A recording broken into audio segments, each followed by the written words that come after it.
David, can you hear me? Yes, good morning. Good morning. How are you doing, David? Really good. It's kind of early here, but it's really fine. Thank you. Thank you for joining the conference. Thank you as well. Dalia, can you hear me?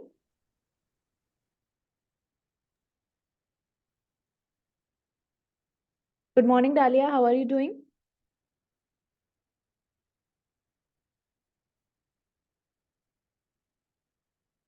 I would like to request all the participants to rename their Zoom accounts in English language so that it will help us to record your presence. I don't know if you can hear me now. Yes, I can hear you now, Dalia. How are you doing today? Thank you, I'm fine. How are you?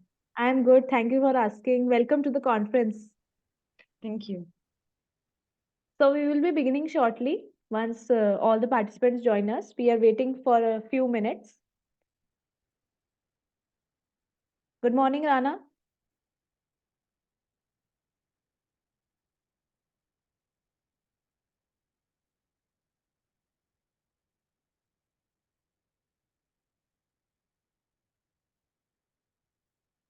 Could you hear me, Rana? Uh, Samsung SM and Xiaomi 2212. I would like to request both of you to rename your Zoom accounts in your full name in English so that we can record your presence. Rana, could you hear me now? Yes, I can hear. Can you Okay. hear me? Yes, I can hear you. Welcome to the conference. Thank you very much. How are you doing today? I'm fine. What Good. about you all? I am also great. Thank you for asking. So we'll be beginning shortly. Okay.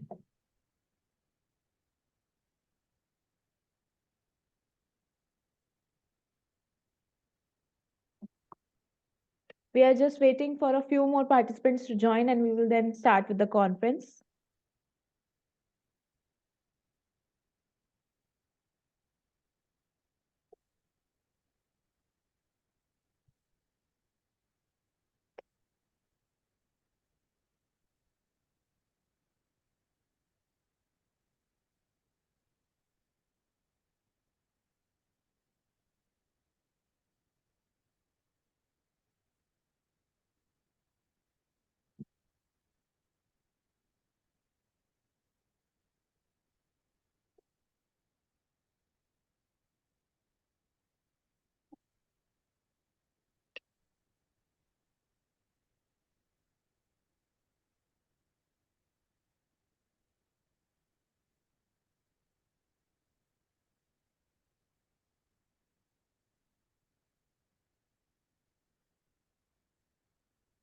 So Dalia, from which country are you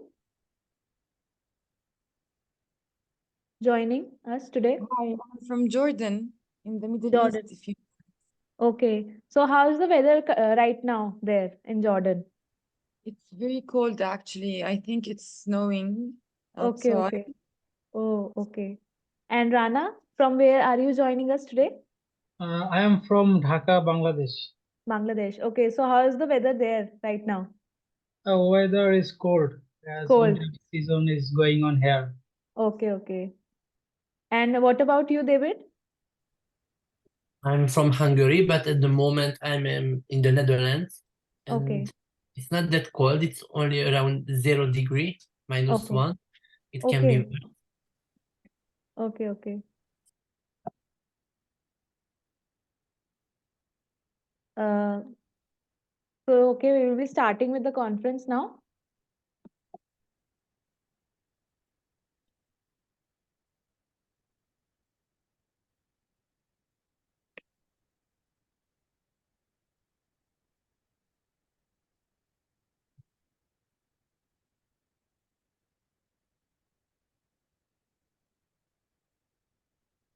I once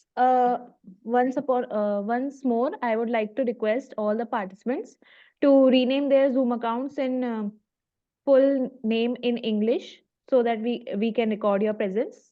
and it will help us to have a conversation with you as well. And also, I would request all the participants to turn on their webcams.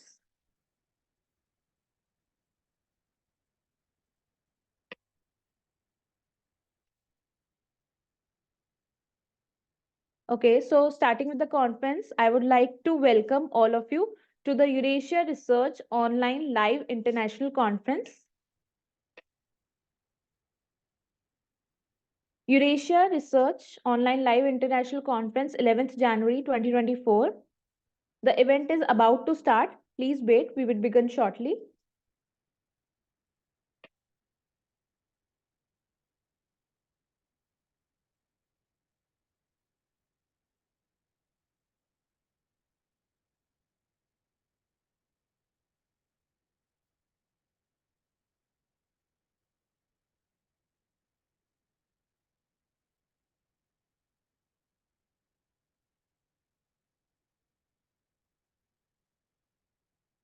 So today we have presentations and participants from 17 countries around the world, that are USA, India, Kazakhstan, South Africa, Slovakia, Japan, Morocco, Bangladesh, Georgia, Taiwan, Albania, Pakistan, Nigeria, Jordan, Saudi Arabia, and Romania.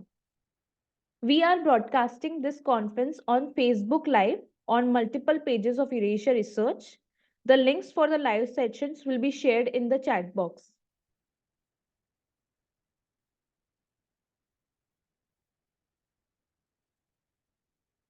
Good morning, Nazrana. Could you hear me?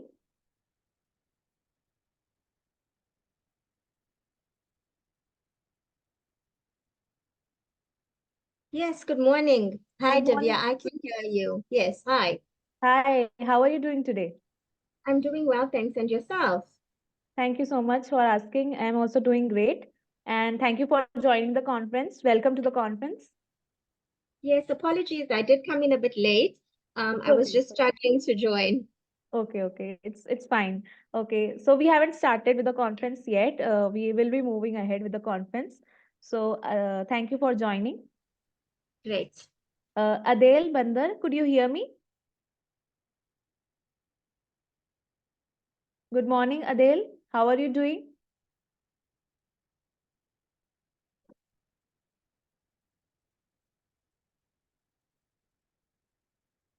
Okay, so I think there is some technical glitch.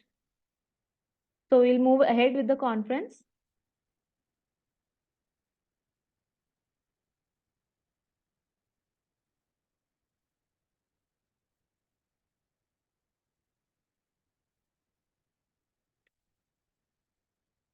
So moving ahead with the Hitcham.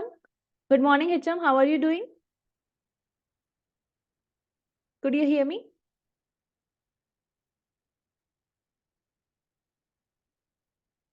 Am I audible, Hitcham?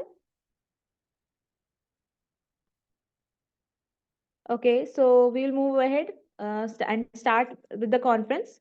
So before starting the conference, I would like to introduce Eurasia Research to all of you in a nutshell.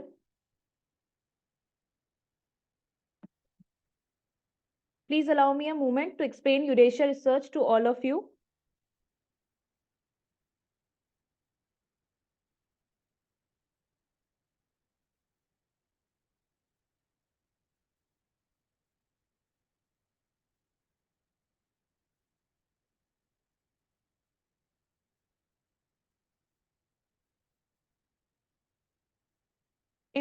I want to introduce Eurasia Research to all of you. That is, with over more than 1 million satisfied members and associates spread across the globe, Eurasia Research is a scholarly association who have been working for nearly a decade now. Eurasia Research has organized several successful international conferences, workshops, and training programs at various reputed institutions and grand venues. Eurasia has been tirelessly working for the research world and have not stopped their endeavors even during the COVID era, and have presented research community with an online platform which was safe and convenient method to continue their passion. Some of our objectives are that we are an international community of researchers, practitioners, worldwide researchers, students, and educationists who aim to bring together worldwide researchers and professionals, encourage intellectual development, and to create opportunities for networking and collaborations. These objectives are achieved through academic networking, meetings, conferences, workshops, projects, research publications, academic awards, and scholarships. Some of our key highlights are that we provide scholarship to deserving candidates, to promote students and research scholars to participate in the international conferences. Young Researcher Scholarship is provided in the form of full registration fee waiver. We have a vast experience of publishing papers for more than 7 years. Our associated journals publish original papers, review papers, conceptual framework, analytical and simulation models, empirical research, case studies, technical notes, and book reviews as well. We cater to more than 30 plus themes in the area of teaching and education and have registered ISSN and have the following renowned indexing: Google Scholar, Crosscheck, Authenticate, Crossref, the Keeper's Registry, Script, Portico, Road, Directory of Open Access Scholarly Resources, OAI PMH, Registered Data Provider, PKP Index, and we will soon be applying for Scopus as well.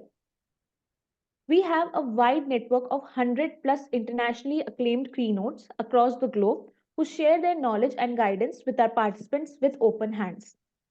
We have a large number of committee members and advisors who support us and guide us through their expert opinions and decision making capabilities. We couldn't have thought of reaching here without them. We also encourage our participants to connect with more than 15K plus followers on our social media platform where they can share their research and interest. Join our Facebook group and be a part of the discussions by researchers and academicians. We also have several collaborations with universities, colleges, and institutes to better serve all interested and like minded intellectuals. With great enthusiasm and pride, we would like to request to all our participants to enjoy the benefits of our lifetime membership in just USD 60. We have over 10,000 plus members from across the globe. Now, we would like to share some of our past participants' experience with you all. Thank you for your patience and valuable time. Moving forward with the conference now.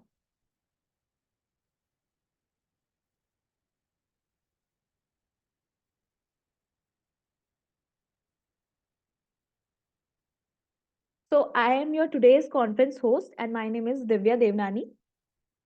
First, I would like to introduce our Terra president to all of you, that is Dr. Line M. Chelly, PhD, Dean of Graduate and Professional Studies, Leicester University, Newton, MA, United States.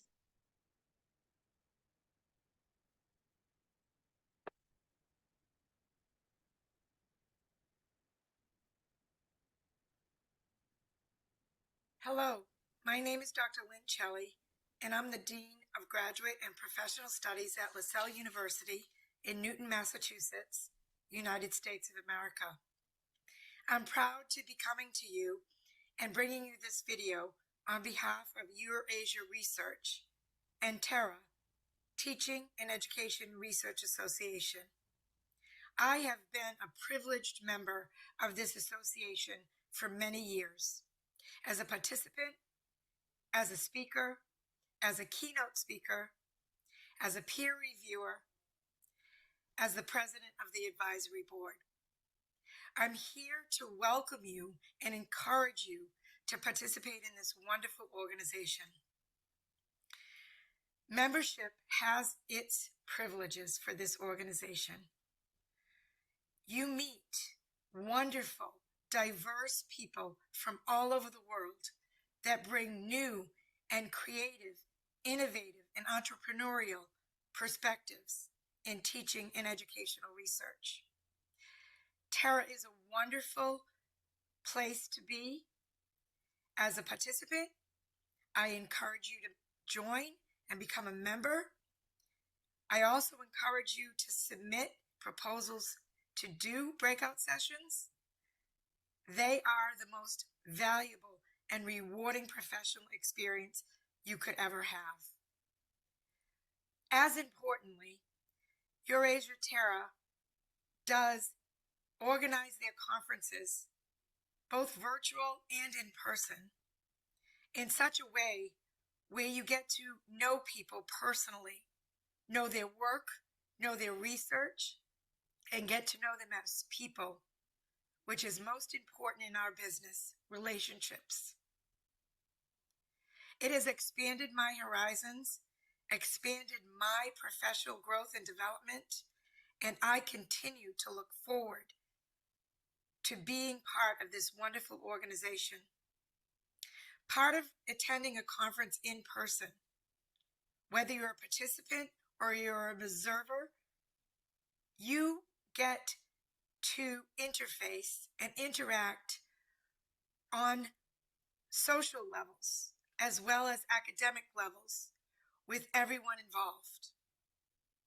We stay in touch after conferences. We share research. We help one another become better at what we do, become better in our educational professions, become better in our research. Again, membership has its privileges. The networking is amazing. Expanding your skill set is amazing. It keeps you in the growth mindset, which we always should be in as educators. And every conference, as I said, has a variety of perspectives that it brings for every person in attendance, no matter what role you have. You will find many pearls of wisdom that you can bring back to your own work and apply immediately. So I encourage you to get in touch with me if you wish at Lynne, LYNNECELLI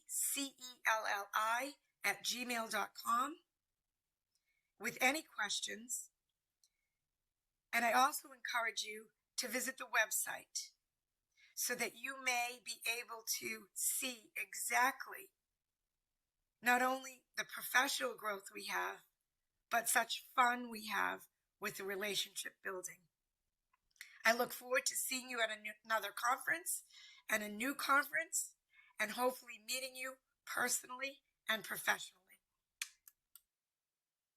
Okay. My research is about. Thank you so much, Dr. Lionel Chili, for your wonderful feedback and speech. She has been our Terra president for quite some time. So thank you so much. Gulnar, can you hear me?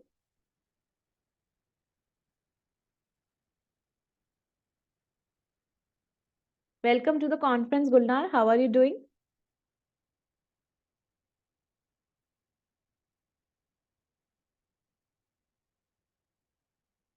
Muhammad Azhar Khan, can you hear me? Welcome to the conference. Hicham, can you hear me now? Yes. Hi, everybody. Hi, how are you doing, Thank you, Mohammed? Divya. Thank you so much. I'm good. Hopefully, you are all doing good. Thank you so much for this opportunity. Thank you so much for joining today's conference. Thank you. Hicham, can you hear me now? Welcome to the conference. Hi, Hello, Hicham. How are you doing? I'm good. Thank you. Thank you so much for joining today's conference. Welcome. Okay, so moving ahead with the conference now. Our first eminent speaker of the day is Mayumi Ueda, doctoral course Environmental and Information Studies, Tokyo City University, Tokyo, Japan. She has been one of our previous conference participants also. So let us see what she has to share.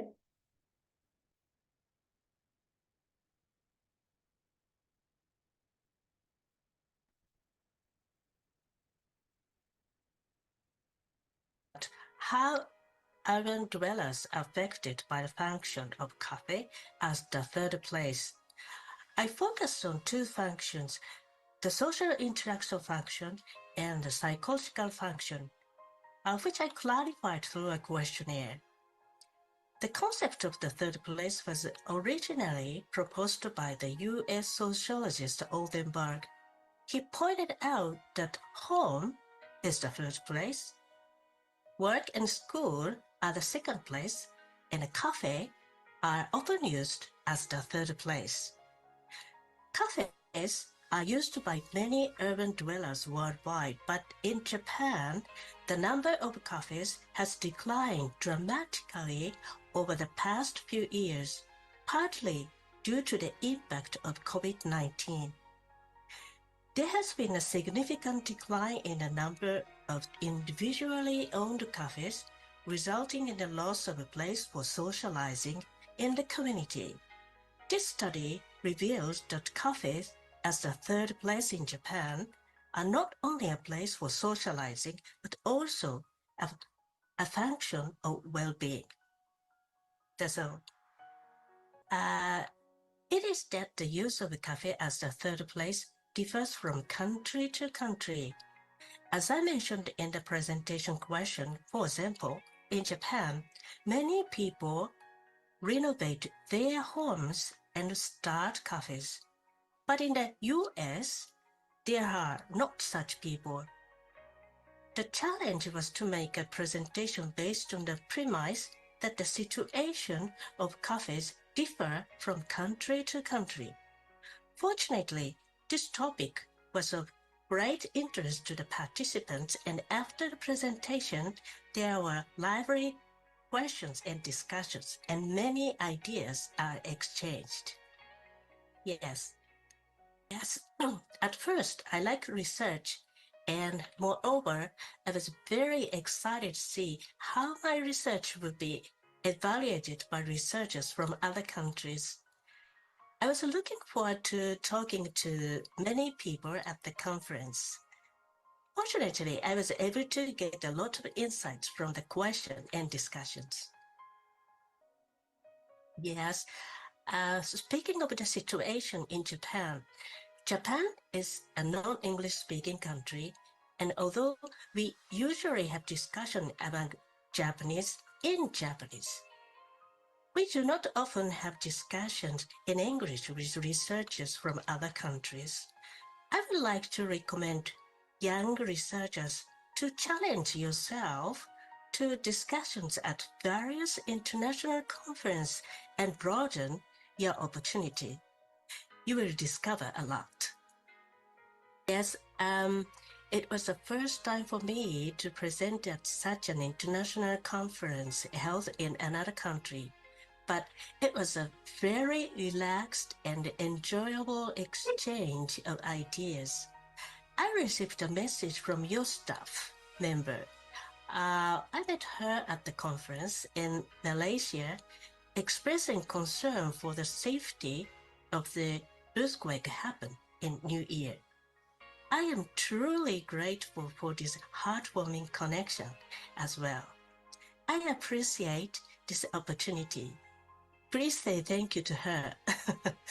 And also, thank you for inviting me to this interview.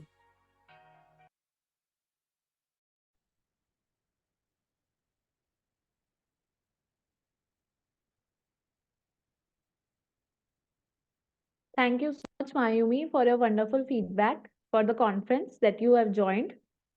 So, our next eminent speaker of the day is Mary Ann Malimas, Department of Communications, Linguistics and Literature, University of San Carlos, Cebu City, Philippines.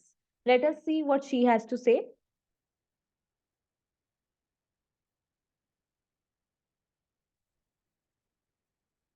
Okay, so I presented the paper on discourse analysis and newspaper advice column last December 18. And to give you a short background on what the study is all about, the study investigated the feminist voice revealed in the advice transaction column Women's World, Sunday issues of Sunstar Daily newspaper.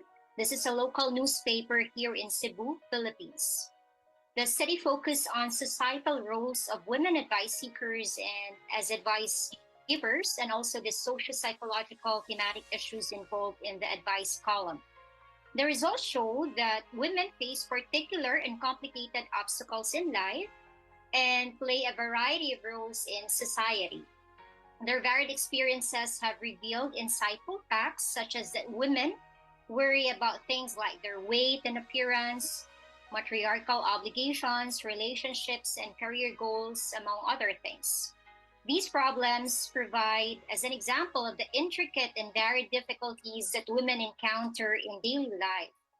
Also, the study found that women who seek guidance have a number of social psychological issues that represent the worries and difficulties they face in their daily lives, including psychological issues, relationship infidelity, family troubles, commitment, uncertainty, and professional obstacles. The study also emphasized the significant contribution that women have as advice givers in newspaper advice columns. Women offer guidance on a range of subjects such as family problems, romantic relationships, and raising kids. And lastly, the study highlighted the importance of women's support and guidance of others and the necessity for support systems that empower women to have fulfilled lives. One of the challenges is the time, since I am a full-time professor here in our university. Preparing for classes for the different courses demands really more time. Hence, I have to juggle my time prioritizing teaching and at the same time doing research despite the very hectic schedules. But because I really love research, I make sure that I can really finish my research before the given deadline. This advice is really based on my experience back when I was still a newbie in research. Find a research mentor. Find a research mentor who is very passionate and dedicated to help you grow as a researcher. Having a good research mentor when I started this research journey was a big help. And through her valuable comments and insights, I am now able to do research on my own. Through her mentorship, I am able to slowly build my confidence in myself as a researcher.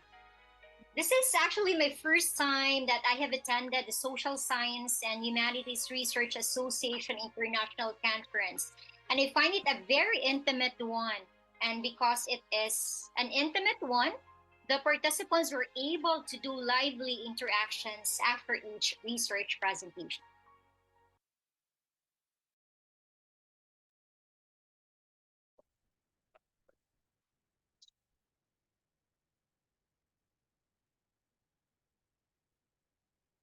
So much, Marianne, for your wonderful feedback.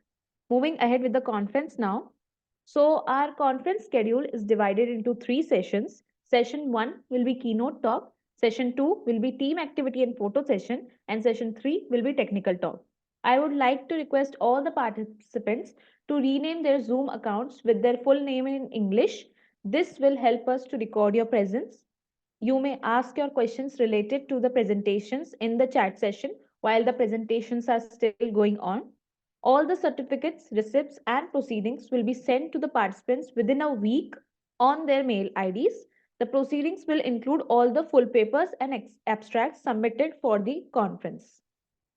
Moving ahead now with the publication process. The publication process starts once the conference registration process is complete. The author needs to send their papers, consent forms, and reviewer details on the email ID given on the screen. The review reports will be sent to the author once the review process is over.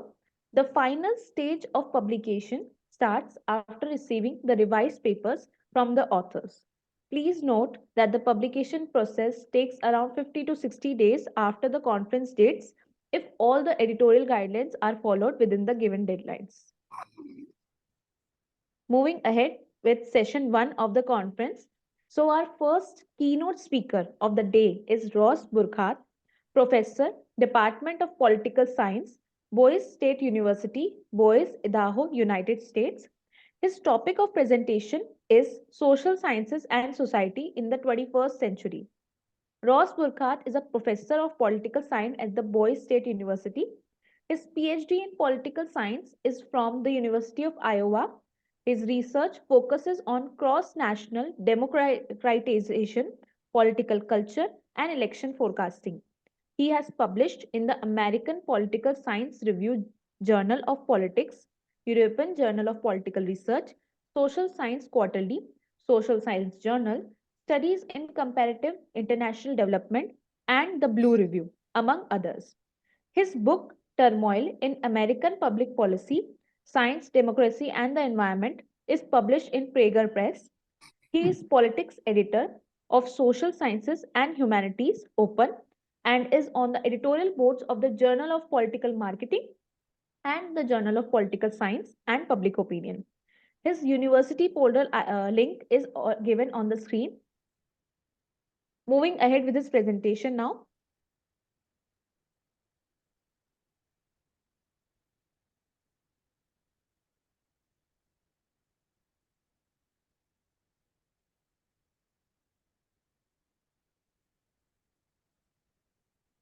Note address for the SORES Paris conference.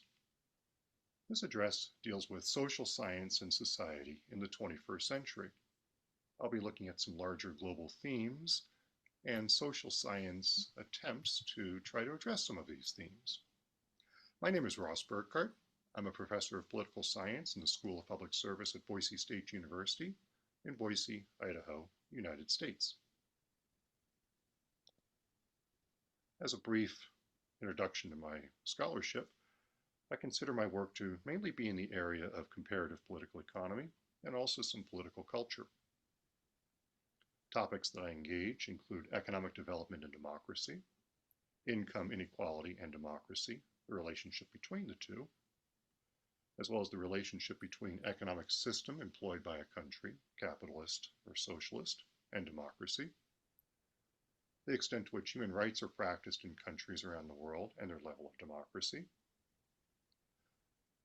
the connection between political culture of what we call borderlands regions and environmental policy making, as well as forecasting elections.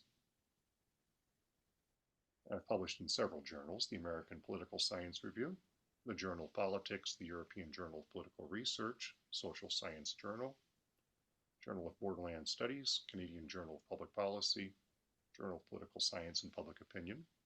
And I'm also the politics editor for an open source journal called the Social Sciences and Humanities Open. And I encourage you to consider SSHO as a potential outlet for your research. So what do we see around the world? I'm going to focus on challenges, major challenges to our global order. One major challenge, of course, are the number of wars that are taking place around the world. Ukraine, Gaza, Sudan. Many mass casualties have resulted, probably about 500,000 if we add all of them up. And those wars continue, so that continues to be a troubling aspect of global affairs. There have also been some authoritarian shifts, illiberal democracy, a famous phrase, that have taken place in countries around the world, in Europe, Latin America, East and Southeast Asia, North America as well. Radicalism in terms of populism, soft authoritarianism, whatever phrase we might consider to use, these have also emerged on the global scene. We've also seen, very recently, the warmest years in recorded history, and the climate catastrophe that appears to be occurring, extreme weather events, global warming, in fact, warming beyond that of international agreements, and the great consequences that has for human life around the world. These, of course, are major global challenges. So what do people do in the face of challenges? Well, there are a lot of different actions, of course. I'm going to look at 3 of them for the time being. Diplomacy, of course, is a major way to try to confront issues of importance to the globe as a whole. The art of compromise and settlement to try to address global issues is alive and well. For all the wars that we see, for instance, we've seen some successes: the Good Friday Agreement, the Abraham Accords, have all tried to address issues of conflict in peaceful manners. Diplomacy, of course, is a way to try to address global problems. Direct action is also another way that we try to address problems, whether it's through public protest, for instance, in the United States, in the Black Lives Matter movement. We can also certainly consider protests against wars, Ukraine, Gaza, and so forth. There are other types of direct action that I would include in this definition. Some of them would be perhaps more passive, such as at the ballot box. There are many elections that will be taking place in 2024. Taiwan, Russia, India, the UK, the US, that will all have significant impact on global affairs. That's another example of direct action that humans take to try to address problems. A policy-oriented way to address issues is development. In other words, the switch to renewable energies is a development track that has taken place recently. The increased presence of microcredit in small businesses in countries around the world. An emphasis on eco-development, or creating conditions for economic growth, but also considering the environment within that realm of economic growth. All of those are ways in which we can try to address issues of global importance.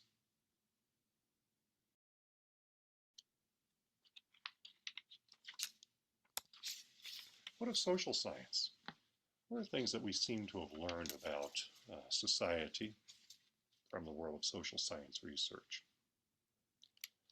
We hesitate to use the term iron law, or something that is invariable in our scholarship, but some things seem to be relatively consistent in our observation of how society deals with challenges. For instance, one of these generalizations, perhaps the most widespread generalization, linking political systems to other aspects of society, has been that democracy is related to the state of economic development. Of course, this comes from Seymour Martin Lipset's famous formulation in the American Political Science Review, as well as in his book, Political Man. This has generated a lot of research, over 12,000 citations in Google Scholar, and the idea being that societies that tend to have more development, higher levels of economic development, tend to have more open political systems. So the chart on the right is taken from his 1959 APSR article, demonstrating that democracies tend to have higher levels of development. But is this invariably true? Not necessarily.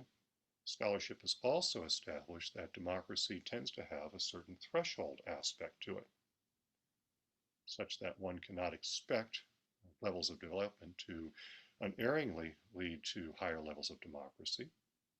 In fact, as this graph from Robert Jackman's 1973 article in the American Journal of Political Science shows, there's a tapering off effect of economic development, that only so much can go toward increased democratic performance.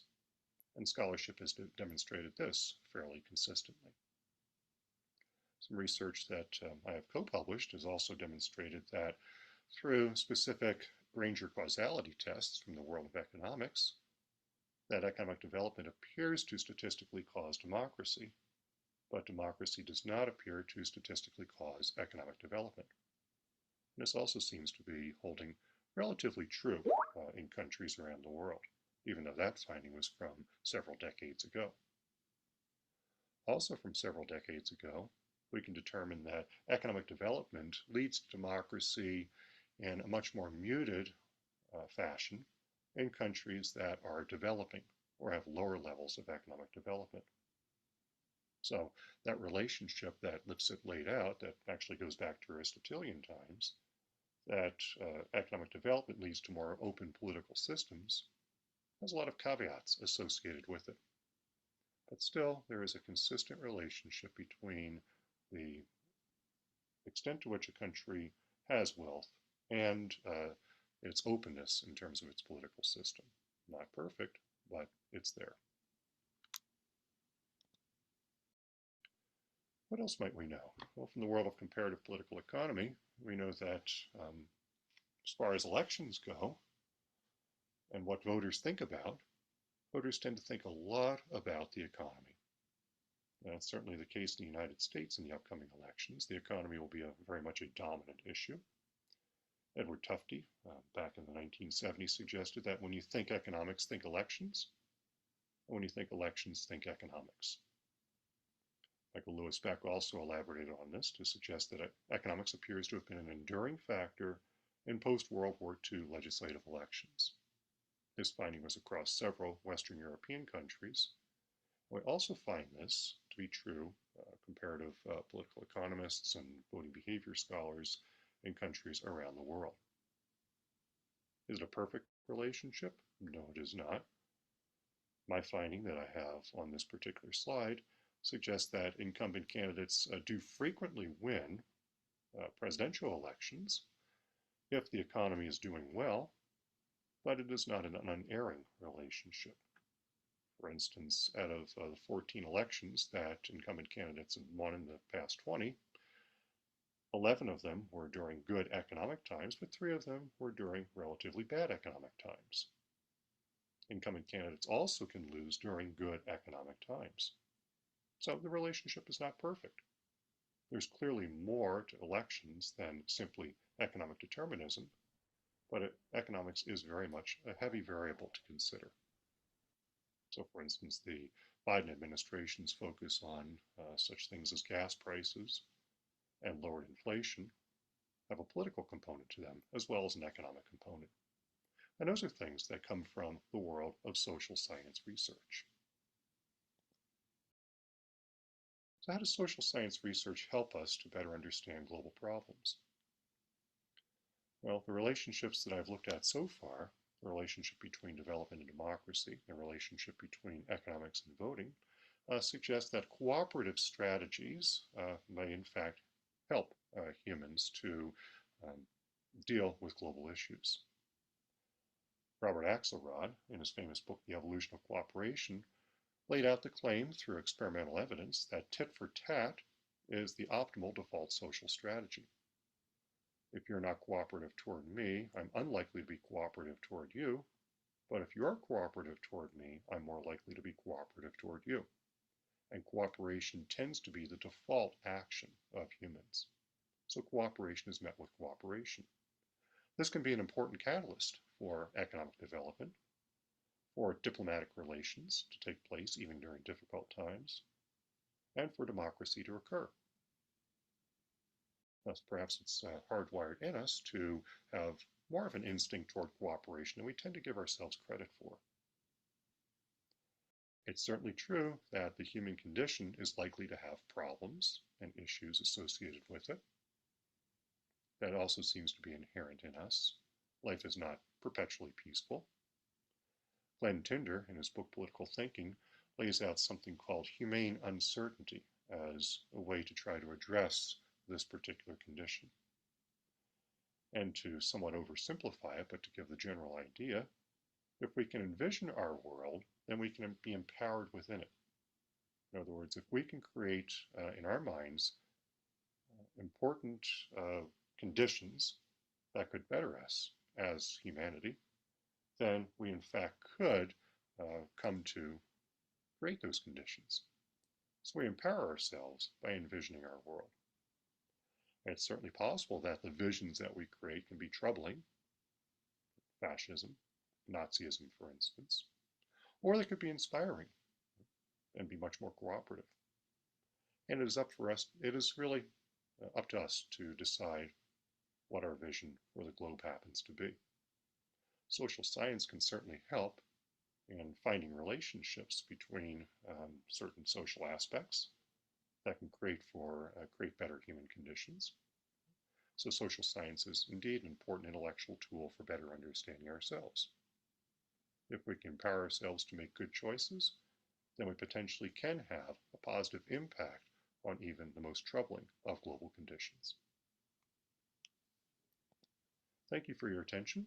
I have some contact information here as well as a website where you can find further information about my scholarship. I welcome any comments that you have on this presentation. Thank you again, and I hope you have a very good conference.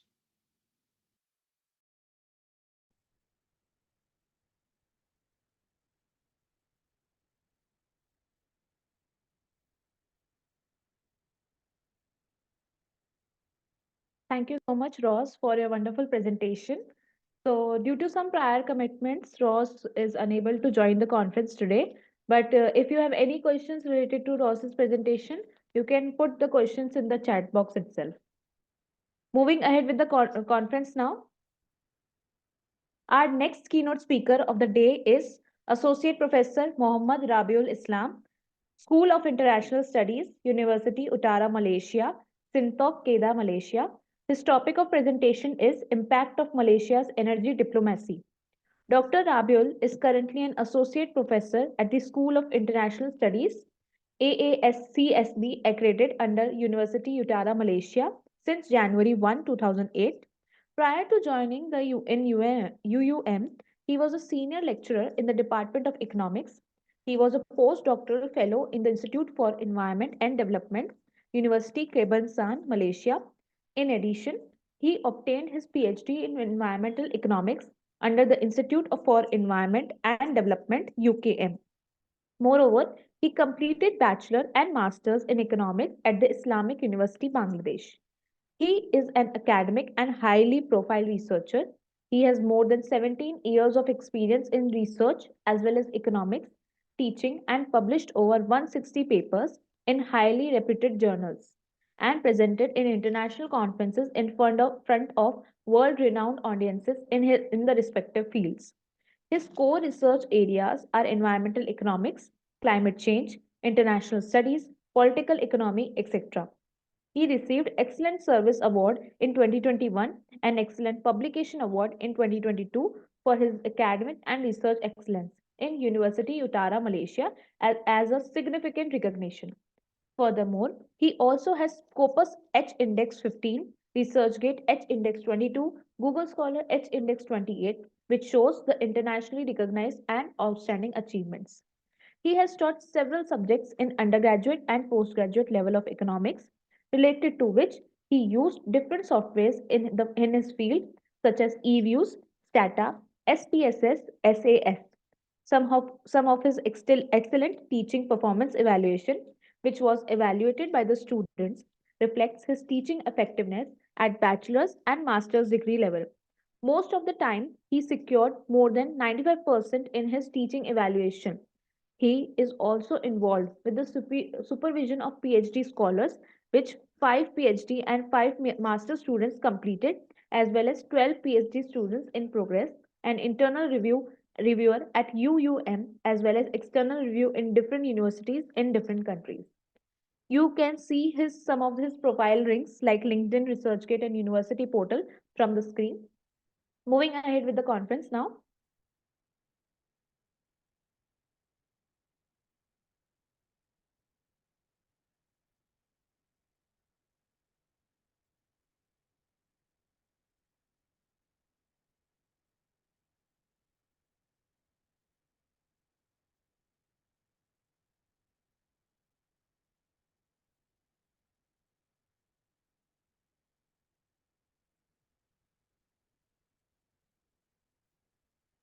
Hello everyone.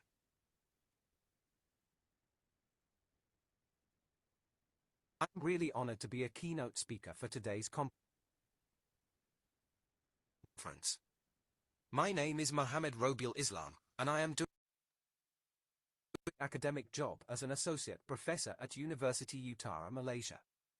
Today, I am going to talk about the impact of Malaysia's energy diplomacy in International Conference on Interdisciplinary Research in Social Sciences.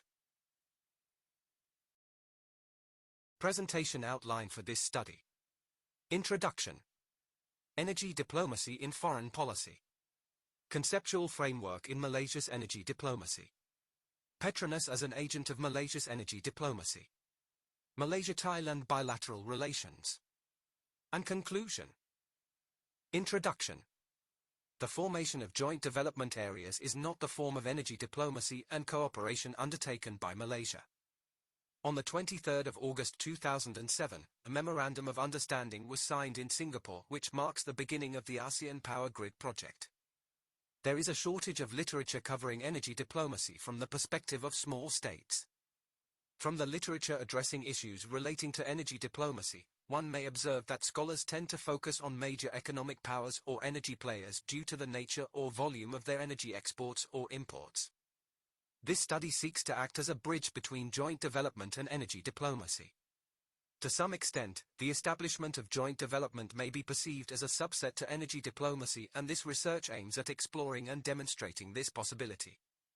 Whereas energy politics or pipeline politics are common themes of energy diplomacy, the prospect of the Joint Development Authority, JDA, as an instrument of energy diplomacy remains insufficiently explored.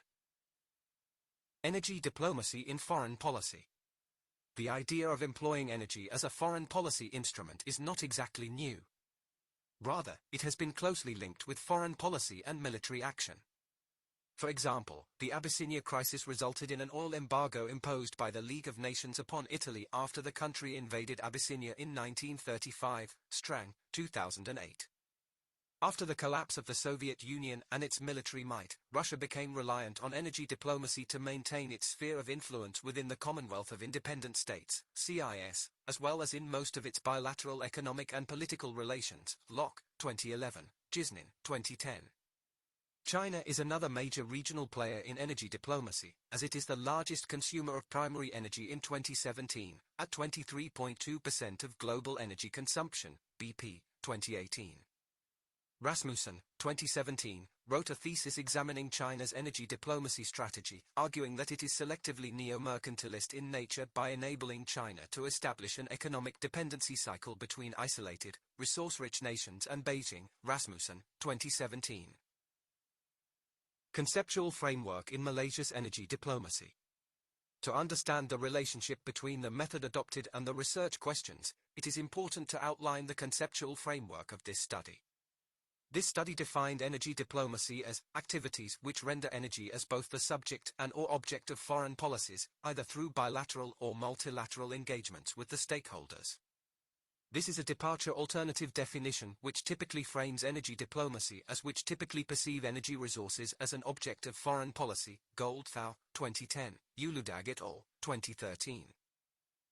Figure 1, Forms of energy diplomacy and their components. Figure 1 shows the differences between the two forms or models of energy diplomacy with their respective components. Another element to consider is the role played by Malaysia in energy diplomacy, either as importer, exporter, transit state, or negotiating member, partner. Depending on the energy resources being discussed, Malaysia may play different role, or a combination of multiple roles. In bilateral trade, in the regional LNG market, Malaysia is one of the largest exporters to the Republic of Korea and Japan, while at the same time, Malaysia imports most of its coal from Indonesia and refined petroleum from Singapore. On the other hand, Malaysia is simultaneously an importer, an exporter, a transit state and a member in the plan to construct the ASEAN Power Grid. For the Malaysia-Thailand Joint Development Area, Malaysia is an equal negotiation partner with Thailand. Petronas as an agent of Malaysia's energy diplomacy. Apart from the direct contribution of the energy sector to the national coffer through taxation, the National Oil Corporation, Petronas also plays a prominent role in highlighting Malaysia's participation in the global energy market. Through the PDA 1974, Petronas is, after all, the first contact point for any foreign companies or corporations who wish to participate in oil and gas ventures in Malaysia. Furthermore, apart from the obligations and mandates outlined in the PITA 1967 and PDA 1974, Petronas is granted with a high degree of autonomy and freedom in the energy sector, with little government interference. This enables Petronas to have a significant influence in Malaysia's global energy engagement, including an opportunity to play a proactive role in public energy diplomacy. One of the more prominent examples is Petronas's sponsorship of the motorsport events, both locally and internationally, the most famous example being its involvement in the Formula One, F1, Grand Prix as one of the main sponsors for several teams. These include the Red Bull Sauber Ford team in 1995, Red Bull Sauber Petronas team in 1997, BMW Sauber F1 team in 2005, and since 2010, the Mercedes GP Petronas F1 team, later renamed as Mercedes-AMG Petronas F1 team in 2012, Petronas Canada, 2018. The last may arguably be the most profitable venture undertaken by Petronas, considering that Mercedes-AMG team has been the overall champion for both the constructor and driver categories since 2014, Petronas, 2021a. Malaysia-Thailand bilateral relations. In understanding Malaysia's utilization of energy diplomacy in its involvement with Thailand in the joint development area, it is essential to have an understanding of the diplomatic relations between Malaysia and Thailand, and Malaysia's foreign policy towards its northern neighbor. Due to the poor security arrangement between Malaysia and Thailand, illegal border crossings are another issue which colors the bilateral relations between Malaysia and Thailand. In 1991, Thailand's border patrol police made 4 illegal crossings into the Malaysian side of the border in Padang Besar, resulting in increased troop presence by Malaysia as a response. Malaysia also took the unilateral action of building retaining walls to exert and enforce the border demarcation, much to the dismay of Thailand's government, Ganesan, 2001. Apart from the 9 official border crossings, it was also estimated that there are 127 additional, illegal crossing points. Whereas some of these illegal crossing activities are predicated on personal, familial reasons or the fulfillment of daily necessities by the border area populace, other concerns such as illegal migrant workers, human trafficking, smuggling of contrabands and other transborder crimes are deemed to be the main threats towards national security for both Malaysia and Thailand. Figure 2, Malaysia-Thailand UNGA voting pattern compared, Voten et al., 2009. As shown in Figure 2, on the multilateral front, foreign policy compatibility between Malaysia and Thailand has been fluctuating since the beginning of the 21st century. Between 1979 and 2017, Thailand casted 3,939 votes on UNGA resolutions, which 3,694 or 92.535% of them showed similar voting behaviors with the way Malaysia casted its votes. Although the percentage of UNGA votes in agreement between 1979 to 1999 were in the higher 90s, topping at 97.727% in 1988 and 1997, in 2005, the UNGA voting pattern between the two countries recorded its lowest level on record, at 82.828%. For that year, of the 99 UNGA votes casted by both Malaysia and Thailand, only 82 of them showed similar voting preferences. This change of voting behavior may be reflective of Thailand's shifting foreign policy orientation from maritime ASEAN member states during the Cold War towards more mainland or continental ASEAN member in a post-Cold War world, Ganesan, 2001. Figure 3, Malaysia-Thailand ideal points and ideal point distance. In the Figure 3, the ideal points between Malaysia and Thailand follows the general pattern of its regional counterparts of Singapore and Indonesia, being relatively close and similar, compared to the East Asian countries of Japan and South Korea. On average, it stands at 0.42 for the period between 1979 and 2017, with the smallest gaps between the two ideal points recorded in 1982 and 1985, both at 0.01. In both years, Malaysia and Thailand also demonstrated a fairly high percentage of similar UNGA resolution voting behavior at 97.468% and 94.631%, slightly less than the highest percentages of 97.727% in 1988 and 1997. The largest gap or distance between the two countries' ideal points was recorded in 2007 at 0.88 and in 2005 at 0.85. The widening gap from mid-1990s might be a reflection of Thailand's foreign policy reorientation of focusing more on its continental Southeast Asian neighbors following the end of the Cold War, a form of ideological departure from the norms in the 1980s when both countries shared a similar threat from communism. Figure 4, Malaysia-Thailand Trade Value, USD, 1989 to 2017, United Nations Comtrade Database, 2019H. Despite the occasional tension on the diplomatic front between Malaysia and Thailand, this does not appear to be affecting the trade relations between the two nations. As seen in Figure 4, with several minimal exceptions, Malaysia's import from Thailand and export to Thailand are rather balanced at approximately 40 to 50% throughout the period. From the total trade value of $1.294 billion in 1989, the bilateral trade has continued to balloon and eventually peaked at $24.922 billion in 2013. In 1998 and 2009, the trade value dipped due to the regional and global economic crisis in the year prior. The shooting incident involving the RMN in 1995 and the reluctance of Malaysian government to extradite 131 Thai citizens who were allegedly involved in the southern Thailand separatist movement and illegally crossed into Kelantan for asylum appear to have had no effect on the trade between Malaysia and Thailand. Rahman, 2013, page 122. The incidents involving the Tak Bai and Kru Se Mosque in 2004 also have no effects to the overall bilateral trade value and subsequently the diplomatic relations between Malaysia and Thailand. Conclusion. Although diplomacy have little significance in Malaysia's role as a major global exporter of LNG, Malaysia's involvement in regional energy diplomacy under the aegis of ASEAN was and still is guided by the ASEAN spirit of conflict avoidance and peaceful settlement of dispute. The MTJDA is a clear example of this, where it has been demonstrated to be a potent and proven mechanism of conflict avoidance, confidence building and commercial cooperation for resource exploitation in the disputed area in the Gulf of Thailand. Although it went beyond the scope of this research, similar patterns of behaviors were also observed in its cooperation with Vietnam and Brunei, pertaining to the overlapping maritime delimitation claims, albeit at lower level of cooperation, namely through bilateral memoranda and in the absence of specific intergovernmental organization or body specifically for that purpose. As for the APG, economic, environmental and practical concerns are among the reasons why Malaysia decided to partake in such initiatives. Importing electricity from Thailand to compensate for occasional energy demand surge, or having a long-term energy purchasing agreement from Laos is deemed to be cheaper than building and maintaining new power plants, while at the same time outsourcing any environmental cost to the exporting countries, such as habitat destruction from the construction of hydroelectric dam, or any pollutants or GHG emissions from the burning of fossil fuel in power plants. Thank you for listening to this lecture, and you can contact me with the following email.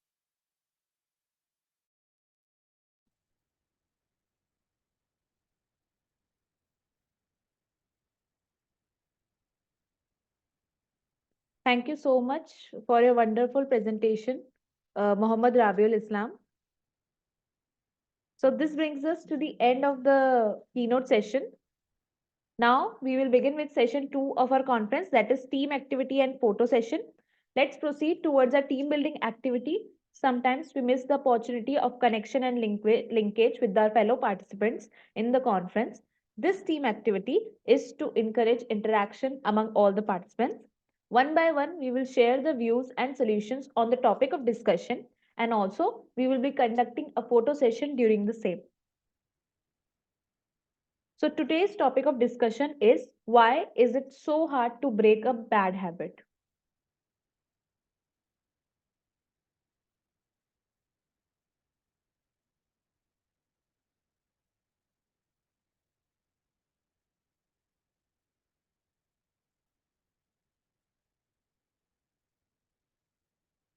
I would like to request our conference admin to play the video, activity video.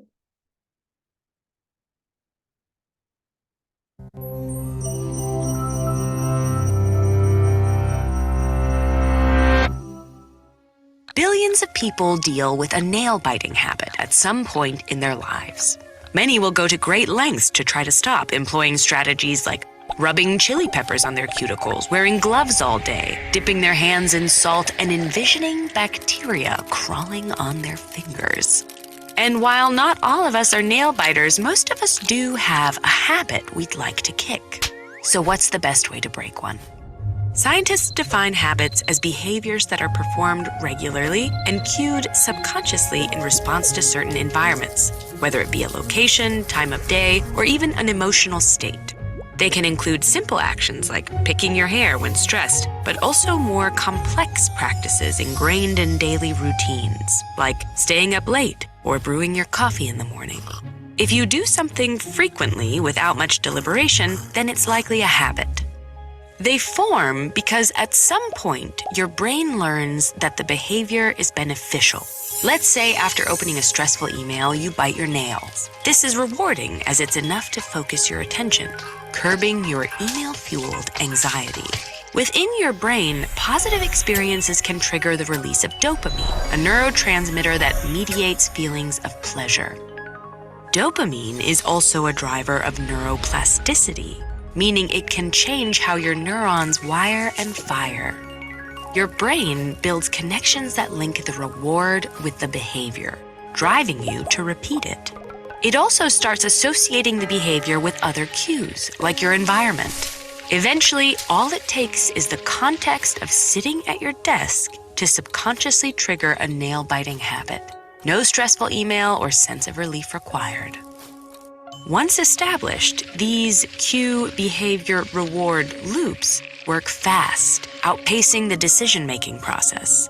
You may find yourself engaging in a habit before you have the chance to notice and stop. But this can be a good thing because not all habits are bad. They're stored memories of what's worked in the past, which allow you to take swift action in the present. One study estimated that on average, people spend more than 40% of their days performing regularly repeated behaviors while their minds are occupied with other thoughts. A seemingly automated morning routine, for example, saves you both time and precious mental energy. Still, many people have habits that no longer serve them. Yet research shows that intentions alone often fail to lead to long-term behavior change. This isn't to say you can't break a habit. Rather, by understanding the basis of habits, you can create better plans for changing them. For example, we know habits are often cued by environments and routines. Lying in bed may cause you to endlessly scroll through your phone, or watching TV on the couch may lead you to grab a sugary snack. One of the most effective ways to manage behavior is to identify these locations or times of day. Then try to modify them by changing your routine or creating obstacles that make it more difficult to perform the habit in that space. Moving, switching jobs, or even starting a new schedule are particularly great times to break a habit or build a new one. One 2005 study tracked university students' exercising, reading, and TV watching habits before and after they transferred schools. When students were no longer around old environments and routines, their habits, even the strong ones, significantly changed. For behaviors like nail biting or hair pulling, a practice called habit reversal training can be helpful. Developed by psychologists in the 1970s, the aim is to change a habit by replacing it with another one that's less detrimental. The training requires you to analyze and understand your habit cues so you can effectively intervene at the right times. For example, if you tend to bite your nails at work, preemptively keep a fidget toy at your desk. Then, if a stressful email comes in, use the toy when you feel the urge to bite your nails. Breaking a habit takes time, so remember to give yourself grace and have patience through the process. And while many focus on their bad habits, it's also worth celebrating the good ones that help us move swiftly and successfully through our daily routines. Speaking of good habits, do you know what it takes to be a good listener? Learn more about this invaluable skill with this video. Or for more actionable, science-based advice on how to build strengths of heart, mind, and will, visit ed.ted.com/buildcharacter.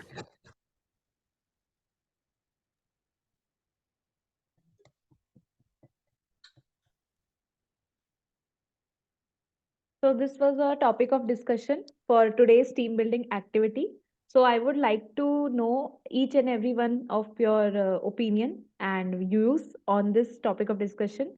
So we'll start with Gulnar. Gulnar, do you have any views and opinions on this topic of Hello. discussion? Hello, everyone. I understand that it is very difficult for a person to get rid of bad habits. But instead of constantly thinking about finding bad habits and bad behavior, it is necessary to increase, strengthen, improve, and develop good qualities, positive habits, and useful abilities. According to scientists, this method helps to get rid of bad habits more effectively. I think that every time a person influences his positive qualities, his energy, endurance, patience, and courage will multiply. Thank you. I agree with you totally. Thank you so much for sharing your view. Mohammad Azhar Khan, would you like to share your view on this topic of discussion? Yes, please. Thank you so much for giving me opportunity to talk about this team activity. What I was thinking that habit is so hard to break is due to comfort and routines. For example, a habit often provides a sense of comfort. They become ingrained in daily life. For example, I used to switch off my morning alarm without getting up, just by taking my hand out of pillow and switching it off. And it becomes so ingrained in my habit that oftentimes I become late because of it. And the second reason, it might be due to social influences. There are people, for example, who go to office and start their day with a cup of coffee or tea. Uh, I I ingrained that habit, but I used to go to my office and looking at around me, everybody is taking tea or coffee. Then that's become habit. So some comfort, some social influences, and there might be just we saw in the video be neural pathways, some environmental triggers, so that because of these reasons, it becomes so difficult that when you ingrain a habit, it will be difficult to get away from it. Really, really. I really agree with you a lot, and I relate to you on the tea and coffee part also, because I don't used Yes. to drink tea at all. Yeah. But now, working in an environment due to social pressure, and if someone asks, you are like, okay, let's have one, and then it becomes a Yes. habit. And So I agree with you. in Asia, in India, Pakistan, Bangladesh, it's all around same. Yeah, yeah, definitely. Okay, so thank you so much for sharing your views and opinion with us. Rana, would you My like to pleasure. share your views?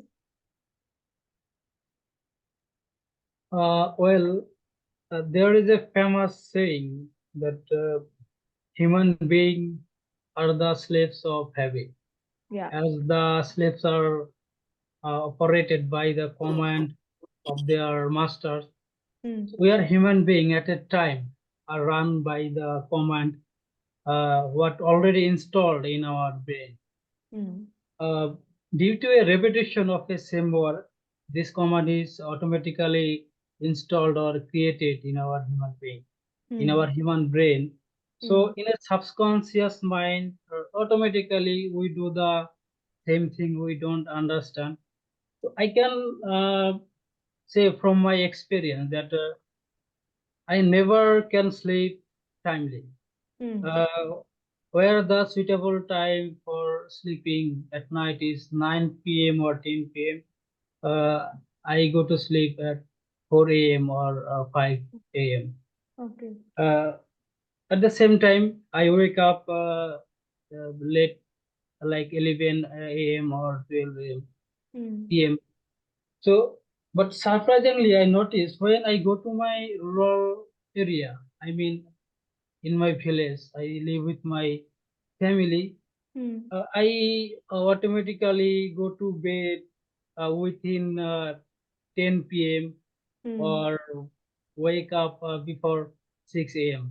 So I think if we change our environment, it can be a bit best process to break the bad habit. And I can say that one of the specialists named Dr. Nora Balko, according to him, to break daily routines and to embrace a new ones can be the best way. That's I said. We go to another, if we go to another environment or create a substitution of my daily routine, that can be effectively changed. Yeah. That's I wanted to say. Thank you. Thank you so much for sharing your opinions, and I really agree with you. So, Dalia, would you like to share your views? Hi, everyone. I think that bad habits actually turn into routines, a routine on a daily basis. So our brain cells just work against us when we try to overcome it because we are so used to it, and we tend usually to break some stress through the bad habit. So yeah, I think that's one of plenty reasons why we can't get rid of bad Yeah. habits easily. Yeah. Thank you so much for sharing your views, Dalia. Is the connection okay with you?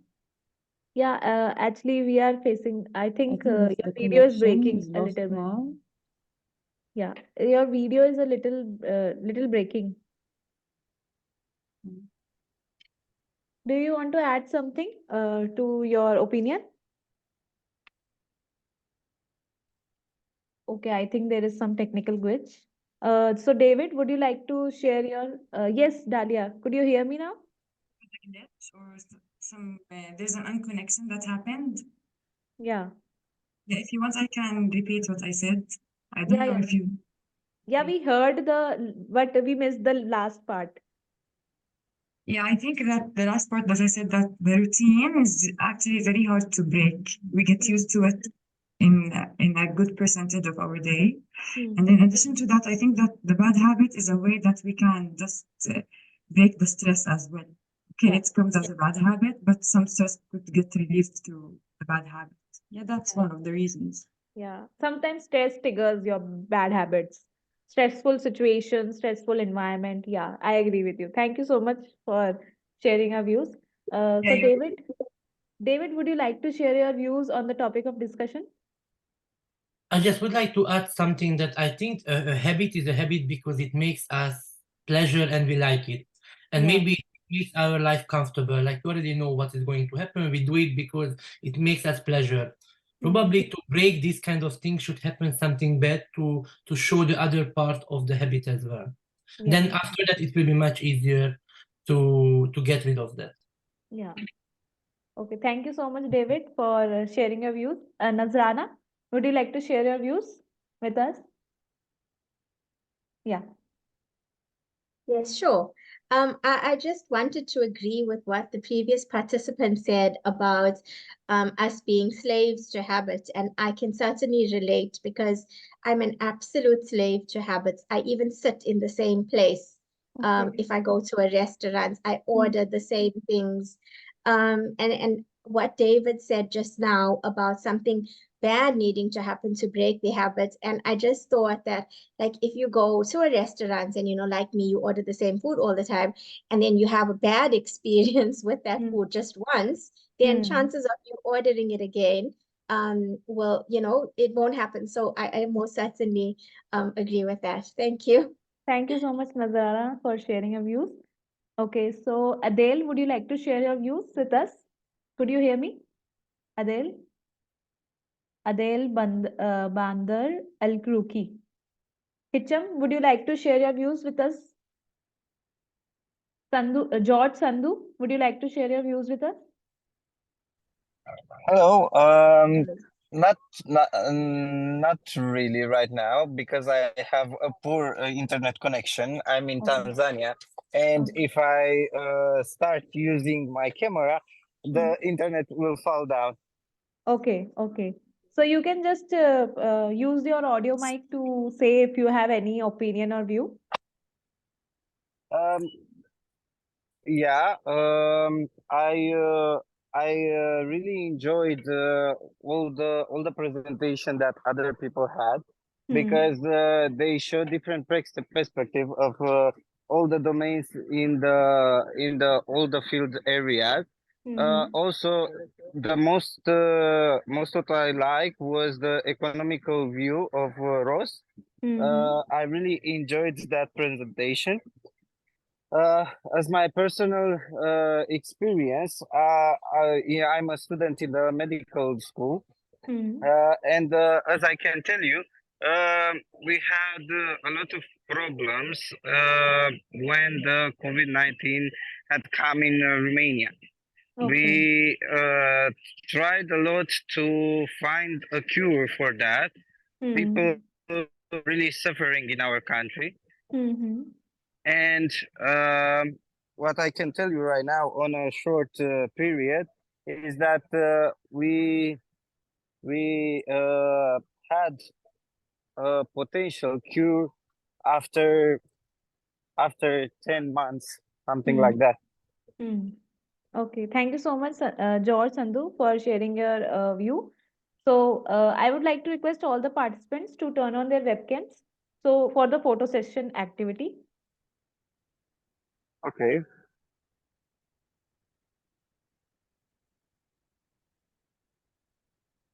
Rana, Nazrana, Hicham, Adele, if Nino, if you would turn on your webcams, Gulnar, David, just for a bit so that we can have the photo session activity.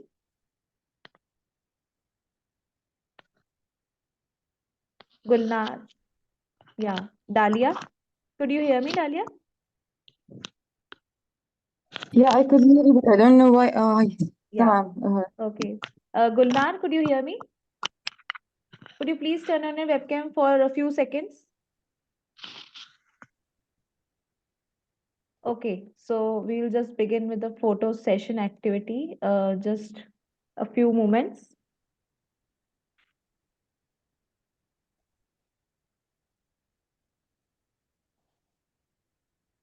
Okay, thank you so much, everyone, for cooperating with me. Thank you for you.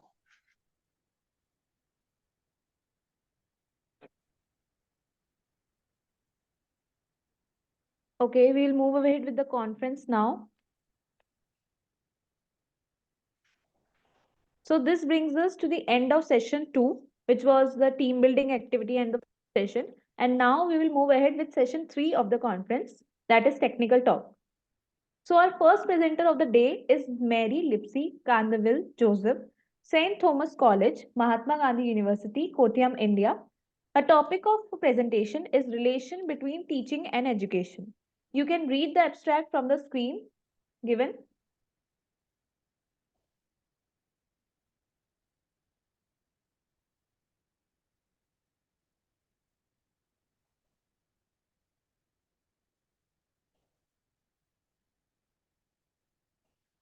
Okay, moving ahead with the presentation.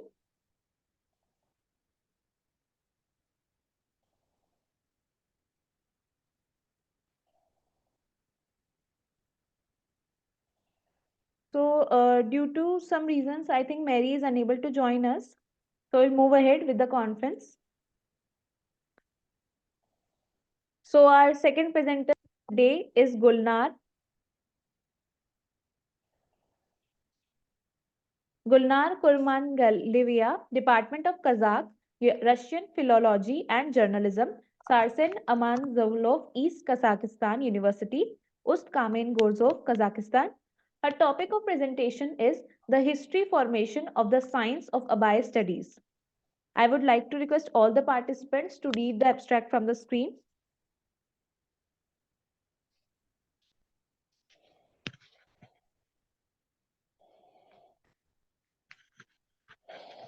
Gulnar, I would like to request you to present your presentation live.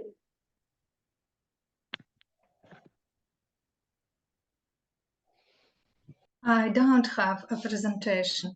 I will say it orally. Ссылка. Okay. So moving ahead with the conference now. Thank you so much for joining the conference, Gulnar, today with us. So our next presenter of the day is Nazrana Method, School of Humanities and Social Science, the IIE's Varsity College, South Africa. Her topic of presentation is bringing the boys back on board, exploring primary schools boys' experiences and perceptions of their writing lessons. I would like to request all the participants to read the abstract from the screen.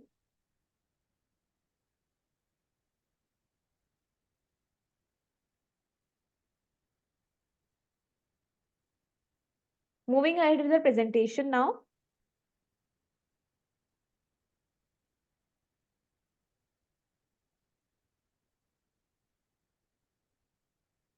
Hi there, and welcome to the presentation titled Bringing the Boys Back on Board, Exploring Primary School Boys' Experiences and Perceptions of Their Writing Lessons.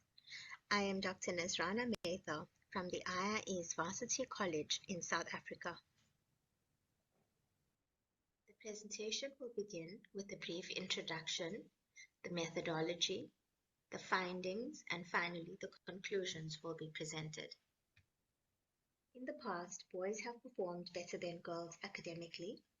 However, more recent research conducted internationally indicates that girls are achieving better results than boys. Now, a reason for this improvement could be the role that language plays in all learning areas. And according to scientific research, girls outperform boys in language acquisition because the language area of the brain in girls develops before the areas used for spatial relationships, whereas the opposite is true for boys. The link between all learning is language.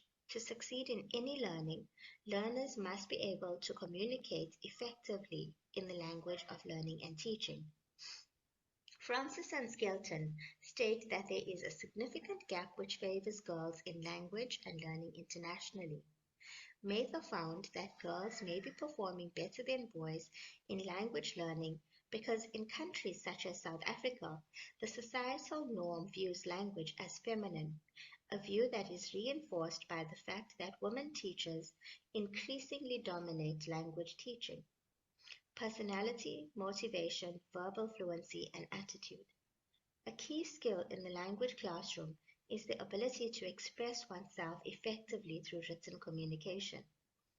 An area in research that remains relatively uncharted is boys' experiences in the writing classroom, and this area could contribute to our understanding of the underachieving boys phenomenon. The study sought to explore how middle school boys perceive their experiences in the writing classroom, the writing curriculum, and their teachers' teaching approaches. The key research questions for the study: how do boys perceive the affordances of the writing cycle? Why do boys perceive the affordances of the writing cycle the way they do?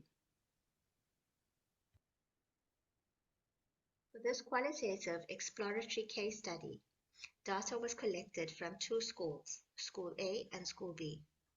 Data were collected by interviewing the teachers, lesson observations. The boys completed an interactive questionnaire, and the boys' written submissions were collected. A cycle of the writing process from each school was observed, and each teacher was interviewed after the lesson observations. The boys completed the questionnaire at the end of the writing cycle, and their written submissions were collected after the teachers had marked them and provided feedback. The data that were analyzed for the study were video recordings from the interviews and lesson observations. 3 lessons were observed in School A and in School B. Recordings and notes from the structured observation schedule. The boys' responses to the questionnaire and their written submissions. There were 21 from School A and 18 from School B. Recordings from the lesson observations and interviews were transcribed and coded using axial coding. Thematical analysis was used to analyze the interview, questionnaire, and observation data. Finally, typology sampling was used to categorize the learners' submissions. Informed consent was obtained from all the participants. They were assured that all data collected would be kept confidential.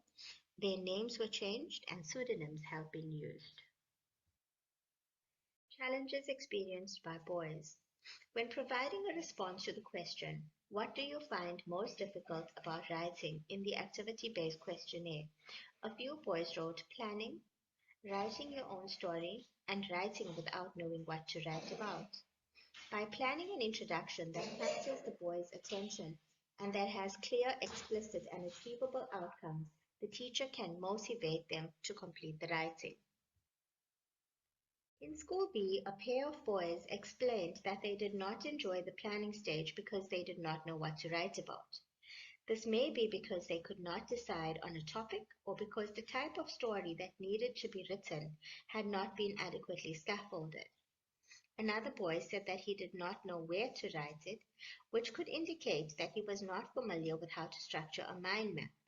This is supported by his and most of the other boys in the class, as they submitted poorly complete mind maps. Other writing challenges that the boys from both schools conveyed in the activity-based questionnaire are as follows.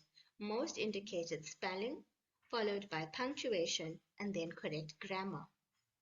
Due to the seating arrangement in both schools, most boys swapped their work with girls to have their drafts peer edited.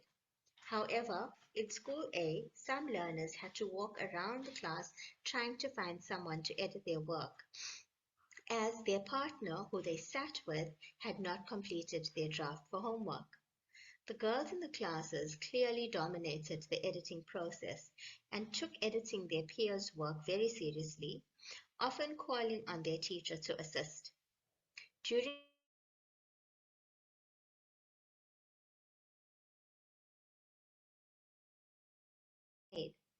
one altercation involving a boy and his female peer arose from the fact that the girl felt that he did not want to listen to her and make her suggested corrections. He responded by saying that he was tired of her always checking his work and telling him what to do. The teacher had to intervene and check the boy's work herself.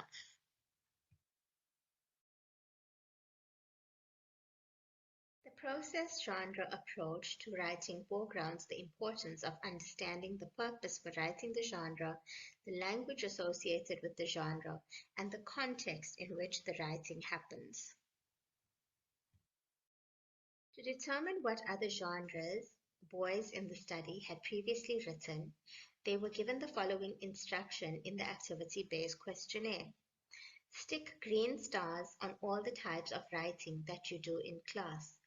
Stories, descriptions, plays or dialogues, letters, cards, poems, news reports, posters, invitations, adverts, other. Write in these blocks.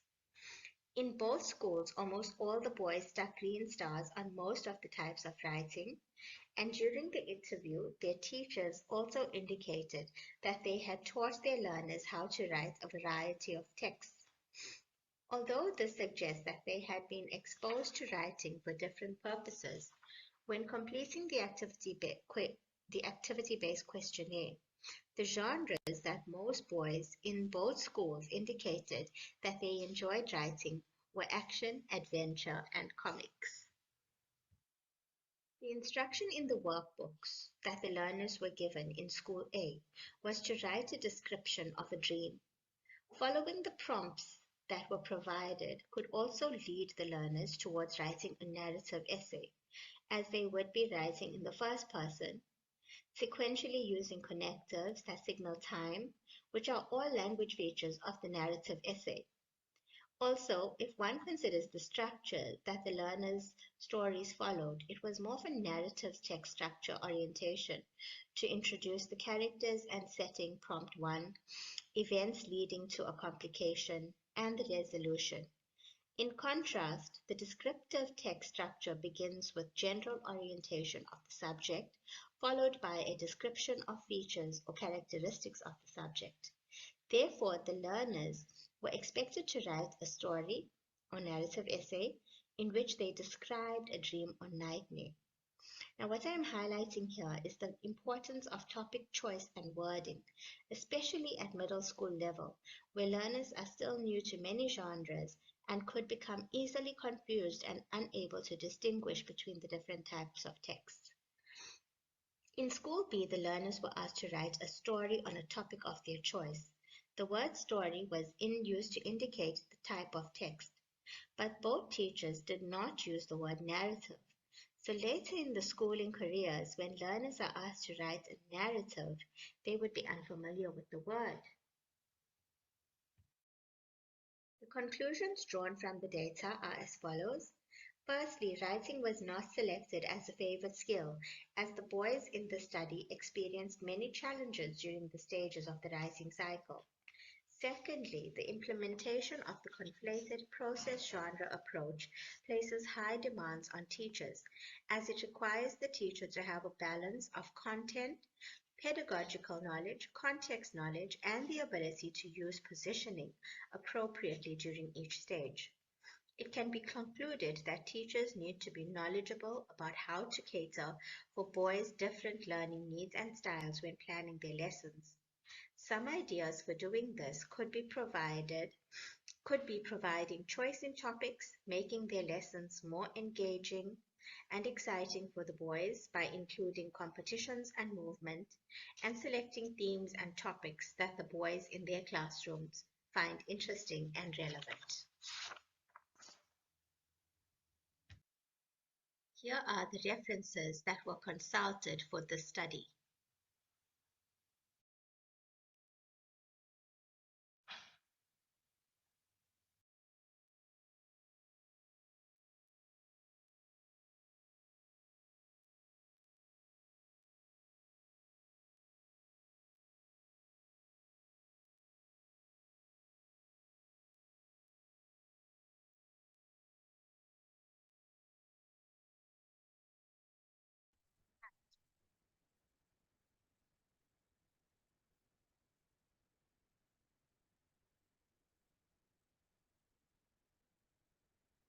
Thank you so much, Nazarana, for your wonderful presentation.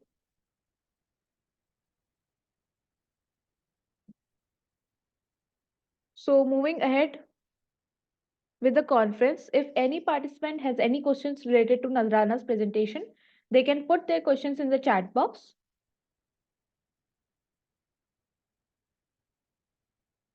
Okay, so we will move ahead with Gulnar's presentation.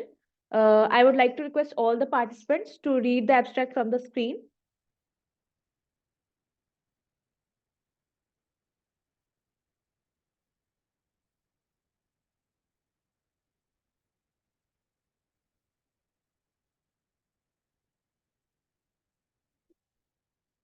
Moving ahead with the presentation now.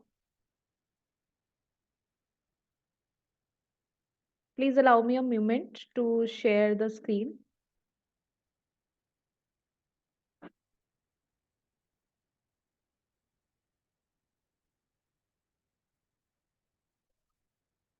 I am student of East Kazakhstan University, and I am after Sarsana Manjulov.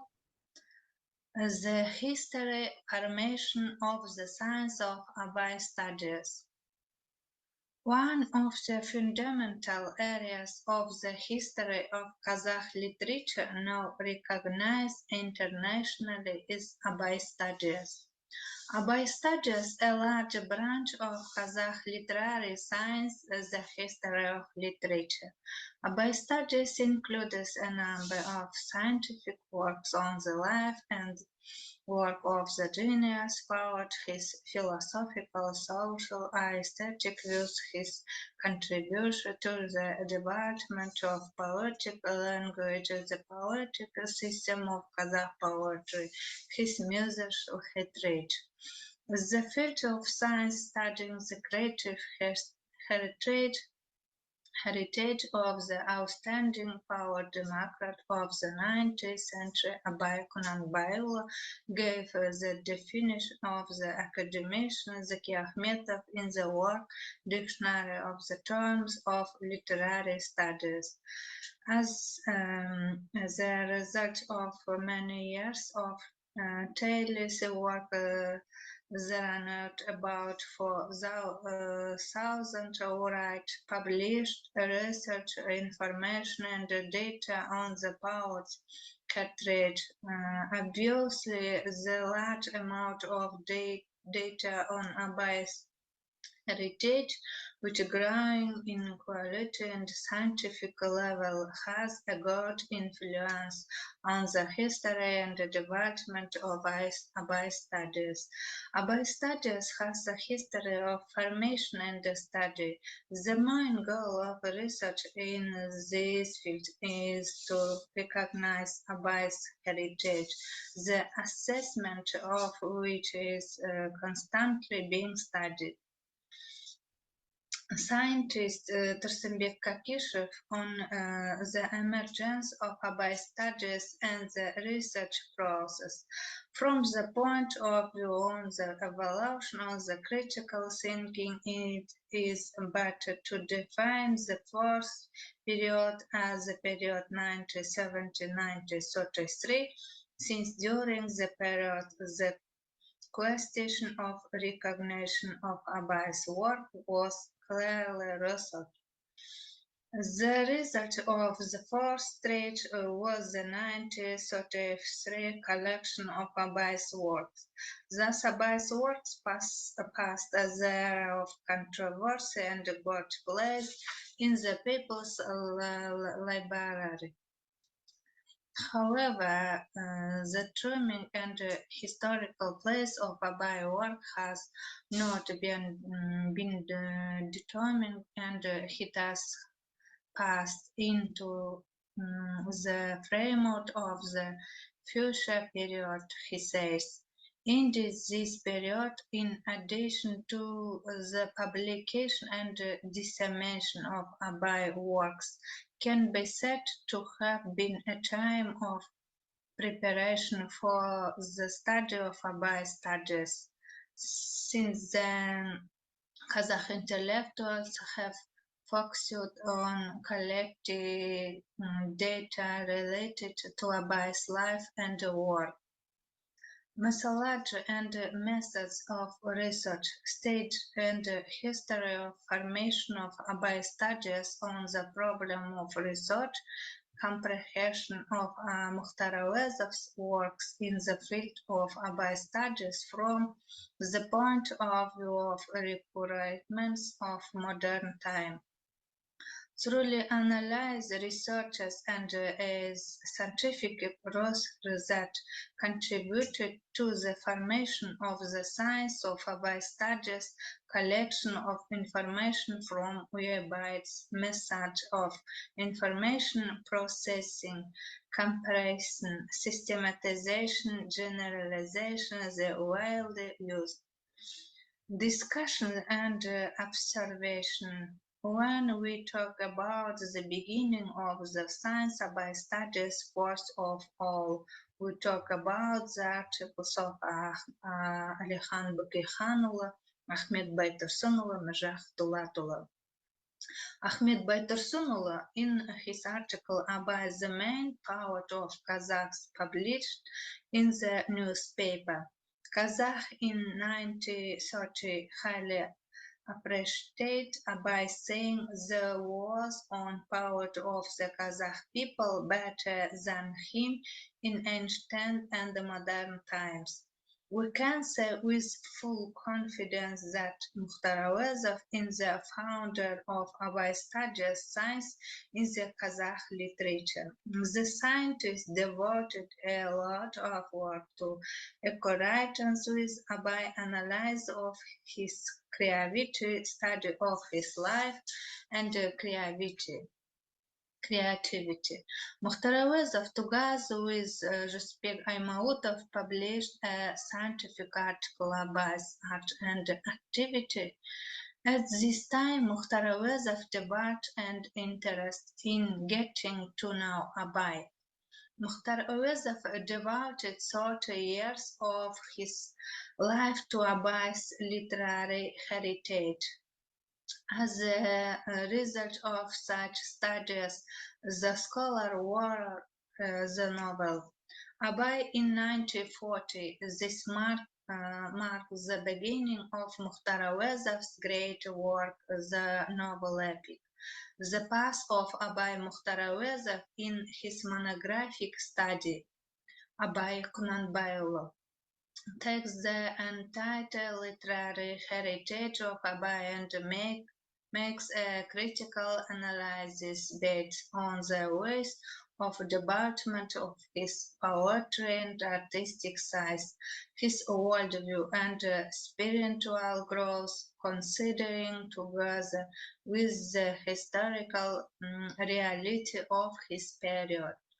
The scholars' achievements in the study of Abai's works have always been of great importance in our literature.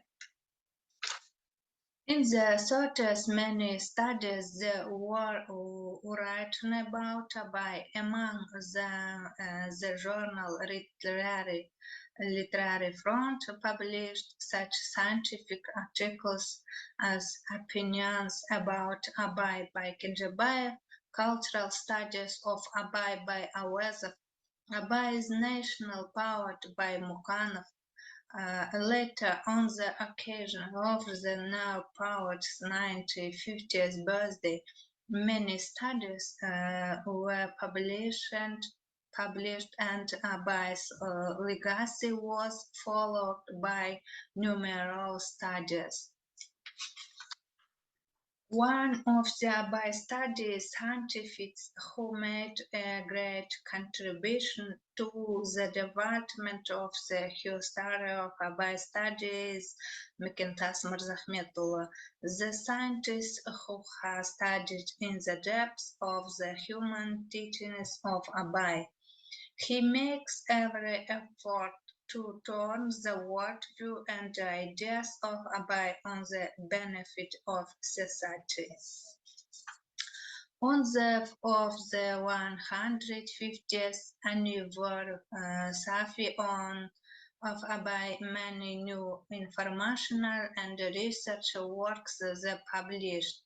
Department of Abai Studies of the National Academy of Sciences Institute of Literature and Art, named after Mukhtar Awezov, conducted a textual study of the poet's works, prepared a two-volume academic collection, and created new works dedicated to his life and work. Among the scientists who provided assistance, the Muhammadjanov, Zaki Akhmetov, Murzahmetov, Ismagulov, Baigaliev, Seralin, and others. The scientific concepts of his work, the rewriting and supplement. A collection of memoirs was published. This collection was printed for the first time in the history of Abai studies. There are monographic studies such as documentary sources of Abai's biography by Baigaliev, Abai's poetic work by Akhmetov, Abai's moral ideals by Mirzahmetullah, the history of Abai studies, the disciples of the poet Abai by Muhammad Khanov, Abai poetic lessons by Ismagulov, the ladder of knowledge by Salgarin. Ismagulov, Abai studies have passed a long time when its own history has developed. It has become an important branch of Kazakh literary studies. The duty of each of us is to modernize these achievements, develop them in accordance with the novelty of our time, and to transform Abai's legacy in accordance with the needs of our time. Thank you.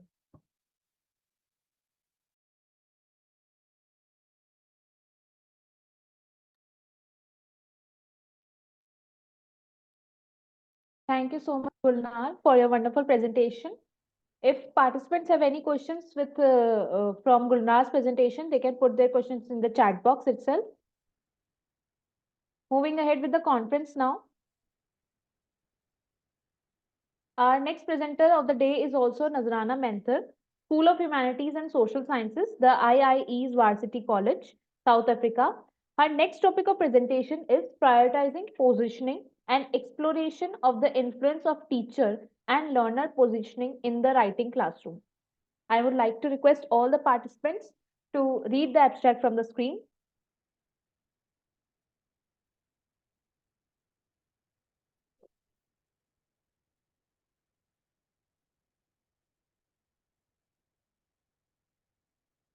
Moving ahead with the presentation now.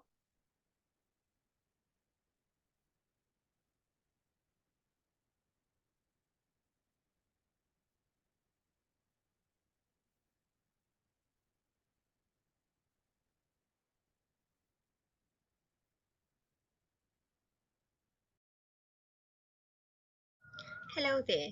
Welcome to the presentation titled Prioritizing Positioning, an Exploration of the Influence of Teacher and Learner Positioning in the Writing Classroom. I am Dr. Nazrana Mentor from the IIE's Varsity College online campus in South Africa. The following will be covered in this presentation and is laid out as follows. An introduction to the study will be provided, followed by a review of the key literature that informed the study, and finally the findings, discussion, and conclusion. In this section of the presentation, the background, aims, and purpose, sample, data collection, and analysis will be explained. Existing research shows that in South Africa, there are reasons for concern regarding the achievements of a large portion of grade 6 learners in language learning. The impact of this poor language achievement affects their success rates across learning areas and in higher grades. It has been found that historically, grade 6 boys have achieved and continue to achieve lower results than their female peers in national and international language assessments. However, boys' language learning, especially in primary schools, is surprisingly under-researched, particularly their writing skills development. This study contributes to the existing field of research by using positioning theory to understand grade 6 boys' writing development. For this interpretive, qualitative, theory-seeking case study, data were gathered from classroom observations and the data were analyzed from the perspective of positioning theory. 2 schools participated in the study. A cycle of the grade 6 writing program in each school was analyzed. In the review of literature section, I will now unpack research pertaining to boys' writing, writing research, and positioning theory. It has been found that a gender gap that favors girls academically exists both nationally and internationally. International research into this situation has indicated that girls outperform boys in all subjects. In South Africa, the following is based on the 2016 PEARLS assessment results. The South African gender gap in reading is the second highest in the world. Girls scored much higher than boys in reading across the board. In grade 4, girls are a full year in learning ahead of boys. 84% of South African boys did not reach the low benchmark category. The gap between boys and girls is also growing over time and was larger than it was in 2011. In primary schools, reading rather than writing has been the dominant research focus. However, writing is also a skill that is central to all learning. One South African study on teaching writing at primary school level found that learners do not write at the required level, so teachers are concerned about the written language development of their learners, as writing is integral to all learning. At the time of conducting the study, writing research about middle school learners in South Africa remained relatively uncharted. Research that has been conducted stressed the importance of writing, teaching writing, and researching writing and has foregrounded the need for interventions in the writing classroom, particularly in terms of teacher development. Positioning theory was originally developed by social psychologist Harry to try to understand the dynamic, emergent nature of social interaction. He used the term position rather than role, as role was more fixed and stable. Position could capture the fluid and changing nature of how people interact in a social situation. Positioning theory is the study of the nature, formation, influence, and ways of change of local systems of rights and duties as shared assumptions of them influence small-scale interactions. It views positioning as a dynamic form of social role and aims to explain the relationship between discourse and psychological phenomena. Positioning theory offers a conceptual system within which the unfolding episodes of everyday life can be followed in fresh and enlightening ways because it concerns conventions of speech that are easily altered, can be contested, and last for a short time. More recently, scholars have begun to apply Herman's ideas to education. Rule drew on both Harry and Herman's in using the notion of position along with dialogue and cognition in his framework of diacognition for understanding, teaching, and learning as knowing. Grossman states that the process approach to writing focuses on the process that the learners and teachers go through when writing. Each stage has a purpose with outcomes that the learners need to achieve. The writing process includes generating ideas, deciding which ideas are relevant to the message, and then using the language available to communicate that message in a process that evolves and develops. Therefore, the teacher shifts from the position of being only a linguistic judge to that of a reader responding to what the learners have written, and the learners shift between the positions of thinker, planner, writer, reader, and so on. The findings, discussion, and conclusions for this study will now be provided. After analyzing 4 episodes from the lesson observations, it was found that using positioning theory as a lens illuminated several aspects of teaching and learning during the cycle of the writing process in a grade 6 classroom. The relations between dialogue, position, and cognition were quite different in the 2 classrooms.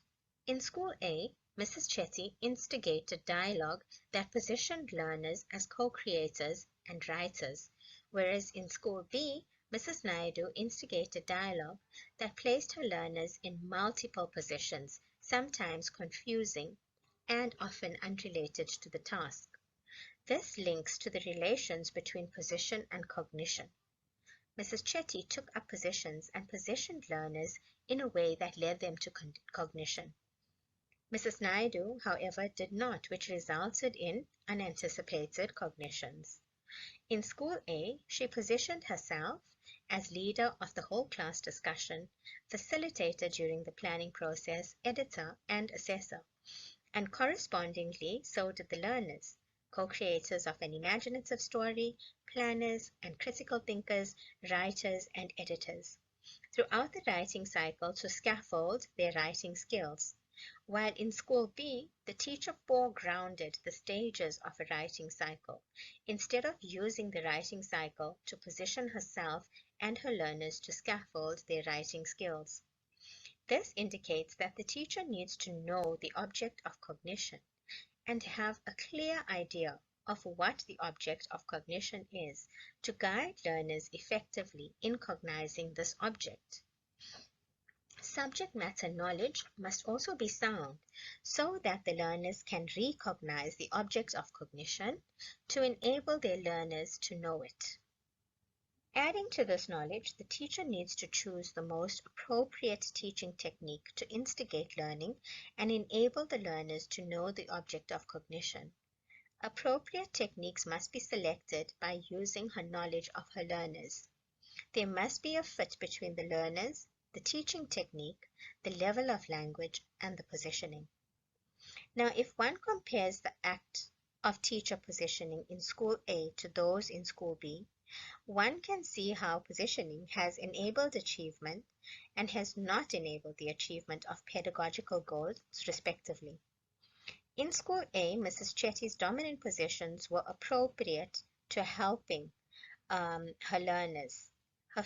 In School B, Mrs. Naidu did not always choose positions that were linked to the object of cognition, so her frequent positional transitions of both herself and the learners tended to disrupt and confuse them. So while considering their identities as teacher and language learners in the context they situate themselves in, particularly to the public discourse that boys are known as poor achievers in literacy, the following was noted. Mrs. Chetty seemed to read the context of the boys well by recognizing their need for stimulation that focused on action, movement, excitement, and by drawing on what they already knew. Mrs. Naidu did not really engage with the boys' context and needs. Mainly, she treated them as passive recipients of knowledge, but she misjudged what they knew. Although she did try to link to their prior knowledge of stories, this backfired when they reproduced the stories rather than developed their own imaginative writing. The findings from an analysis of 4 episodes from 2 grade 6 writing lessons using positioning theory were presented. In the first episode, the teacher successfully positioned her learners and engaged them in a discussion which supported them to plan their own version of a story. In episode 2 in School B, the teacher's lack of knowledge resulted in her inability to correctly position herself and her learners, so they did not meet her expectations. The results of which can be seen in episode 3. Also evident from episode 3 was the use of positioning to reach shared understanding, which contributed to the teacher's knowledge of her learners and helped her respond appropriately when a similar incident occurred later in the lesson. Finally, episode 4 highlighted the need for acceptance of positions during the stages of the writing cycle, as in this episode, the boy rejected the positioning, which resulted in his work not being peer edited, which then leads to an increase in the teacher's workload, as she now had to edit his work. It can be concluded that positioning plays a key role during the stages of the writing process, and that if the teacher and learners fail to position each other and themselves correctly, the quality of the learner's engagement during each stage and the completion of tasks could be compromised.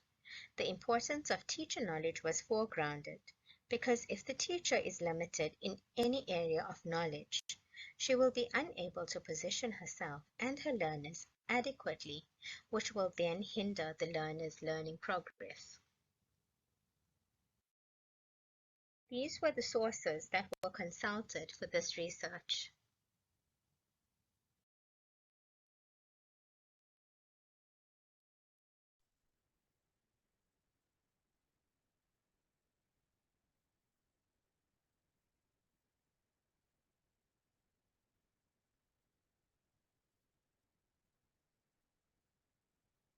I thank you for attending the presentation.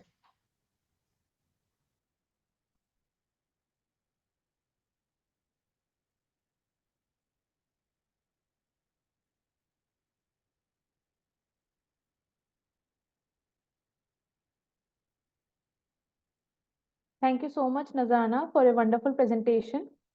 If anyone has any questions regarding this presentation, they can put their questions in the chat box itself, or they can ask Nazana. Thank you so much, Nazana. So moving ahead with the conference now, our next presenter of the day is Laszlo David Suazwo, uh, Department of History, JSUL University, Komarno, Slovakia. His topic of presentation is teacher interaction from the perspective of high school students. So I would like to request all the participants to read the abstract from the screen.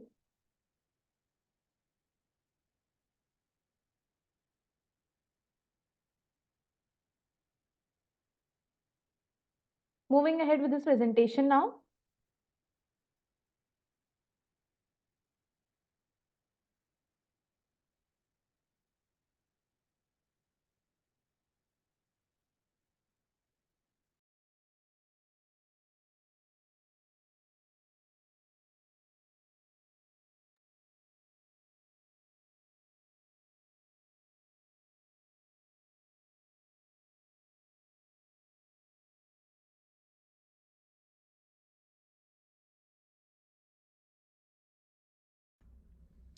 Hi, good morning everyone. My name is David Sabu and I'm going to talk about our topic, which is the teacher interaction from the perspective of high school students. And then I would like to share the details and the results of our research. First of all, we have to talk about what is QTI. This is the questionnaire on teacher interaction. This is a method used to assess the interactional teacher behavior. This idea was based on the questionnaire for interactional teacher behavior, the QUIT. It was created by Wabers in 1985. Wabers' idea was based on Larry's idea from 1957. It's the interpersonal checklist, and the original questionnaire contained 77 questions, and it was developed for Dutch high school students, so obviously the original questionnaire was created in Dutch. And the aim of this questionnaire was to observe the teacher's classroom activities from the student's perspective. After the Dutch version in 1985, a lot of other versions followed it. Of course, the first one was the English language version of the questionnaire, which was first used in the United States in 1991. Then they adopted this questionnaire in Australia as well in 1993, and even in Turkey in 2007 for high school students. And we can even find other adaptations like in Singapore, Malaysia, Greek, China, and Slovakia. And even the Hungarian version of QT was created only 2 years ago in 2022 by Peter Toth and Kinga Horváth. And they were using this questionnaire to find the ideal teacher's interpersonal behavior from the university students' point of view. The Hungarian version of this questionnaire was adapted only last year, which was created especially to measure the interactional teacher behavior from the student's perspective. During the adaptation process, we used double back translation, and we also had the wording of the questionnaire reviewed by practicing educators. So we were two. I was one of them who translated the questionnaire from English to Hungarian, and then another two teachers were translating back from Hungarian to English, and then we analyze together if the original English version is the same or has the same meaning than what we got back after the double back translation. With this questionnaire, we already did a pilot research, and we find one item to correct.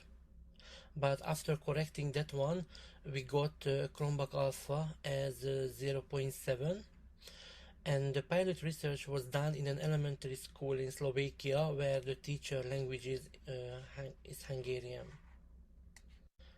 This questionnaire contains 48 questions, and there are 8 octans, and we would like to get more details by the questions. There are 6 questions or statements for each octans, and I would like to show you what the octans are and what is the description of the octans exactly. The first one is the leadership behavior. There are 6 questions or items which measure how the teacher lead or organize the staff and the classroom activities in the classroom. The second one is the helpful or friendly behavior. There are 6 items. How the teacher shows interest in students' problem, or how friendly he or she is, how is his or her sense of humor.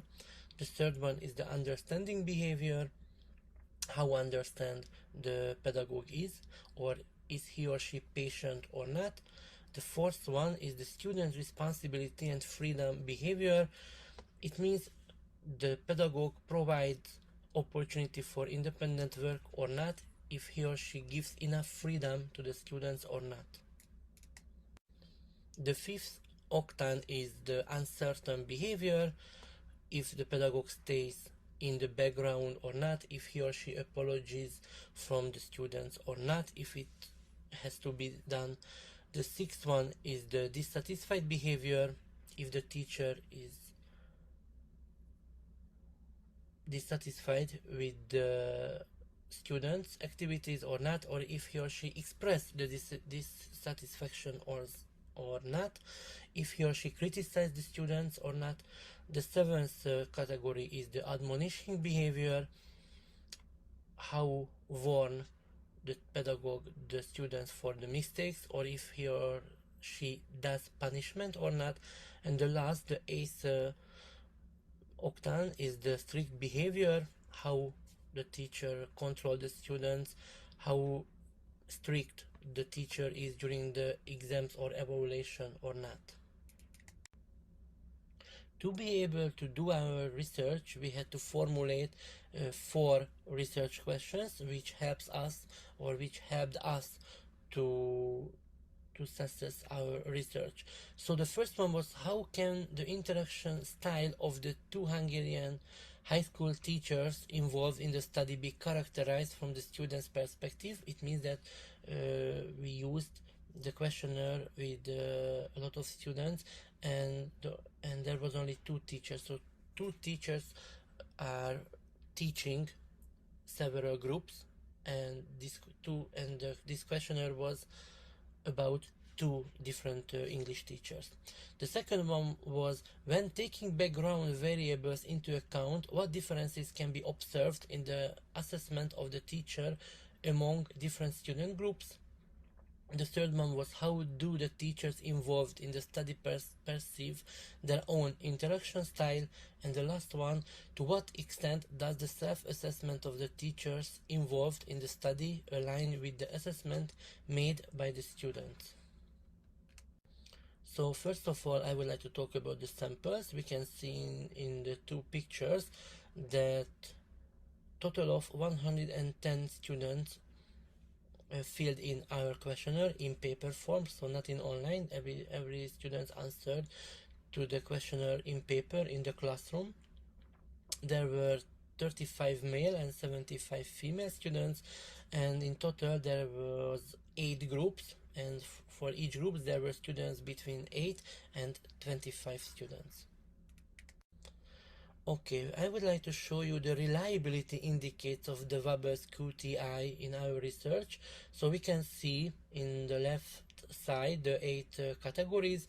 We can see the number of the items, which statements were dedicated for each categories. So we can see for all categories there were 6 items, and we can see the Chromebox alpha as well, and the most important that all of them are above 0.6. I would like to show you other indicators as well. We can see the mean, the standard deviation, the confidence interval for mean, the skewness and the kurtosis, and at the same time we can see the answers for the first research question. So how can the interaction style of the 2 Hungarian high school teachers involved in the study be characterized from the teachers, from the students' perspective? We can see the 8 mean, so we can see which categories are categorized for the teachers and which are not. So for example, the dissatisfied category, the mean of this is 8.2.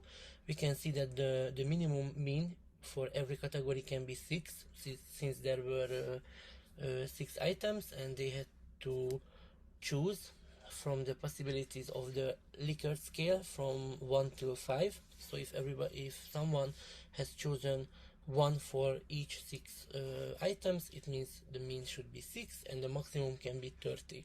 So we can see that, for example, the dissatisfied category, the mean of this category is really low, it's 8.2, and the highest can be even 27 or 28.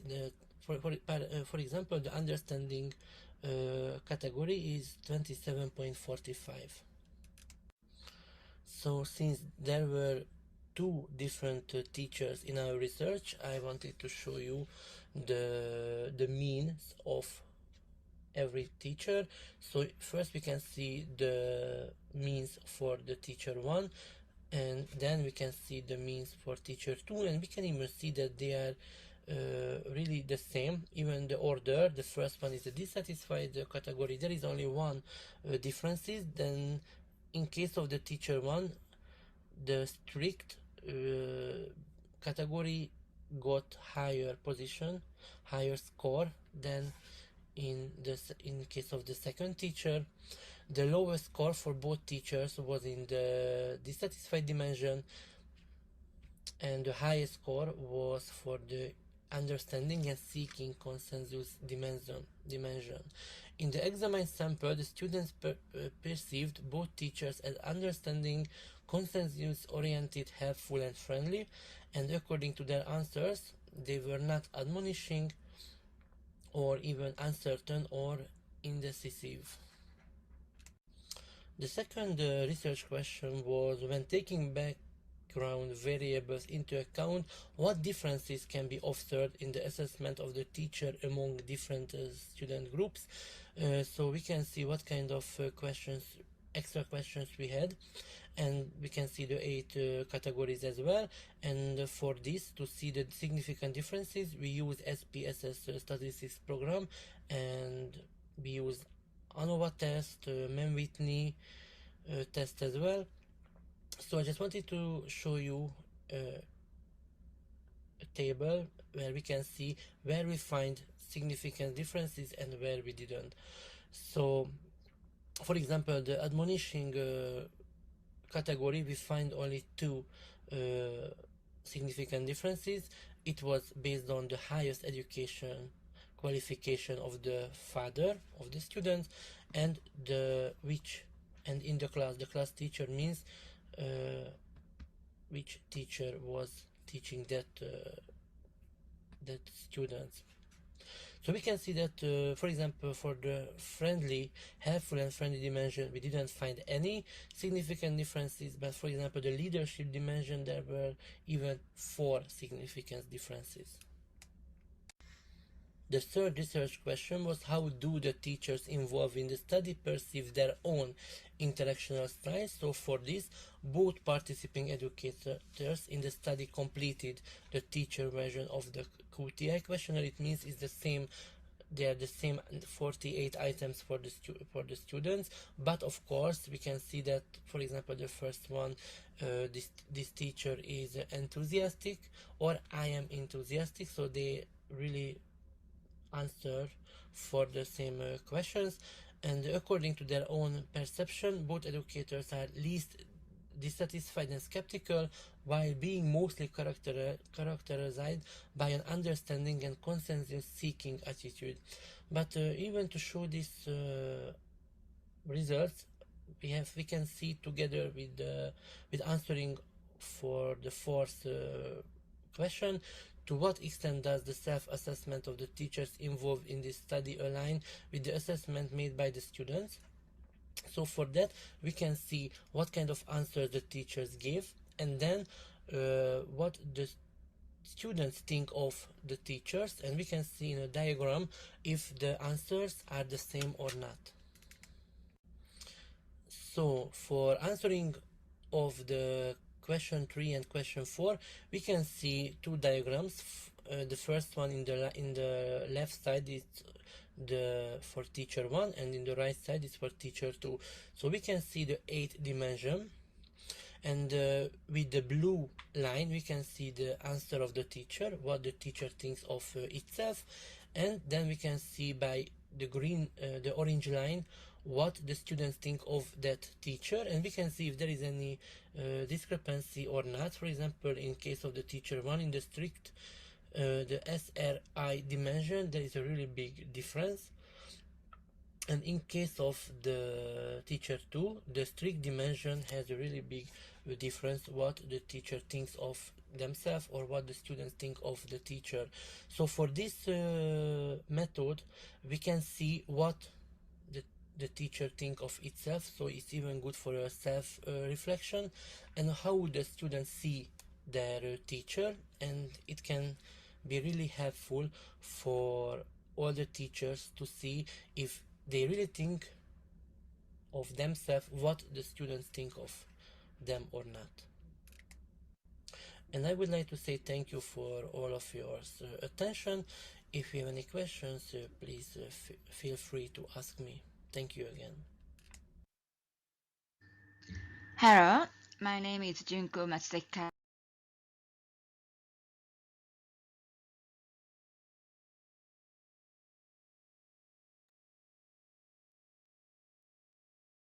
Thank you so much, Laszlo David Swabo, for your wonderful presentation. If any of the participants have any questions related to David's presentation, they can put their questions in the chat box itself. So moving ahead with the conference now. Our next presenter of the day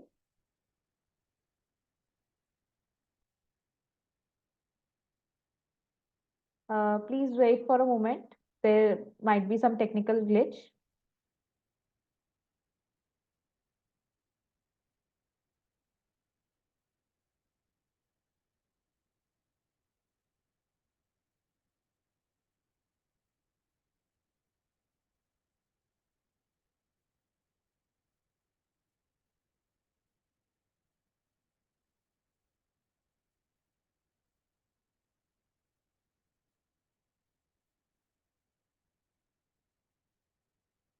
Okay, so moving ahead with the next presentation of the day.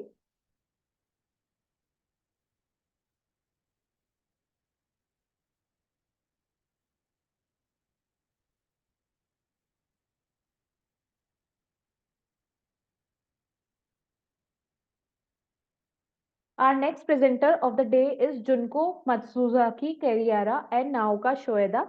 Junko Matsuzaki is from the Center for General Education, Tokyo Keizai University, Tokyo, Japan, and Naoka Shoeda, Child Psychology, Tokyo Future University, Tokyo, Japan. Their topic of presentation is Tea Ceremony, Cultural Teaching Practices for Chinese University Students, a preliminary study for the development of English teaching materials on Japanese tea ceremony. I would like to request all the participants to read the abstract from the screen.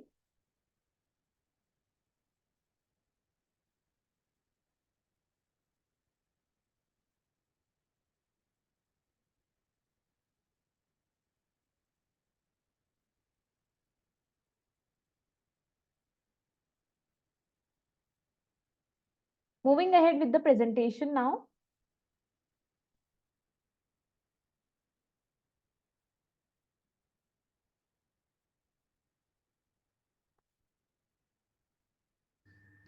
Hello, my name is Junko Matsutaka from Tokyo Keizai University and Naoko Shioda, Tokyo Future University.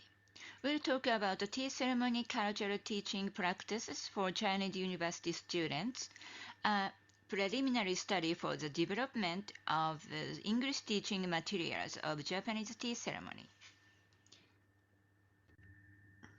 First, introduction.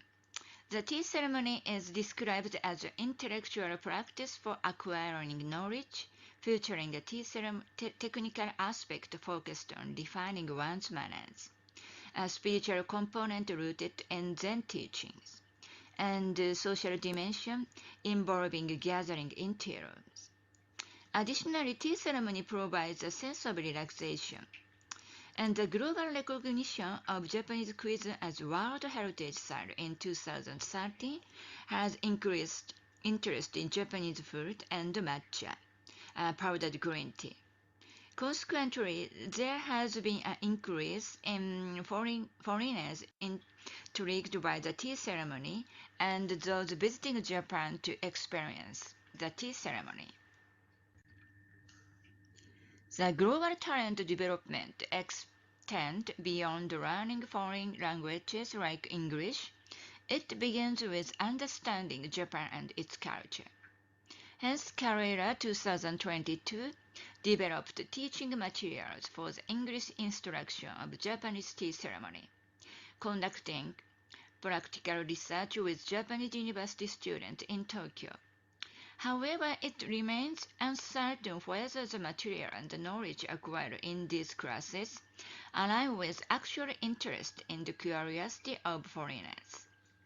Thus, this study represents a preliminary survey to develop English teaching material for the tea ceremony that reflect the need and interest of foreign learners. And specifically, this study aims to clarify what aspect of the tea ceremony foreigners are interested in, what they consider important, and furthermore, what specific aspect they wish to delve deeper into. So, purpose of the study again. This study is preliminary study for creating teaching material for the development of global human resources who can communicate their own, in this case, Japanese culture, such as the tea ceremony, to the world in English. In particular, this study aims to clarify what foreigners are interested in, what they find important, and what they would like to know more about the tea ceremony, create teaching materials reflecting foreigners' interests and concerns. And participants and lessons. Due to the impact of COVID pandemic, the classes were conducted online using the class-in system. In 2 weeks, in July 2020, there are 47 students on the roster, but actual participation in the classes of 41 students. The first week focused on learning Japanese culture and language through Japanese anime, while the second week centered on Japanese culture and language through the study of the tea ceremony. Lessons 9 and 10 cover the spiritual and history of the tea ceremony in English. Lessons 11 through 15 involve the use of videos that allow the student to learn about the tea ceremony in both English and Japanese. These videos, based on the Urasenke School of Tea Ceremony, one of the 3 main schools of Japanese tea ceremony, were produced and supervised by instructors who teaches tea ceremony at the University of Hawaii, and furthermore edited by the lead author.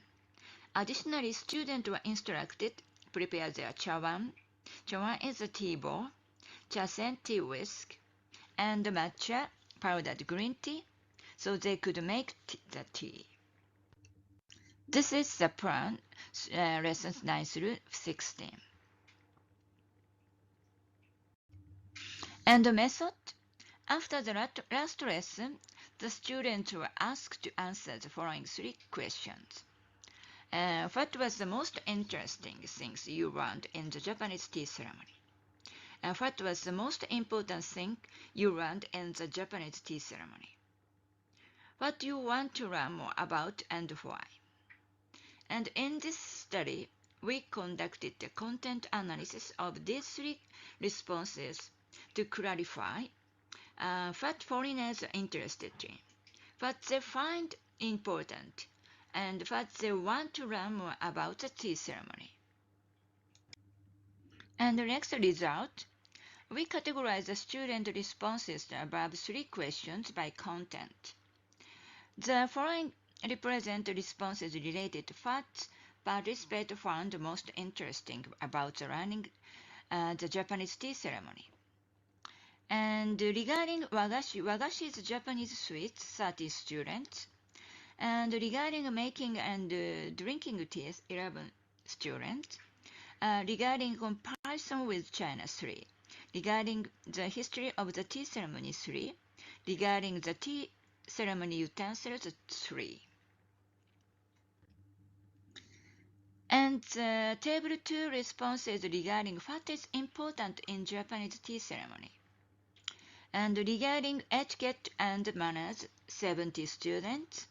And related to spirits and religion, 8. And regarding Rikyu's 7 rules and Wake Seijak, this is some tea ceremony spirits, and 8 students. Regarding comparison with China, 6. and regarding making tea for students. And table 3 responses regarding fat Chinese students like to learn more about the tea ceremony. And tea in general, 8 students. And the differences with China, 5. And the differences between schools of tea ceremony, 4. And the current knowledge of the tea ceremony in general, 3. And wagashi, Japanese sweets, 3. And kimono, 2 students. And let's move to discussion. And the most common response regarding the most interesting aspect of learning the Japanese tea ceremony was wagashi, and 30 respondents. And this is probably because they find it interesting that the Japanese tea ceremony has the rules on how to eat sweets. And whereas they usually eat sweets casually and freely, and furthermore, in terms of their desire to learn more about the Japanese tea ceremony, and 3 students expressed an interest in learning about wagashi. These aspects suggest that many of the students participating in this research were particularly interested in wagashi. Similarly, Yamamoto 2018 reported that many students from Malaysia liked mame daifuku, some Japanese sweets of the red bean paste wrapped with beans with mixed rice, thin rice cake, and asked for another one instead of another cup of tea. One of them mentioned the tea and wagashi experiments the most interesting in the program. And also Karatsu, enjoying tea and sweets was one of the 3 best things that the student experienced in the tea ceremony. In this way, for foreigners, eating wagashi in the tea ceremony seems to the most enjoyable aspect. On the other hand, in this study, we only provided instruction on the consumption of higashi. Higashi is dry confectionery. During the usucha temae, usucha temae is some thin tea procedure. However, in the tea ceremony, there is a specific manner of consuming not only higashi, but also omogashi. Omogashi is the most Japanese confectionery, served with koicha temae. Koicha temae is a 60 procedure. Therefore, it would be advisable to create a teaching material that covers not only higashi, but also the manner of consuming omogashi. And the second most common response regarding fat student found interesting about learning Japanese tea ceremony was related to making and drinking tea, with 11 participants mentioning it. Furthermore, in responses related to fat student considered important in learning Japanese tea ceremony, 4 students wrote about the significance of actually making tea. Additionally, in responses related to fat students found interesting about learning the Japanese tea ceremony, 3 students mentioned comparison with China. Furthermore, in responses related to fat students considered important in learning Japanese tea ceremony, 6 students included descriptions of the significance of comparing Japanese tea ceremony with Chinese. While Japanese tea originated in China, it is noteworthy that Japanese tea ceremony differs significantly from the Chinese tea culture. Moreover, in terms of what students want to learn more about regarding a tea ceremony, 5 students expressed a desire to learn about it through the lens of comparison with China. In responses concerning what students found interesting about learning the Japanese tea ceremony, 3 students mentioned an interest in the history of the tea ceremony. Similarly, in responses related to what students consider important and what they wanted to learn more about in Japanese tea ceremony, 2 students expressed an interest in the history of tea ceremony. Regarding what they thought was important in learning Japanese tea ceremony, 16 respondents answered that it was related to spirits and religion, including wake seijak, harmony, respect, purity, and tranquility. Thus, it can be said that through this course, some students developed an interest in the history, religion, and the spiritual aspect of tea ceremony. Therefore, when creating material for Japanese students, it can be said that there is a need for material that enable students to express tea ceremony, Japanese history, and religion in English. Furthermore, the most frequently mentioned aspect identified by 70 students was etiquette, which they consider to be crucial in the context of a tea ceremony. Among them, 4 students especially mentioned bowing. This is likely because in this course we provided explanation and practical experiments of 3 types of bow. Although detailed explanation about the tea itself were rarely provided in this course, when it came to what students want to learn more about, 8 students expressed interest in various aspects of tea, including different types of tea and how it is made. They were curious about the tea in a broader sense, demonstrating that some students are not only interested in tea ceremony, but also in the topic of the tea itself. Furthermore, 4 students expressed an interest in learning more about the differences between various tea ceremony schools, and 3 students wanted more about the contemporary development of tea ceremony. Although this course provided a detailed explanation about the Urasenke School of Tea Ceremony, it did not delve deeply into other schools on the current state of the tea ceremony. From these responses, it can be anticipated that foreign students are more interested in acquiring broader knowledge of subjects such as tea ceremony and tea as a part of their cultural education, rather than focusing extensively on single school. So conclusion. So as a result of Chinese students learning tea ceremony online, it was found that despite being online, participating students enjoy activities such as making and drinking tea, as well as learning how to consume traditional Japanese tea. And they expressed a desire to further explore these ceremony practices. So it is advisable to reflect on these results, including not only the fundamental practice of tea ceremony, but also knowledge related to tea ceremony. And thank you for listening.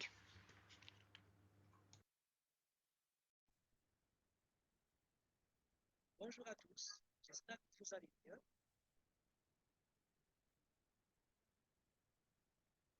Thank you so much, Junko and Naruka, for a wonderful presentation. If any participant have any questions related to their presentation, they can put the questions in the chat box itself. So moving ahead with the conference now, our next presenter of the day is Hicham Ozif, Faculty of Legal, Economic and Social Sciences, Sidi Mohammed bin Abdullah University, Fes, Morocco. His topic of presentation is analysis of determinants of adoption of e-learning platforms among students at the Faculty of Legal, Economic and Social Sciences in Fes, Morocco. You may see the abstract in French on your screen. For other participants' preference, we have also the abstract here on the screen translated in English. You may read it from here.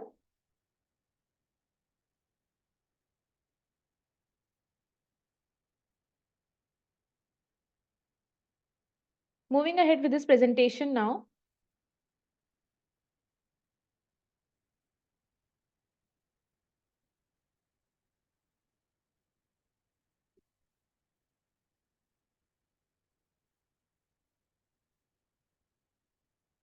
Je me présente, je m'appelle Hicham Ozif, je suis doctorant à l'université Sidi Mohammed bin Abdullah à Fès. Très bien. Aujourd'hui, je vais présenter devant vous ma participation à cette conférence. Donc, mon sujet, c'est les déterminants d'adoption des plateformes e-learning dans l'enseignement supérieur. Donc, mon plan sera comme suit. Je vais commencer par une introduction, le cadre théorique de la recherche et les hypothèses, une méthodologie, recueil des données, ou bien recueil et traitement de données, résultats de la recherche et enfin la conclusion. Vous savez tous que le numérique a révolutionné de nombreux aspects de notre société et l'éducation ne fait pas exception. Les universités jouent un rôle clé dans l'intégration du numérique dans les processus d'enseignement et d'apprentissage, ce qui contribue à la transition vers de nouvelles perspectives éducatives. Dans cette communication, nous explorons les déterminants d'adoption des plateformes e-learning par les étudiants de la Faculté des sciences juridiques, économiques et sociales de Fès au Maroc. Donc, l'objectif principal de la recherche, c'est de mener une étude sur le terrain pour déterminer les facteurs d'adoption des plateformes e-learning par les étudiants de l'Université Sidi Mohammed bin Abdullah à Fès. Donc, la problématique que j'ai choisie, c'est quels sont les facteurs d'adoption des plateformes e-learning par les étudiants de l'Université Sidi Mohammed bin Abdullah. Donc, l'éducation est un domaine où l'intégration des nouvelles technologies présente un grand intérêt. Les théories et les modèles d'acceptation et d'adoption des technologies sont donc souvent utilisés pour informer la recherche dans le contexte éducatif.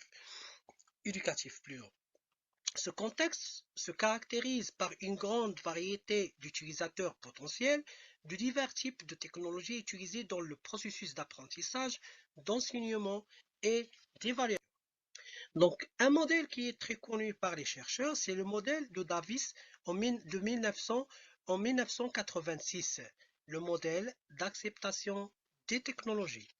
Voilà le modèle, donc il a choisi, ou bien il a mis deux variables indépendantes, la facilité d'utilisation perçue et l'utilité perçue, pour savoir l'influence de ces deux variables indépendantes sur la variable dépendante, l'utilisation effective du système, par l'intermédiaire d'une variable qui est l'attitude.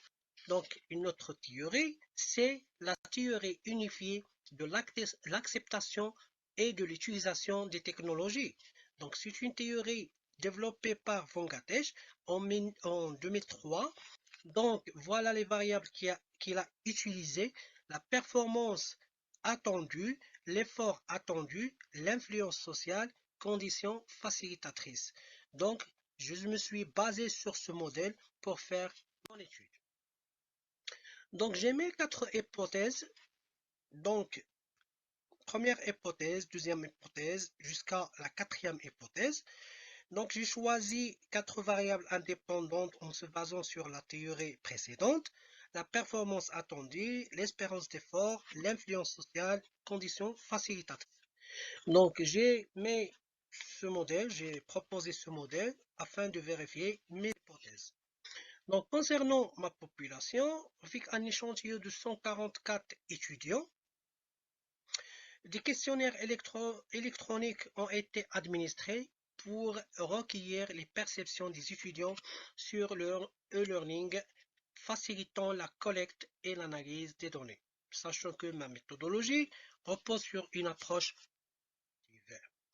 Donc, concernant ici le sexe de l'interviewé, comme vous voyez ici, on a un pourcentage de 66% pour les femmes et 34% pour les hommes. Je n'ai pas de données manquantes. Donc, voilà pour la première variable. Comme vous voyez, pour la première variable, la performance attendue, l'indice de KMO est de 0,859. Donc, il est supérieur à 0,7, c'est bon. Ainsi que, comme vous voyez ici, les items, donc, ils sont magnifiques parce qu'ils sont supérieurs à 0,5. Donc, je ne peux pas éliminer un item d'après ce que m'a donné SPSS. Donc, alpha de Cronbach déjà pas mal, 0,945. Donc, je vais passer. Donc, je ne sais pas, voilà.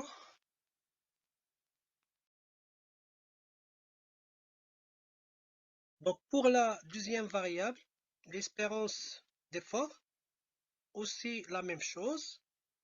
Donc, j'ai rien éliminé pour les échelles. L'indice de KMO est de 0,681. Alpha de Cronbach est de 0,816. Voilà, comme vous voyez. Donc, signification existe. Donc, ça, c'est pour l'influence sociale. Comme vous voyez, ici, il y a l'indice de KMO est de 0,718. Mais, comme vous voyez, l'influence sociale 3, l'item 3, donc il est inférieur à 0,5. Elle est de 0,378. Donc, il faut éliminer l'influence, bien l'item 3 et refaire la CP. Donc, alpha de Cronbach est de 0,780. Donc, voilà. Donc, après avoir éliminé l'item 3, donc, l'indice de Caïman est bon. Donc, il y a une signification. Donc, alpha de Cronbach aussi, il est très bien, de 0,827. Donc, pour conditions facilitatrices, donc la quatrième variable, ici, comme vous voyez, l'indice de Caïman est de 0,593, mais je vois que l'item 4, il est inférieur à 0,5, même si l'alpha de Cronbach, il est bon, 0,655. Donc, je vais éliminer les 4. Donc, ici, c'est la matrice de corrélation. Quand vous voyez la matrice de corrélation, vous m'attendez un peu pour faire...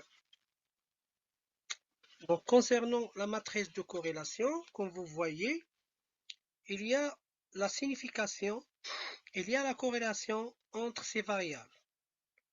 Donc, l'utilisation de la technologie avec l'influence sociale, on a 0,967. Donc, significatif, comme vous voyez.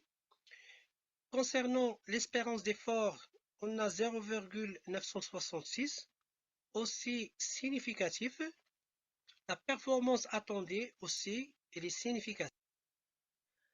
Donc, pour la régression linéaire, comme vous voyez le tableau, donc le R2, elle est de 0,905, donc elle est bien, comme vous voyez, en rouge. Alors, concernant la régression linéaire entre l'espérance d'effort et l'utilisation de la technologie, aussi, comme vous constatez, R2 0,660. Concernant la régression linéaire entre l'influence sociale et l'utilisation de la technologie, on a aussi un R2 0,844, donc significatif. Donc, les hypothèses, 3 hypothèses H1, H2, H3, donc ils sont validés. Par contre, l'hypothèse 4, concernant la variable condition facilitatrice, elle est non validée.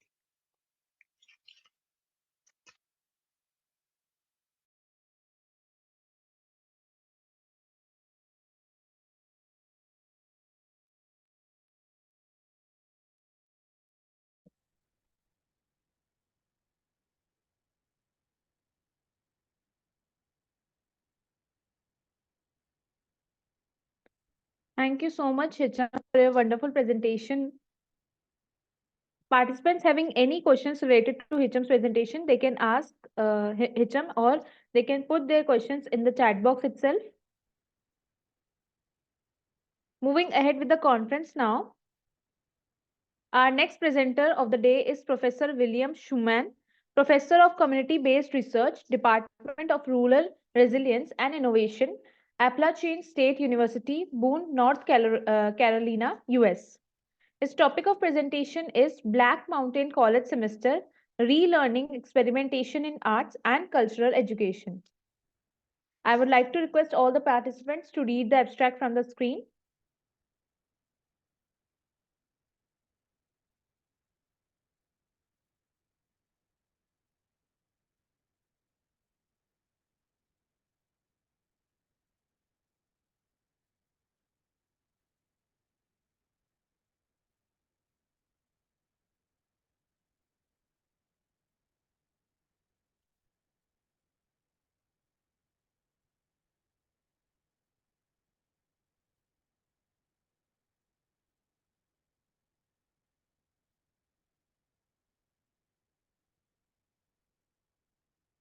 Moving ahead with this presentation now.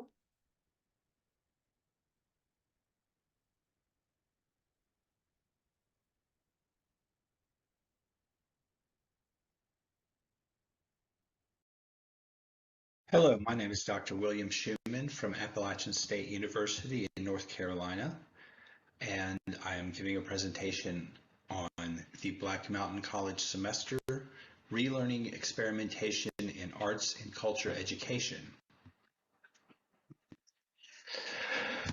So Black Mountain College semester project, or BMCS, was an interdisciplinary teaching and publishing education project implemented in 2018 at Appalachian State University in North Carolina, USA. It was based on the democratic education model of Black Mountain College, and Black Mountain College semester was made up of public lectures, workshops, exhibits, web-based content, film screenings, publications, and special courses. Despite the rural character of the project area, BMCS reached a total of 35,804 people. This paper offers an overview briefly of Black Mountain College, followed by discussion of the project design and the analysis of 2 project case studies. Broadly, I'm interested in analyzing the process of co-creating methods of experiential learning on and beyond a university campus. Project assessment data is utilized to contextualize the responses to BMCS and discuss future directions for this project. Now, Black Mountain College operated between 1933 and 1957 in Buncombe County, North Carolina, and is widely regarded as an experiment in educational democracy. For faculty, this meant challenging many of the era's assumptions about higher education. For example, the rector or college leader was elected, as was the governing board of fellows, which came from the faculty ranks.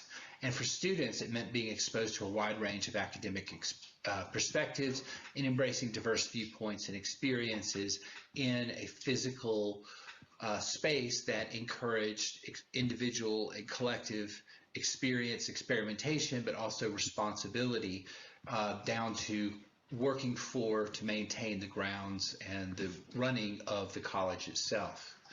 BMC was hardly a utopia, but intellectual growth and social responsibility were deemed inseparable components of student learning. And here we see the location in North Carolina and focused on a specific area there. Now, the arts held a central role in the curriculum and were the means of instilling in the community the shared values of creativity, independence, discipline, and emotional maturity. A litany of faculty, students, and scholars have made significant contributions from Black Mountain College to the visual arts, writing, theater, music, dance, design, and beyond. Timing of this was important too. The world had seen the First World War and was on the brink of the Second. America was in the midst of the Great Depression economically and spiritually. Many of the people who came to Black Mountain because they had nowhere else to go, they became academic renegades and refugees, such as Joseph and Annie Albers from Germany. And so they were among many who were looking for a place to settle and quietly contemplate and execute their work. The mountains provided a refuge far enough from the mainstream to see the world in new ways and artistic practice in new ways, but also close enough that their insights were connected with other audiences and artists beyond the North Carolina mountains. Ultimately, Black Mountain College's unique model could not be sustained economically or structurally, however. Despite the many talents of its alumni, very few actually completed degrees, and by 1957, the college closed its doors forever, though not without nurturing the future of many creative disciplines. So now to talk about creating the BMCS, the Black Mountain College Semester, which started in 2017 among discussions of faculty and curators at Appalachian State University in Boone, North Carolina, about revisiting the college's educational model in new ways.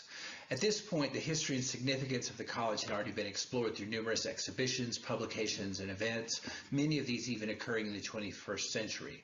So we sought to introduce a different approach by treating the legacy as an opportunity for practicing experimental democratic education for students and the general public. Conceptually, this meant exploring the role of place in the history of Black Mountain College. Whereas most scholarship and art criticism had ignored the mountain context of the college, BMCS would explore these continuities. And ultimately, this resulted in a multi-sided 12-month project that linked the university to 3 galleries in Western North Carolina, including the Shenandoah Valley Museum in Black Mountain, as well as public schools and other institutions through a variety of applications. The interdisciplinary nature of this project team was the strength in many regards. The core investigative team represented the fields of anthropology, art history, curriculum and design, documentary arts, literature, library science, education, and museum curation and studies. Contributing faculty and collaborators include a representative from art, dance, folklore, design, school education, geometry, history, museum practice, and sustainable development. And several aspects of the project invited community participation and hands-on interaction, including exhibitions, museum displays, public lectures, visual artists, and a geodesic dome modeling or workshop project that was run all over Western North Carolina. Appalachian State was also well suited to this project. Only 90 minutes drive from Black Mountain, the university's Special Collection Archives was home to the papers of Black Mountain College founder John Rice, among other resources. Using the archives as an anchor, the web development project was designed to link the various BMCS projects together and provide a ready educational resource for the university and public schools to integrate BMCS activities into their curricula. The website would combine archival data with original interviews, digital assets, and teacher lessons plans to examine BMC, or Black Mountain College, through the lens of historical change and in the context of both North Carolina and the United States. As well as providing exhibition and public participation opportunities, BMCS project leaders sought to integrate learning about the college directly into university courses. While the core project team would develop a common timeline narrative, BMCS fellows would simultaneously contribute to this content and thereby shape the scope and direction of one of the project's core resources. Faculty were selected according to their overlap of proposals of teaching with the timeline subject areas and how projects or proposals contributed to an understanding of place in the history of Black Mountain College. We utilized multimedia strategies to invite broad uses at applications and align the project with course teaching objectives that were already existed.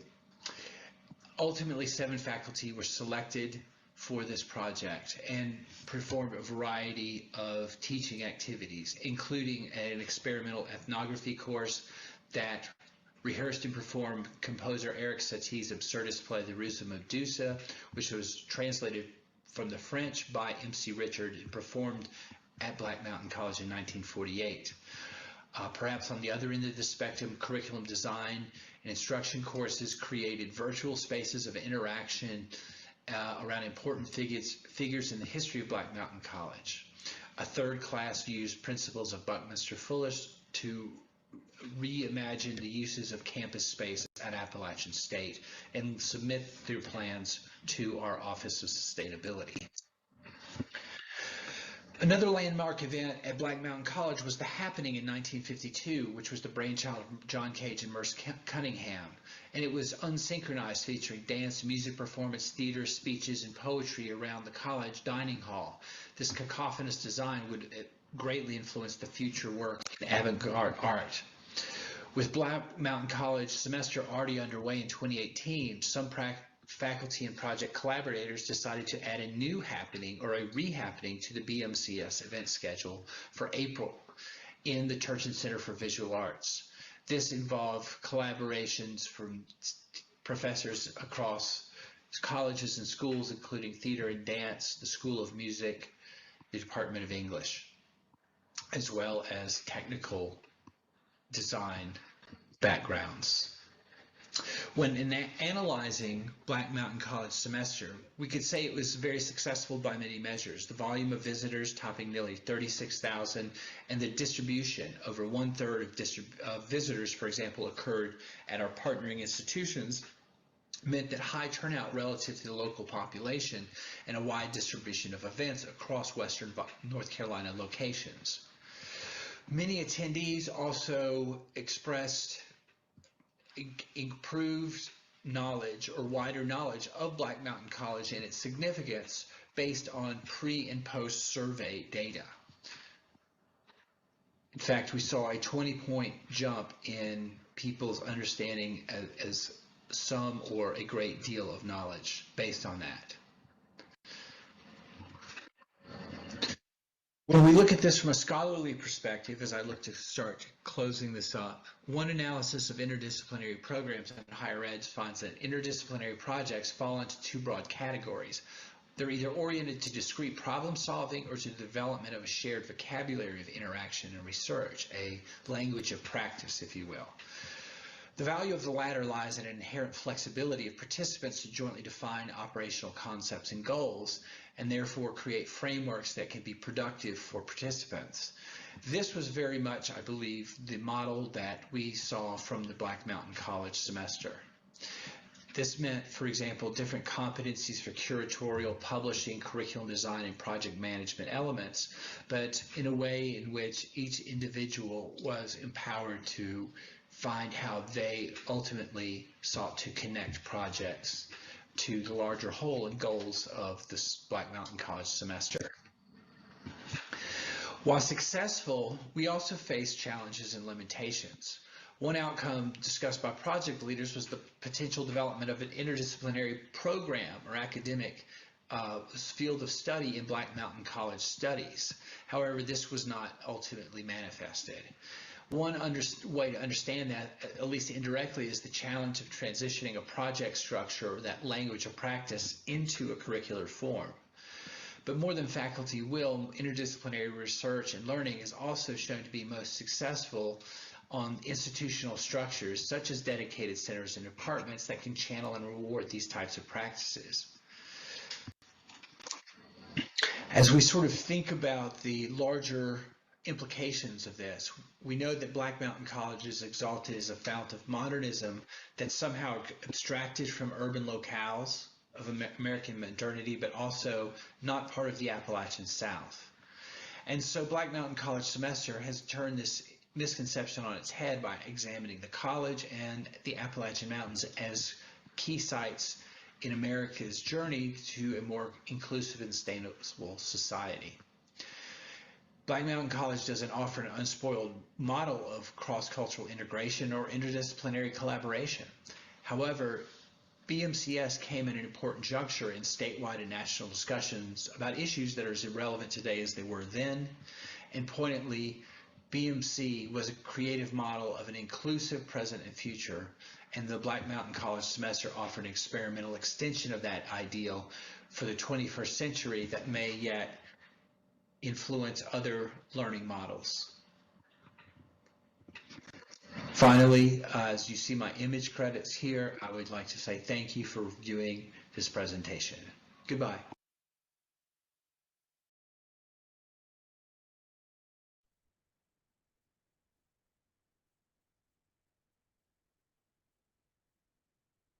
Thank you so much, Professor William Schumann, for a wonderful presentation.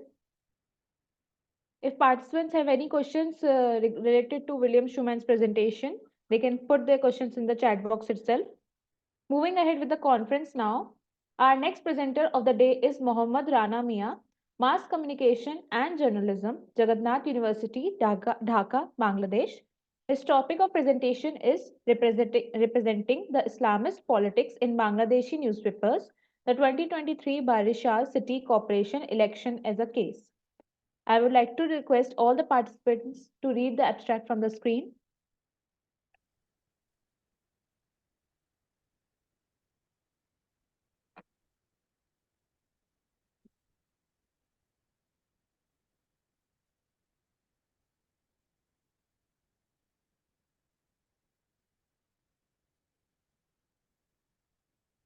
Moving ahead with this presentation now, Mohammad Rana, I would like to request you to share your screen. Can you see my slide? Yes, we can see your slide. All right, thank you for allowing me to share the screen. This is MD Rana Mia, Department of Mass Communication and Journalism, Jagannath University, Dhaka, Bangladesh. My research title is Representing Islamist Politics in Bangladeshi Newspapers, the 2023 Barishal City Corporation election as a case. Well, in order to understand the representation by news coverage of an Islamist political party, the Islami Andolan Bangladesh in Bangladeshi newspaper, the study has been conducted. The Islamist party took part in the Barishal City Corporation election 2023, and that's why I take the election as a case. The three mainstream and leading newspapers of Bangladesh, the Daily Star, the Daily Janokontho, and the News, are taken to explore the party's representation. The research follows the gatekeeping theory and framing theory, and both quantitative and qualitative method and the content analysis method are applied in this case. It needs to understand that there is no empirical study on the issue available in Bangladesh, and therefore this study can be a bridge or would enrich the literature in the area of social science in Bangladesh. And moreover, it is important to explore how the newspapers presented the election, especially the Islamist Party IAB. It also focuses where the dailies pay their attention, and additionally how they perceive rest of the political candidates and parties in their coverage. The research goes ahead based on one question. The question is, how did these newspapers represent IAB during the election and their election campaign? The main question is divided into two more. One is how the various party candidates are perceived in this coverage, and whether these newspapers do support or sideline the Islamist party. In this part, different concepts relating to this research are described. The concepts are Islam, the connection between religion and politics, history of Islamist politics in Bangladesh, and also the history of Islami Andolan Bangladesh, the electoral system and circumstances in Bangladesh, election campaign, news media, and newspaper selection, and the disputed statements or myths of IAB candidate. Well, the disputed statements is the candidate of Islami Andolan Bangladesh, Mr. Faisal Kurim, uses myth while electioneering. If you vote for hand pen, electoral symbol of this party, Allah and His Rasul, Prophet Hazrat Muhammad Sallallahu Alaihi Wasallam, will have the vote. And this study also finds an incident that the candidate and its activities made voters swear to vote for hand pen. touching hand on the Holy Quran. Three key factors are kept in head: the impact or election campaign by social media, political or ideological leaning of news outlets, representation of Muslims or Islamist political parties or Islam in newspaper while reviewing the related literature like research, books or magazine, etc.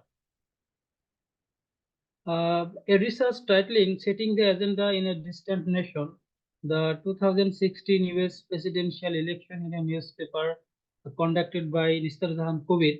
The research evidence say that the New Zealand Herald sets agenda against the Donald Trump, and it also informs readers that the person Donald Trump is not the right candidate for president of USA. And in another research, we can see that the findings of the research, how Islam is represented in the United States newspaper published in COCA, say that the adjective radical, militant, fundamentalist, political, and holy are used with the word Islam, and the researchers assume that American citizens appear to be so suspicious about Islam. Well, James Forrest, Gary and Marks in 1991 conducted a research in the name of the mass media election campaign and voter response, the Australian experience. Their research leads to the outcome that media coverage makes a relatively small but generally significant contribution to voters' behavior. And with the aim of exploring the reflection of ideological differences on Australian newspaper, the researcher made the title of their study Exploring the Political Parallelism Discourse on Representation of Islam and Muslim in the Australian Press. They are finding evidences that the impact of right-left ideological leaning amidst the Australian press was tremendously visible.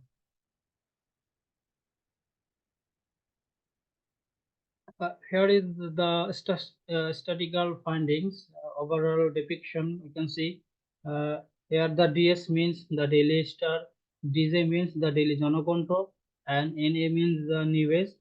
The Daily Star published 23 news and 9 photographs. Daily Jonokonto published 36 news and 38 photographs, and the News published only 9 news and an editorial. It is better to say I used the abbreviation of the party. AL means Awami League, IAB means Islami Andolan Bangladesh, ZAPA means Jatiyo Party, IND means Independent Candidate, and if we see the pie chart, 52% of the news are headlined about the Awami League, and 39% of the news was headlined about the neutral. I mean, here the news about the whole election, and they did not any party or any candidate in their headline.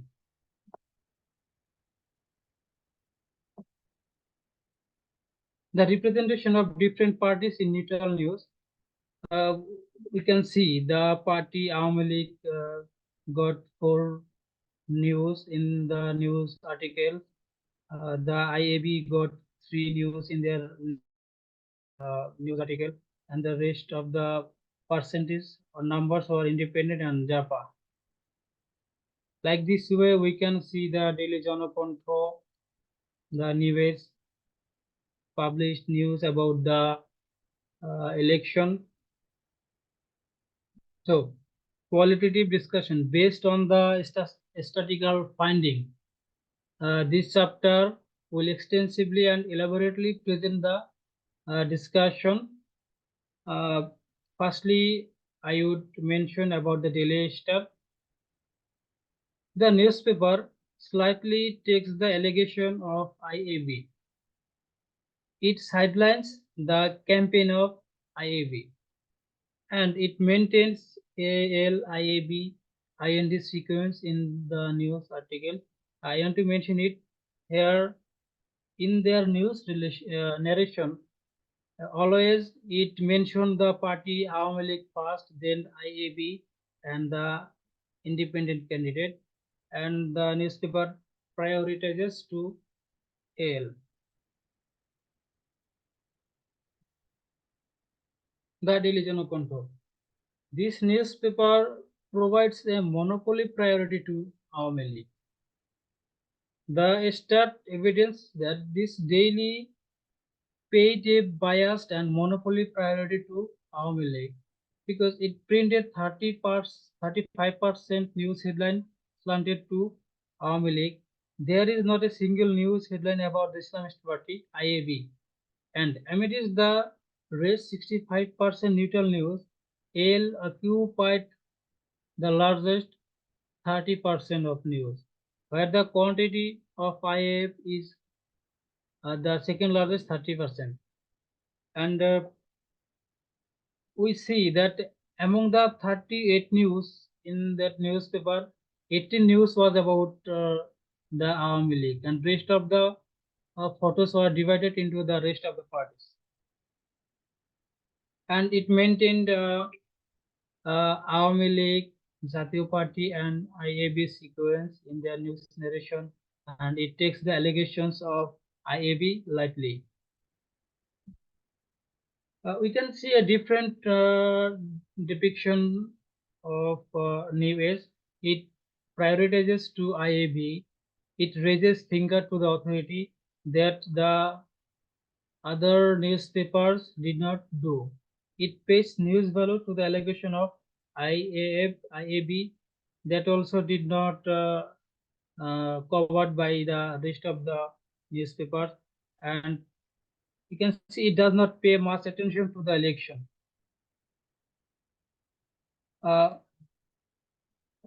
It is easily can understand that the Daily Star published 23 news and the Daily Jonocontrol published 36 news, where the news published only 9 news. So it can say that this newspaper does not pay much attention to the election. And my assessment, apologize me on second.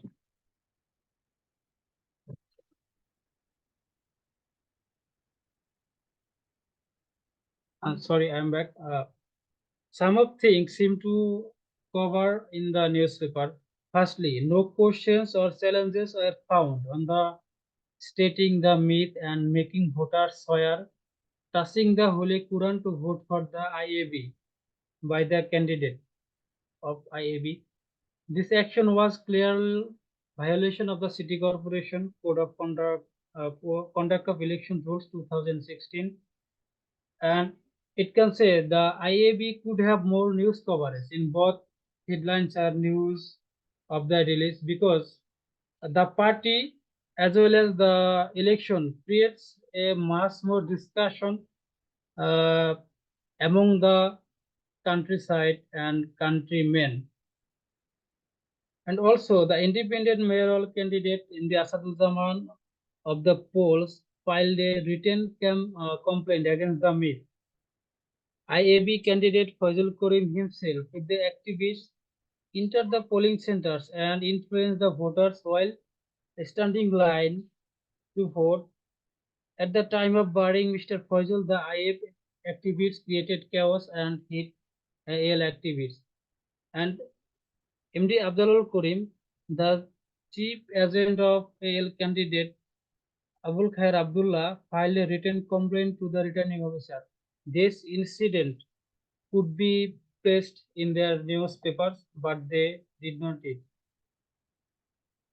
Outcomes in a nutshell, the Daily Star and Daily Jonocontrol are seemed silent to uphold the activities of IAB, especially their election campaign, and they have tendency to sideline, ignore or overlook the IAB.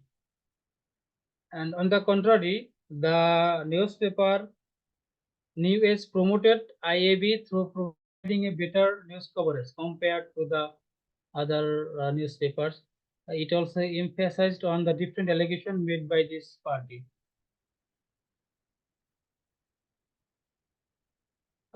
As newspapers are the mirror and server of the society, readers have high expectation. Readers expect that mass media provide them the information that is accurate and in detail. The Daily Star, Daily Janakonto News are quality and mainstream newspaper in Bangladesh. They have both credibility and popularity to the audience. They obviously don't publish news without any news value.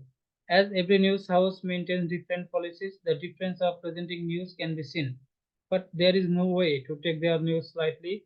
The published news definitely bears an importance.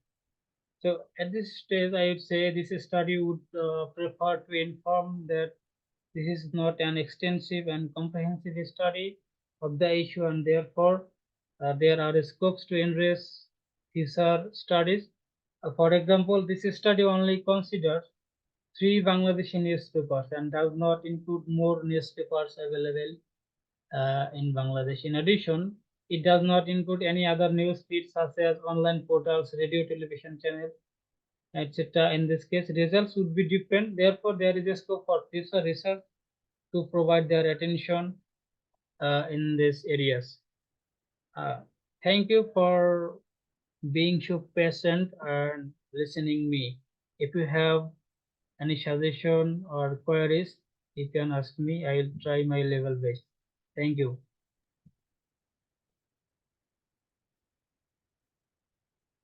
Thank you so much for a wonderful presentation.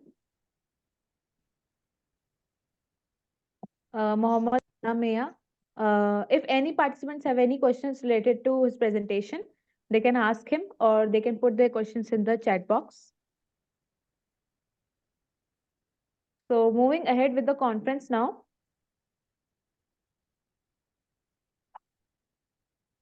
Our next presenter of the day is Nino Pavlinishvili, Faculty of Arts and Science, Ilyas State University, Tbilisi, Georgia. Her topic of presentation is Central State versus Regional Autonomy, Political Elites Action Strategy. I would like to request all the participants to read the abstract from the screen.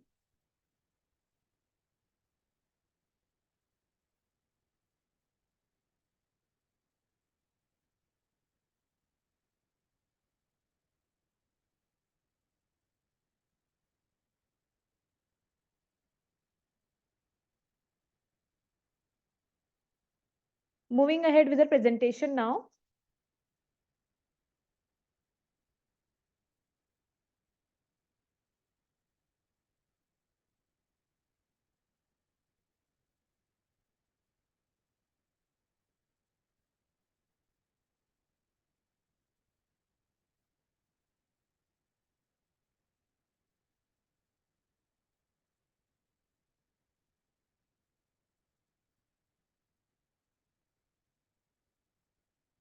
Hello, I'm Nino Pavlinishvili, an associate professor of political science at Ilyas State University. It's an honor to be today with you and participate in the conference. I will present my research on central state versus regional autonomy, political elites action strategy, and I will show how the elites action strategy works in Tatarstan and Chechnya, the autonomous republics of Russian Federation. Academic scholarship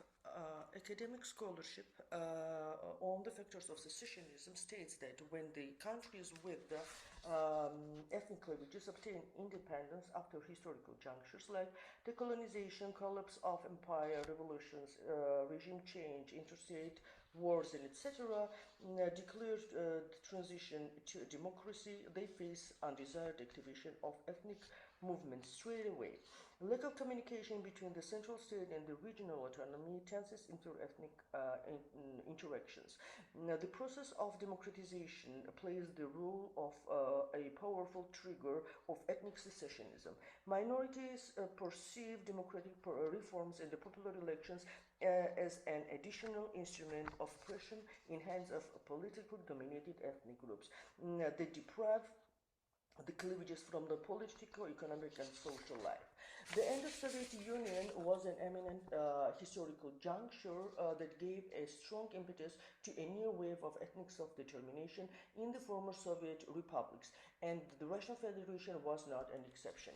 The process of self-determination of the ethnic minorities in the autonomous republics of Russian Federation underwent differently in the distinct autonomous units, and the outcomes were drastically different as well.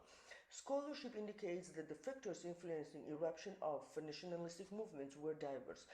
In this presentation, I will try to show the reasons having an influence on the political elites' decision-making processes, namely the selection of specific action strategies by the autonomous leadership and reaction tactic repertoire of the central state authority.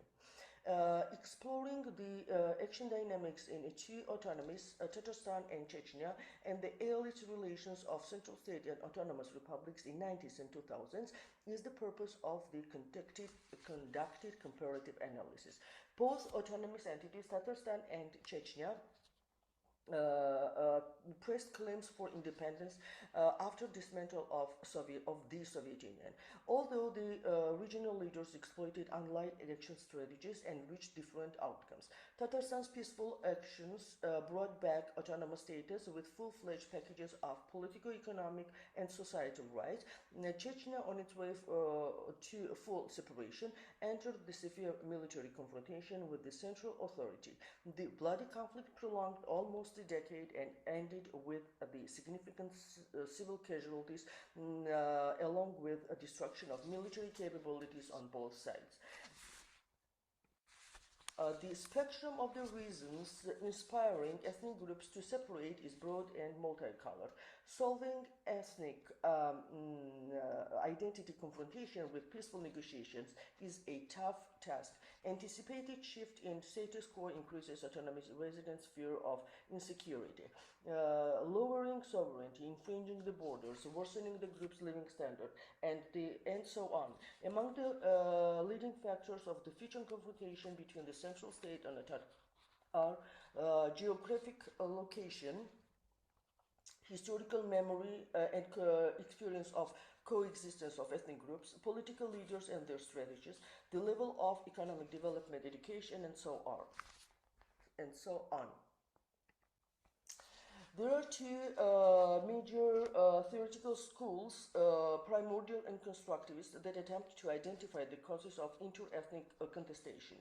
Primordialism accentuates the characteristics of the distinct ethnic group markers formed by the same type of living environment, culture, rites and rituals, traditions, language, religion, and grounded on them, the group develops the institutional structures to conduct collective actions on the territory that historically belongs to the particular ethnic minority. A collective name, a common myth of descent, a shared history, a distinct culture, linkage to the territory, a sense of solidarity are the six markers that enable groups to set their own institutions and mobilize easily.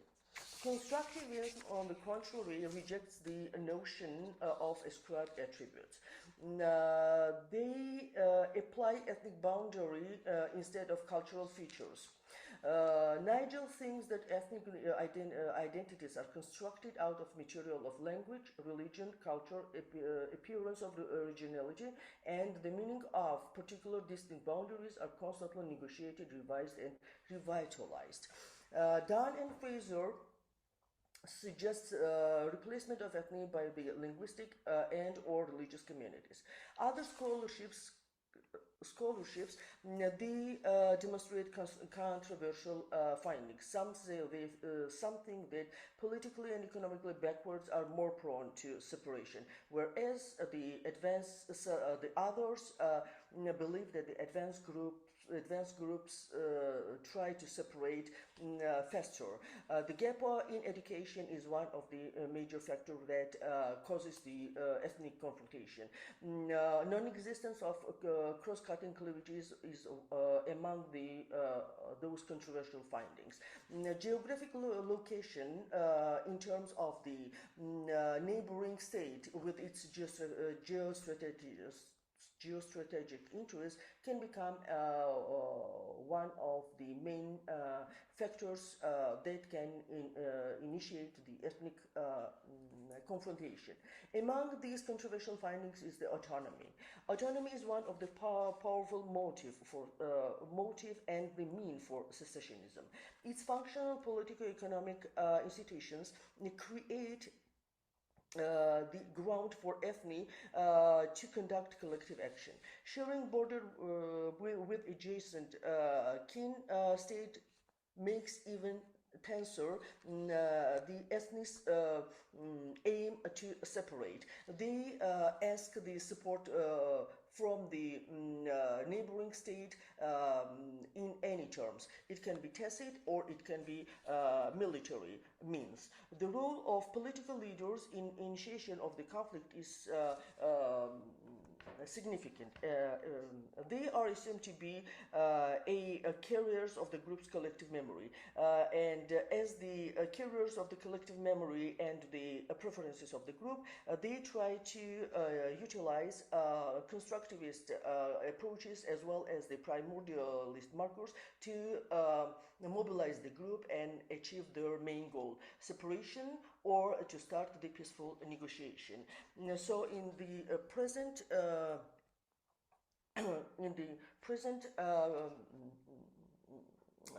research, I try to outline three main factors that can be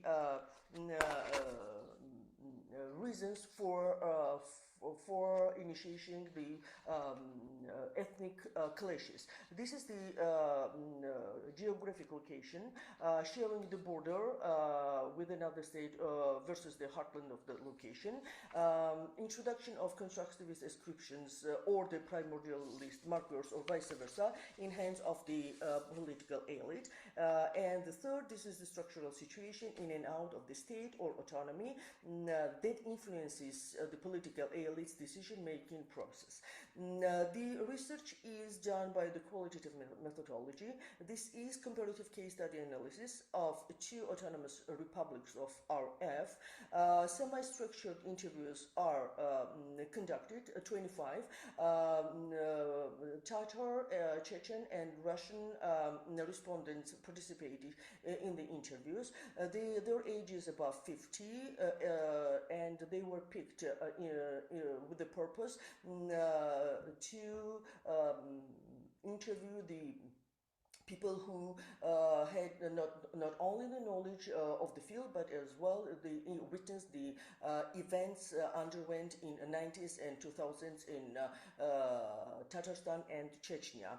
Process tracing was utilized to explore the dynamics of the events in two autonomous republics of RF from 1990s to 2007. Now let's start with the case study of Tatarstan. Tatarstan was first conquered in 16th century. Later on, with the annexation of the eastern lands of Russia, it became the heartland of Russian Federation. From the annexation of Tatarstan, Russian rulers tried to Russify the Tatars and Christianize them, and all these processes were undergone with the repressive politics. The Tatars were repressed in all terms, politically and economically. At the same time, the Russian rulers started the migration of Russian ethnic to the Tatar land. To the Tatar land. In 1920s of 1920s of the 20th century, the Bolshevik Russia, with the leader of the Lenin, who declared the self-determination of ethnic minorities, the Tatar land got the autonomous status, though in 30s the status was depleted as with this consolidation of Stalin's power, Stalin's power. But 1990s became when the Soviet Union dismantled, and Tatarstan appeared to be the part, still the part of the Soviet Union. Excuse me, the Russian Federation, and it started pressing the claim straight away for the independence. The Tatarstan's first president, Shemiev, instrumentalized a mixture of primordial and constructivist features. Autonomous ethnic composition, common history, and peaceful co-development of Tatar and Russian ethnic make possible to not only to regain the lost status, but also to press the claims for upgrading the political-economic rights of the region. The religious differences did not undermine amicable coexistence of these two ethnic groups. The Russian and Tatar cultures, by the 1990s, the Russian and Tatar cultures were significantly integrated in the Volga region. The central state attempted to compel the local authority to step back and take away the claims of separation. In response, the Shemiev led the boycott against Moscow. The majority of population refused to participate in Russia's presidential election held the same year, and the majority of the population supported the local political leaders. And in the referendum for separation, they backed the Shemiev and were for the independence of Tatarstan. Even though the claim was for independence, Shemiev and the other political leaders were fully aware that that was just the highest demand, but their main goal was upgrading political, economic, and societal rights of autonomous republic. The Tatar politicians' calculus was grounded on the moderate bargaining strategy. They reckoned the new reality, emergence of unprecedented chance for the region, which is rich with natural resources and industrial capabilities. It gave them the ability and capability to broaden its political economic rights. That the messages sent to center were well reasoned and they were not radical, not to accept. The successful referendum on the status of the Volga region was a clear evidence that the residents of Tatarstan, the Russians and the Tatars, the both ethnic groups, they supported the political elite. Despite ethnic belonging, the majority of the Tatarstan population backed the idea of independence. The Kremlin lost backing of the local Russians in the region. It was the right moment for Shemiev to press the claims for upgrading the status. He made the Kremlin sign a special bilateral agreement, which was the victory of the region, and gave to the autonomy the unprecedented rights that were not given to other autonomous republics of Russian Federation.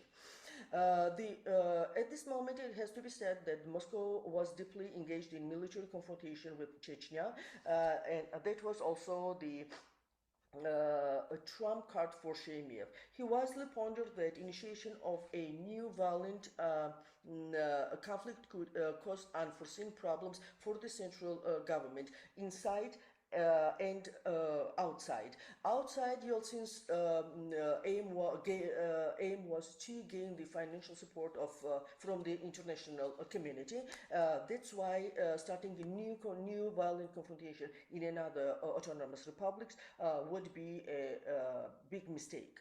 In sum, the Tatarstan was the case that the autonomous political elite instrumentalized primordial and constructivist approaches to achieve the goal.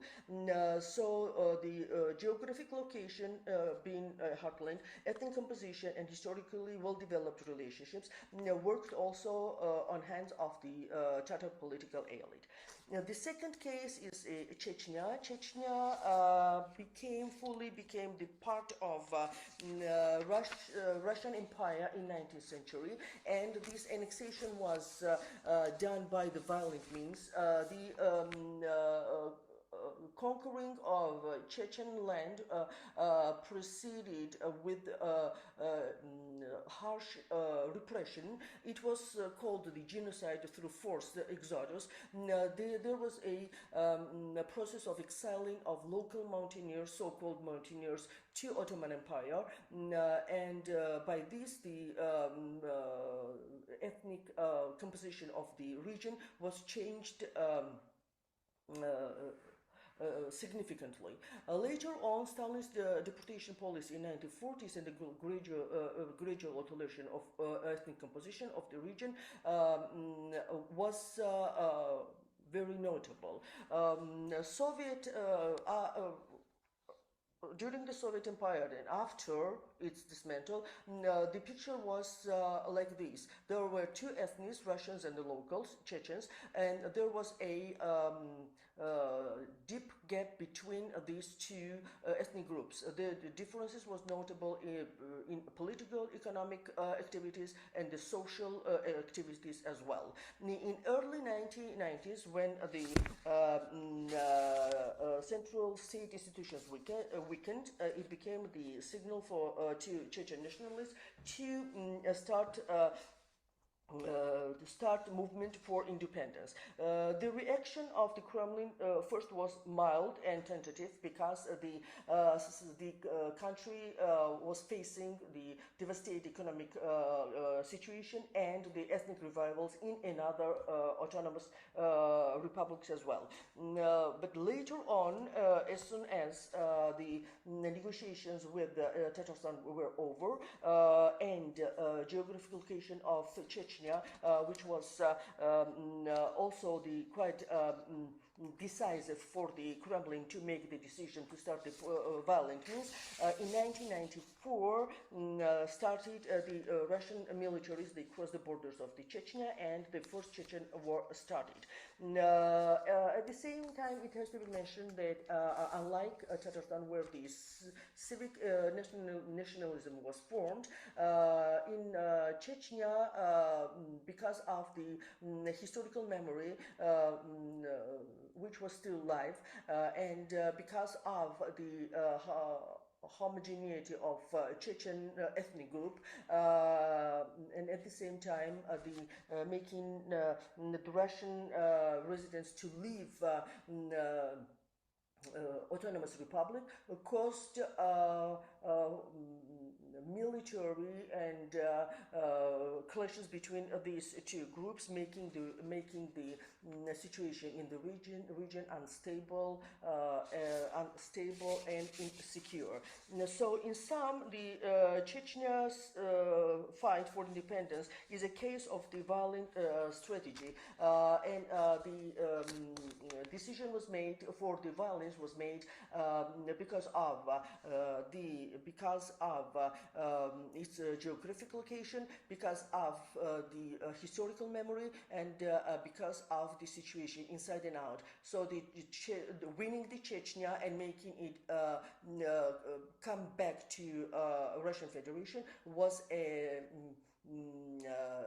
the major decision made by a Kremlin authority to show to other autonomous republics inside that it has the power to repress ethnic movements in autonomous republic, and outside to show the other states that Russia is still a superpower. So, and the concluding remarks,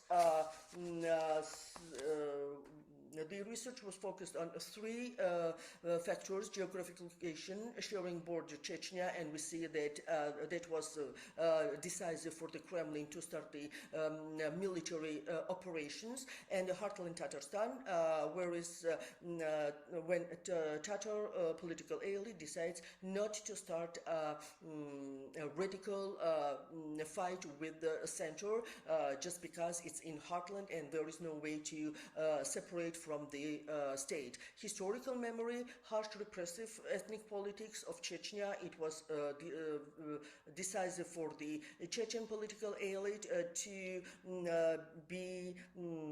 respond to the Russia's aggression toward the Chechen Autonomous Republic, and a longer peaceful coexistence of Tatarstan when the Russian ethnic backed the Tatar political elite. And the political elite that according to those, the other two factors, creates ethnic nationalism, case of Chechnya, or the civic nationalism, case of Tatarstan. And the structural factor, the international arena, is also important because the Russian Federation, that used to be the superpower in the form of the Soviet Union, tried to still bring back its past glory and start the transition to democracy to show to the West that they share the same values as the others. So these three factors these are the decisive for the political elite to change the action strategies and decide what to start, peaceful negotiations or the violent means to achieve their own goals. That's it. Thank you very much.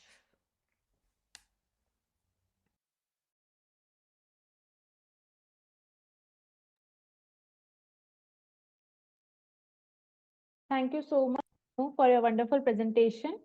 Moving ahead with the next presentation. Our next presenter of the day is Meijin Yin, Graduate Institute of Human Resource Management, National Chagua University of Education, Chagua, Taiwan. The topic of presentation is use JDR theory to explore the relationship between employee experience and employee engagement, taking job demands as the moderating variable. I would like to request all the participants to read the abstract from the screen.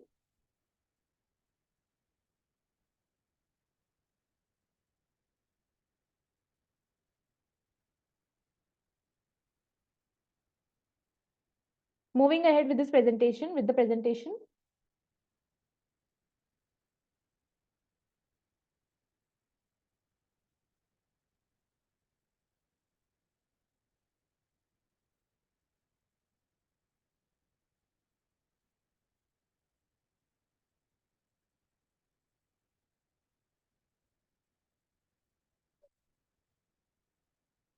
Hello everyone, let me introduce our research. The topic is use JDR theory to explore the relationship between employee experience and employee engagement, taking job demands as the moderating variable. As our contents, number 1 is introduction, number 2 is literature review, number 3 is methodology, number 4 is result, number 5 is conclusion and suggestion. First, we should introduce part 1, the effective utilization of human resource as a crucial factor for business to maintain a long-term competitive advantage and sustainable management. 2. According to the job demand resource model proposed by Becker and Demiroti in 2007.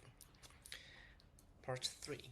Based on Crawford et al.'s assertion explores the moderating role of challenge demand and hindrance demand on the relationship between employee experience and employee engagement. 2. Literature review. Employee experience is 3 parts. Part 1 is physical environment. Part 2 is technologic environment. Part 3 is cultural environment. And these researchers in 2002 have a different interpretation of employee engagement. Consider it has a positive, ambitious, and work-related feeling, namely a psychological state of vigor, dedication, and absorption. And this researcher in 2004 pointed out that providing work resource can meet employee needs and enhance employee engagement. And there are two main mechanisms of impact. Number 1 is energy depletion process. Number 2 is motivational promotion process. And the two researchers in 2007 integrated the original bidirectional pathway into a single pathway, and arguing that job demand will moderate the relationship between job resource and employee engagement. They study extend this theoretical framework. And next, this study views job resource as intrinsic and extrinsic. Intrinsic resources are those that enhance employee job autonomy or competence. Extrinsic resources help employees effectively achieve their work goal. Therefore, this study considers an ideal employee experience as one of the contents of job resource, extending the theory to the topic of employee experience. And they study adopt the viewpoint proposed by this researcher in 2010,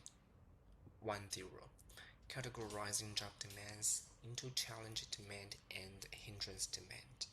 And challenge demand is challenge demand provoke positive, proactive attitude. Hindrance demand provoke negative and passive attitude. And two job demand have different effect on employee engagement. And this is our research framework, employee experience to employee engagement, moderated by challenge job demands and hindrance job demands. And hypothesis 1 is when employee experience is high, engagement is higher compared to when employee experience is low.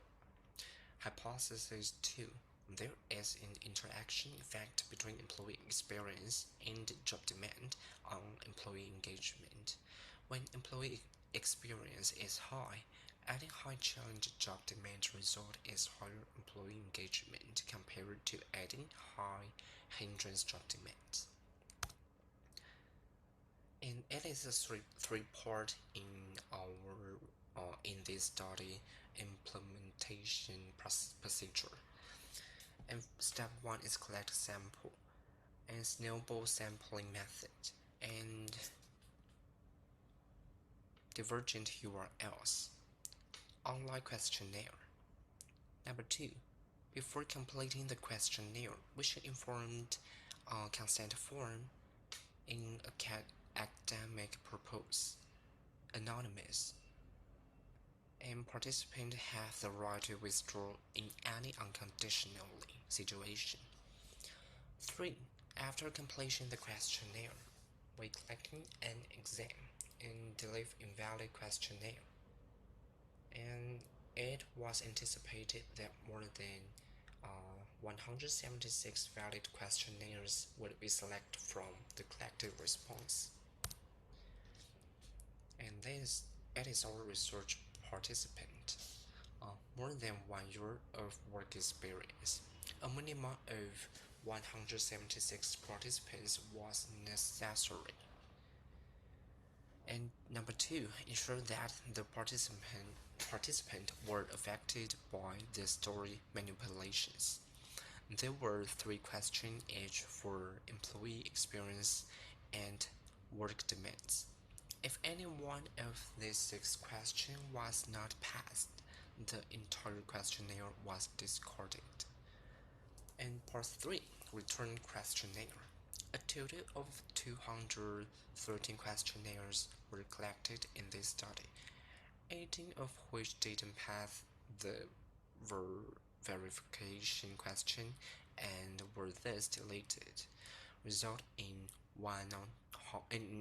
212 valid questionnaires. And it is our experimental design in 2 different graphs. And this one is hindrance demand, and this one is challenging demands. In our measurement method is demographic variable, include gender, age, education background, and work experience. Employee experience, and this research in 2017 developed an employee experience scale consisting of 70 items: physical environment, technological environment, cultural environment, used a 5-point Likert scale. The study employed the Chinese version of the scale translated by this researcher in 2019. In job demand, this study utilized the job stressor scale and developed by this researcher in 2020, comprising 11 items, include 6 assess challenging stress and 5 assess hindrance stress. Use 5-point Likert scale. Include the challenging hindering stressors subscale has high internal consistency compass alpha. The composite reliability is also high, and a good construct validity.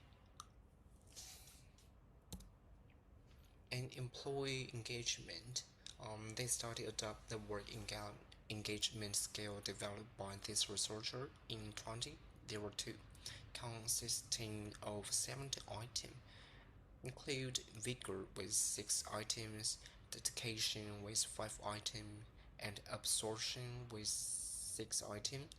Use 7-point Likert scale, and it has a high internal consistency compass alpha.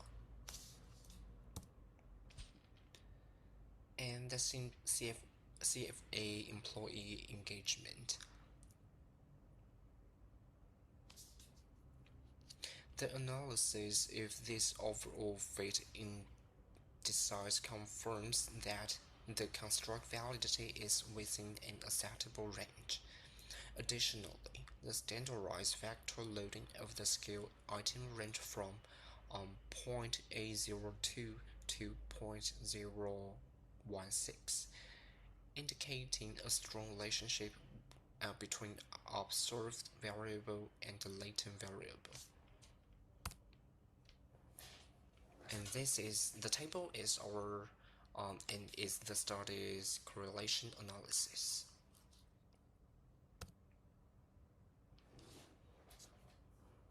And this table is the impact of the employee experiments and job demands on employees' engagement.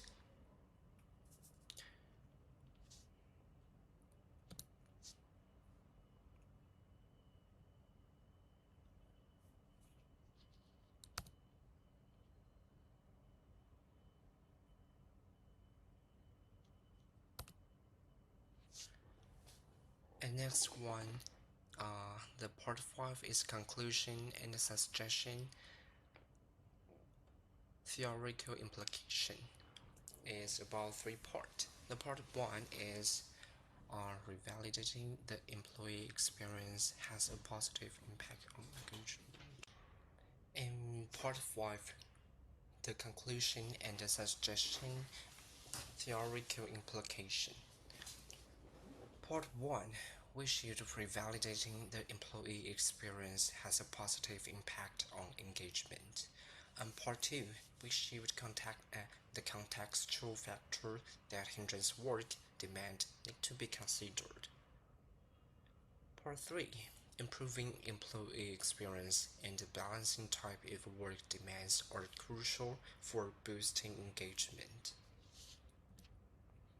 And part 5 is conclusion and suggestion, theoretical implication, and about the two part. And the part 1 is invest resource in employee experience. Part 2 is it is important to recognize the impact of different type of work demand.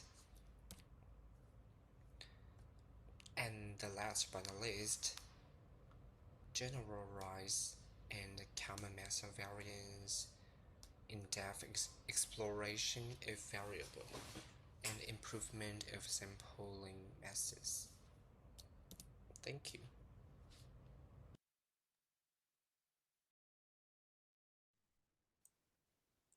Hi everybody. I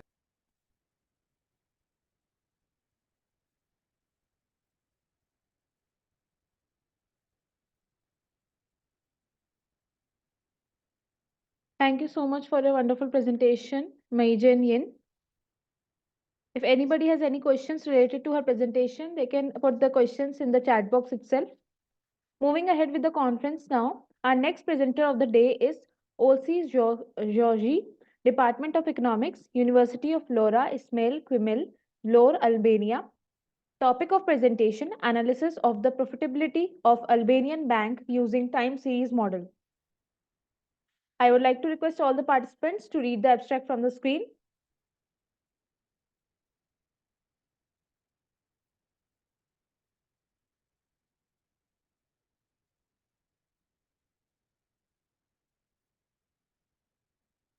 Moving ahead with this presentation,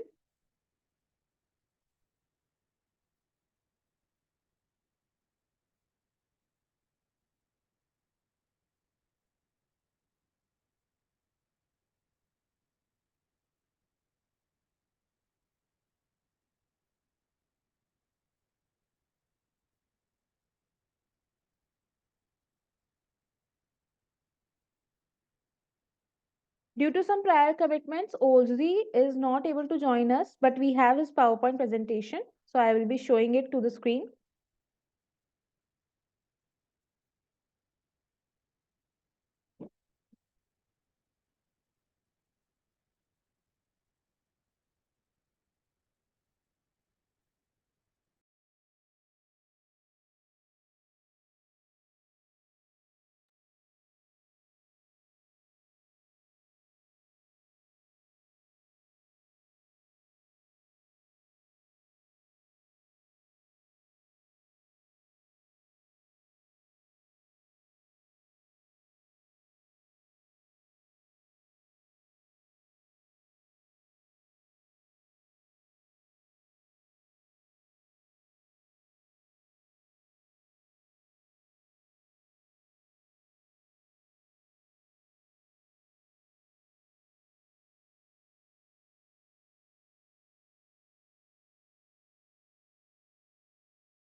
So this was Olsi's Georgie's presentation. Thank you so much for a wonderful presentation.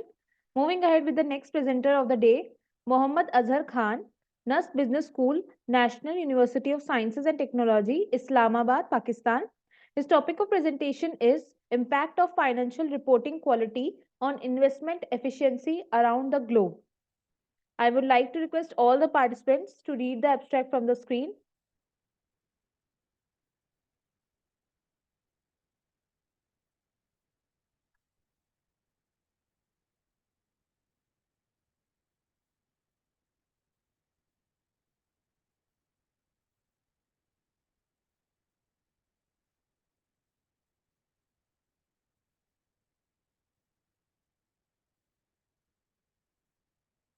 Moving ahead with this presentation now.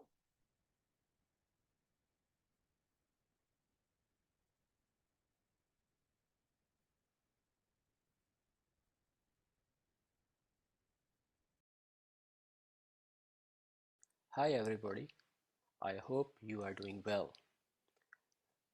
This is first slide which shows the overall layout of my presentation. It includes introduction of myself and the topic. Then we will discuss problem statement and a hypothesis of the study. Then we will move on towards research methodology, and we will discuss what is the research design of this study and what is the population.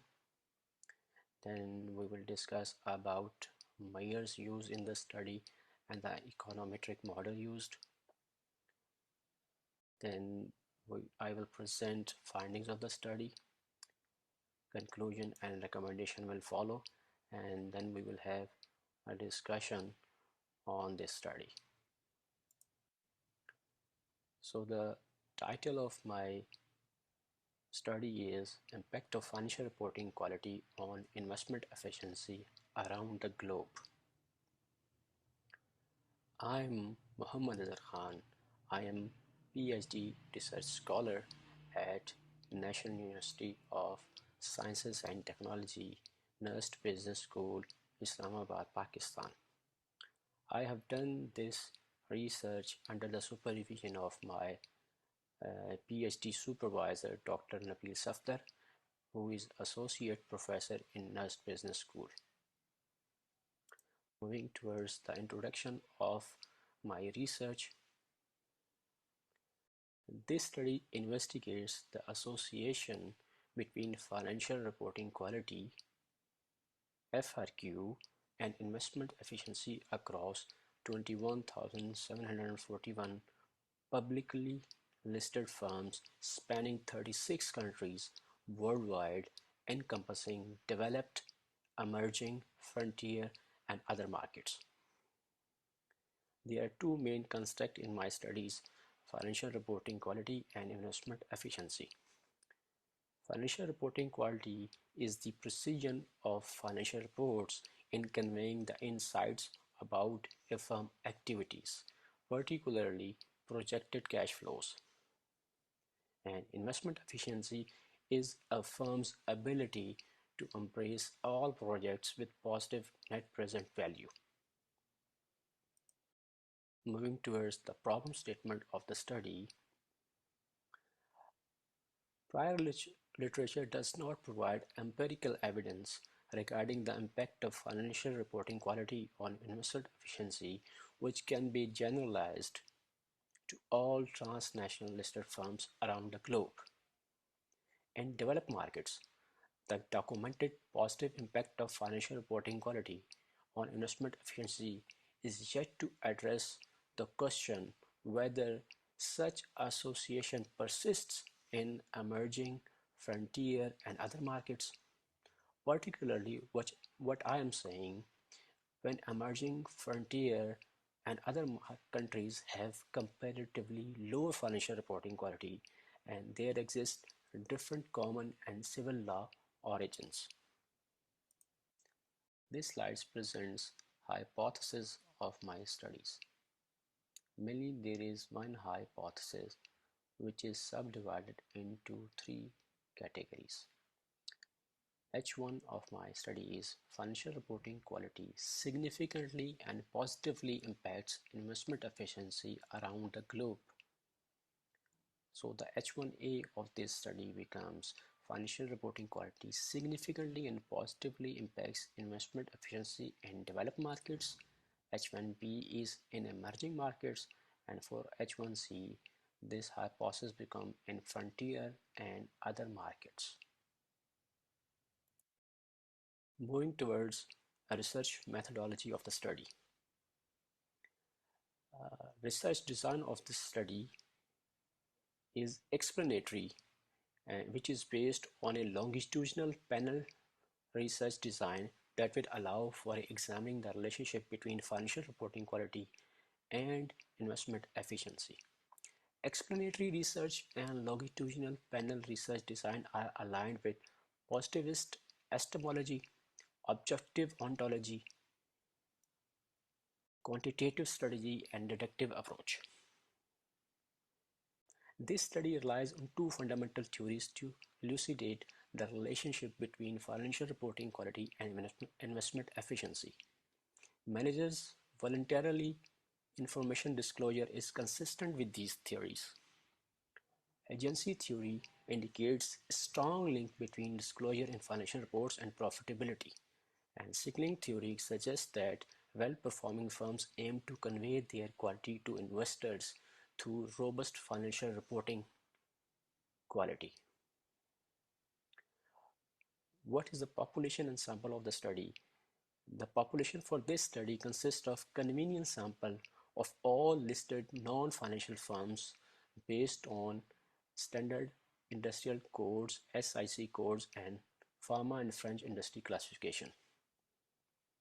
Financial and utilities companies are excluded from this sample because these firms are highly regulated and are not comparable.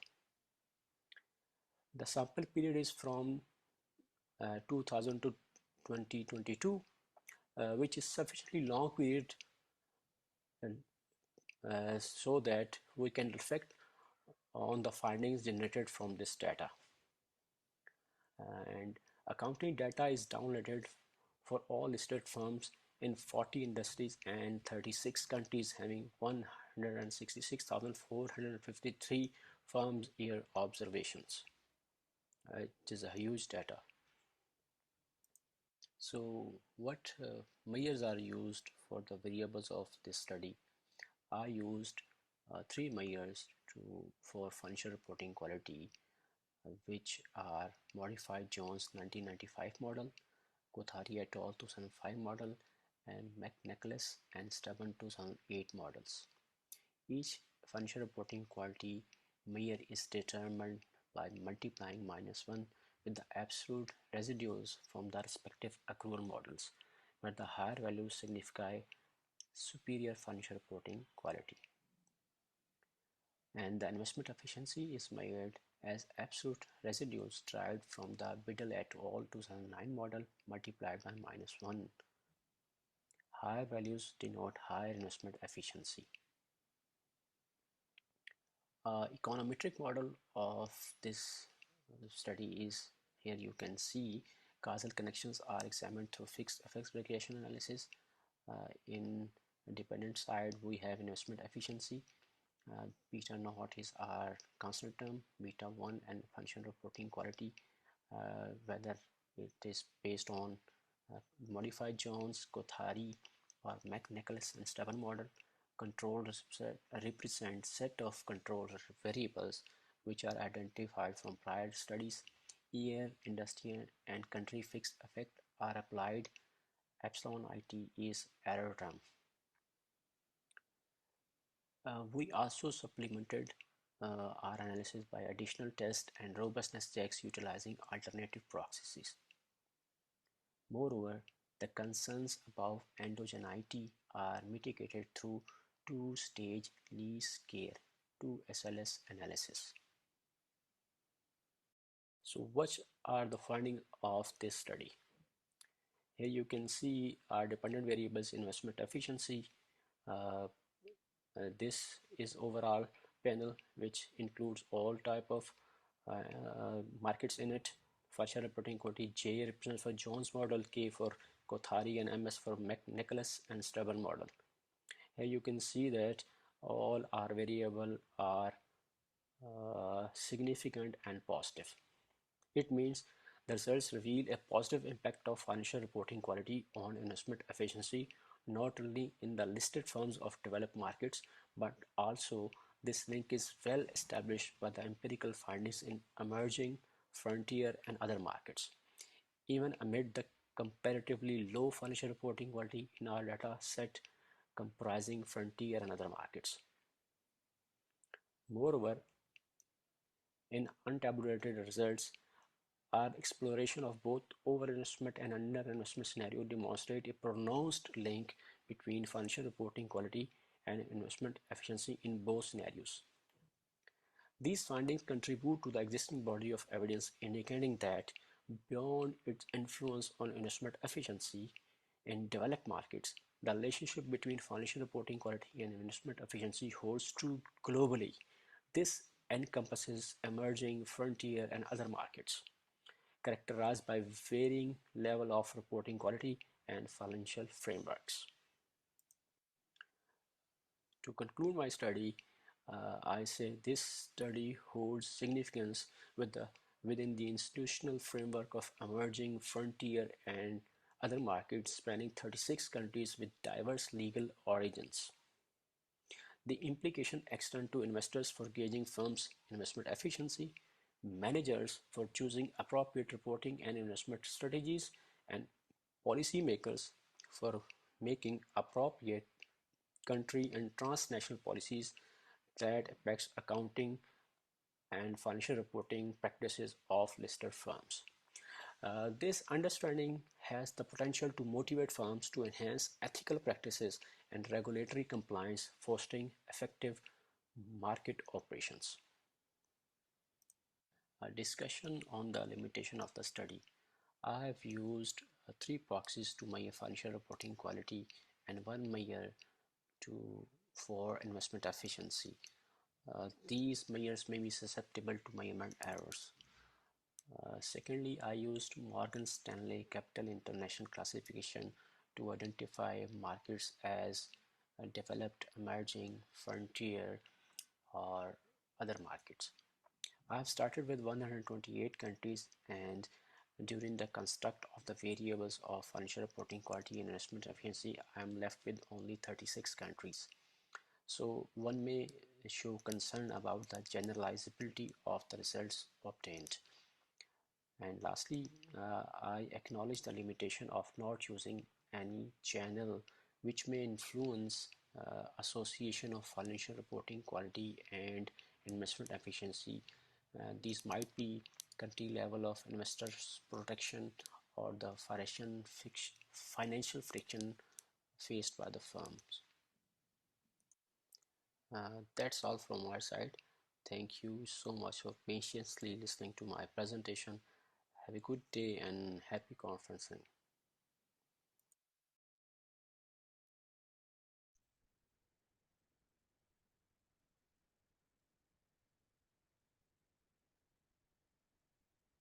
Thank you so much, Mohammad Azhar Khan, for your wonderful presentation. If any participant has any questions related to Mohammad Azhar Khan's presentation, they can ask him or they can put the questions in the chat box itself.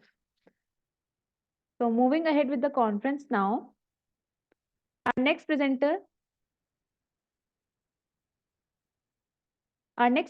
of the day is Nosa Khare Ojo, Edo Refinery and Petrochemicals Company Limited, Edo, Nigeria. The topic of presentation is refinery and petrochemicals. I would like to request all the participants to read the abstract from the screen.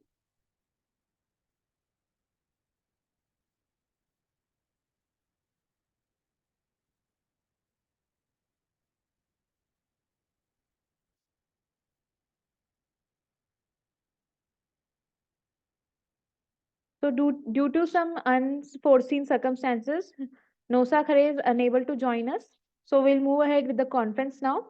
Our next presenter of the day is Dalia Al-Sweiti, School of Engineering, Architecture, University of Jordan, Amman, Jordan. Our topic of presentation is comprehensive evaluation of thermal performance and time lag in residential apartments, a numerical simulation study on phase change material with mycelium integration in Amman. I would like to request all the participants to read the abstract from the screen.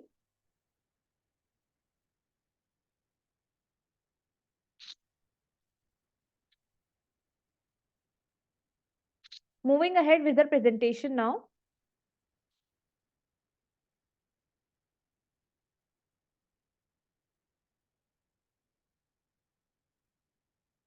And I'm an engineer with a master's degree in advanced architecture. Today I will be discussing with you my latest research, which was upon a comprehensive evaluation of thermal performance and time lag in residential buildings or residential apartments, a numerical simulation study on phase change material and mycelium integration in Amman.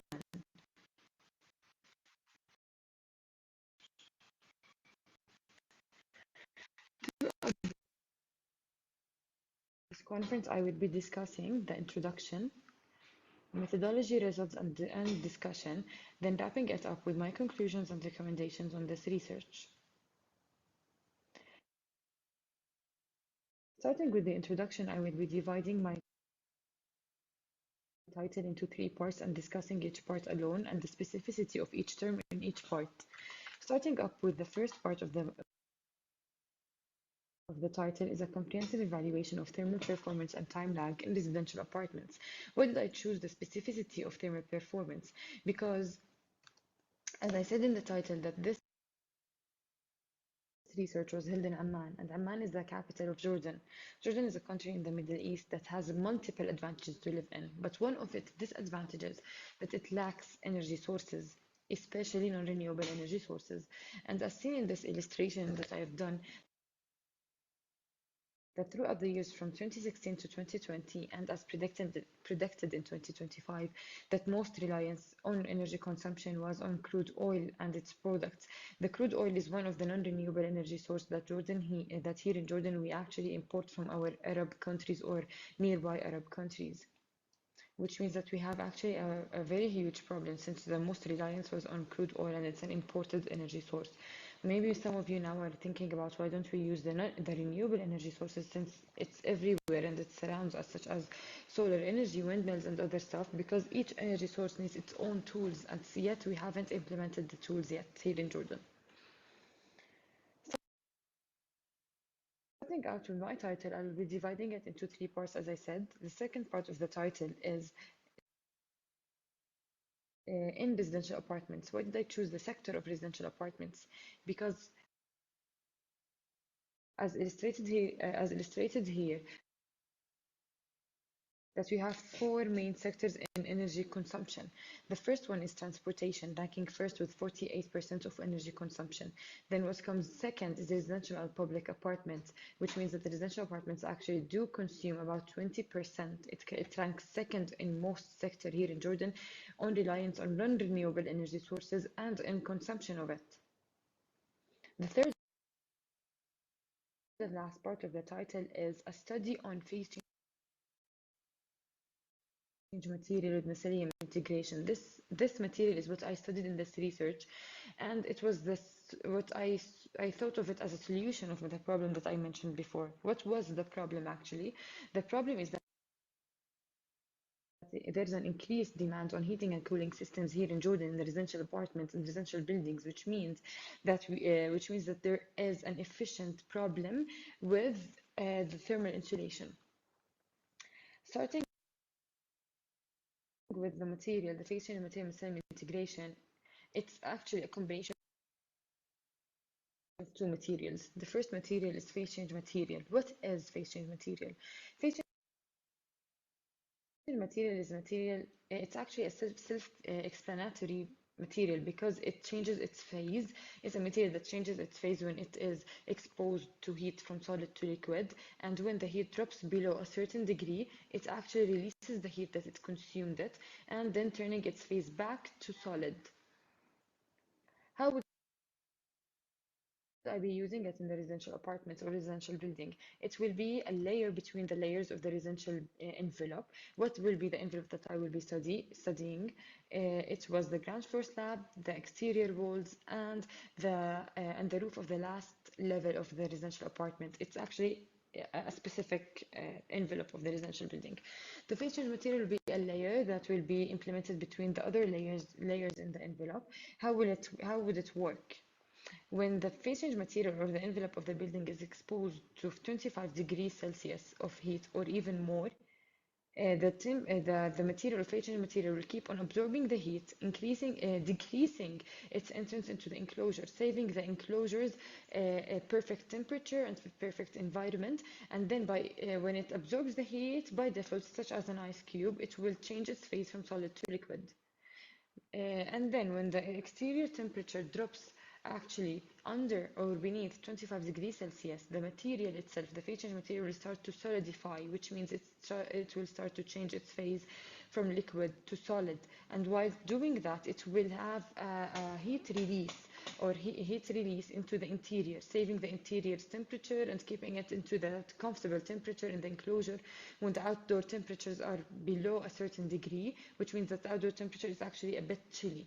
Here's an illustration showing how phase change material will change its phase back to solid while it releases its heat into the interior. The second material of the combination of phase change material and mycelium integration is mycelium. Why did I choose this specific material? What is mycelium? Mycelium is this actually deciduous fungi or fungus. It's a material that actually surrounds us everywhere. You can find it everywhere. Multiple researches have been done on this material, mycelium, in architecture, and most of them actually have said that recommended to study this specific material with phase change material, and this is what I've done here. Mycelium actually boosts the thermal performance of phase change material and boosts its thermal booster for the phase change material as an insulation or as a booster, as I said before. So here comes the phase change material in a very general way and with mycelium integration, as I have said. Again, I will repeat that the envelope that I will be studying here is the roof, the ground floor slab of the residential apartment, and the exterior walls of the residential building. Just to wrap stuff up, what is my main problem here? That here the residential buildings here in Jordan actually have heat gain in summer, which means that we need to power the AC and the air conditioning and using more electricity just to cool the enclosure in the summer, while in winter there is heat loss, which means that the building itself isn't helping itself. We try to heat it, but the heat escapes somehow. And my solution was to turn the residential building in what is called a thermal mass. What is a thermal mass? Thermal mass is that the building itself or the residential apartment will be able to cool itself by its own, to heat itself by its own, and that's what the phase change material, mycelium integration, will do by implementing it as a layer in the envelope, which means that in the daytime there's heat absorption, decreasing the amount of heat entering the enclosure and decreasing by default the amount of energy that we will use to cool the enclosure. While in nighttime or in colder days, the phase change material will release the heat that it absorbed before or later on, releasing it in the enclosure and decreasing the amount of heat or energy that we need to heat the interior. Here's an illustration showing two methods, two buildings, one without the PCMMI, one with it. You can see that without the PCMMI, that doesn't have the outline of red outline, we can see that you can feel the spectrum of the temperature throughout the 24 hours of the day, while with the PCMMI, you can see that it is saved into a comfortable temperature, only between 19 to 21 or 22 degrees Celsius. Now I know that there's this blink or this question that's popping up. You know, the phase change material is a material that changes its phase into liquid at some point. How wouldn't it leak into the interior? That's by using microencapsulation. Microencapsulation is a type of rolls that are used approved only for the phase change material mycelium integration or bio-PCM, and that's by putting the mixture into these encapsules, and then they will be closed, which means that it will expand and shrink into these encapsules without and preventing its leakage into the interior. PCWMI in Jordan, we can find it in the eastern side of the Dead Sea, because it's a type of the salts, because I've studied the organic PCWMI. The research hypothesis and the research questions and the research objectives will be achieved and answered throughout the methodology now. The second part of this conference will be the methodology. I've conducted two methodologies throughout this research. The first one is a numerical simulation. The second one is parametric analysis. In order to achieve my objective, which is making a simulation of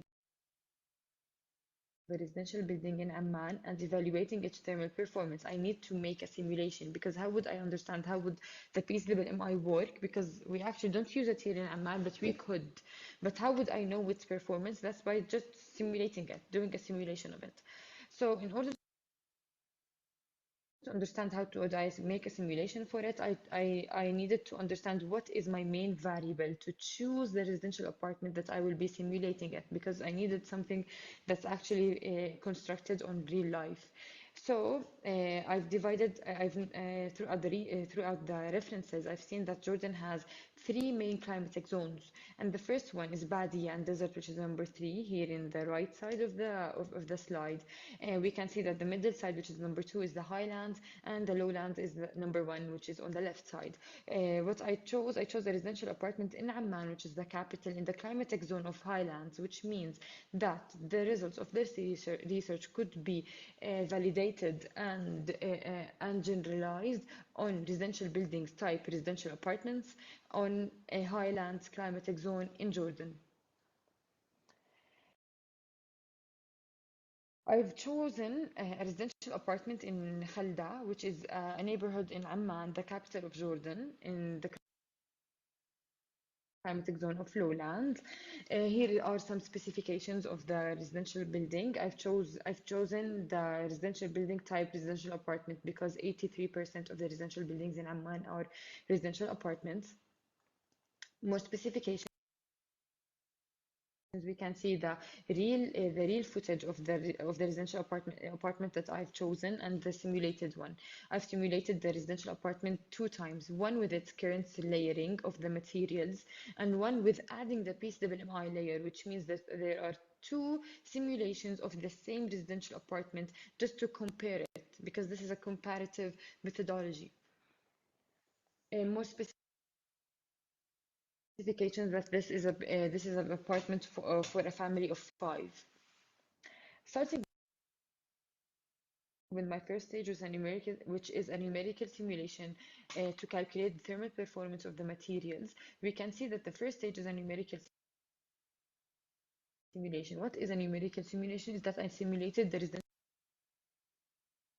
building that I've said before, once with its current materials, without the PCWMI, the layering of the envelope is as now, and one with adding the layer of PCWMI into the envelope of the roof, the ground floor slab, and the exterior walls. Stage 1, which is to calculating the thermal performance of the materials. How would I calculate the thermal performance of the material? That is by measuring what is called the U value, which is the thermal transmittance. Thermal transmittance could be calculated by knowing its equation, which is W equals 1 over R, 1 over the resistance. In a very simple manner, the thermal performance, the lower the U value,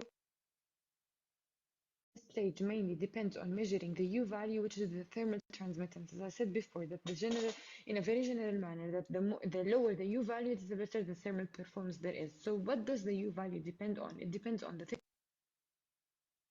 thickness of each material and its conductivity, which means throughout this methodology, I will be parting it into two parts. The first part, or in this stage, is illustrating and doing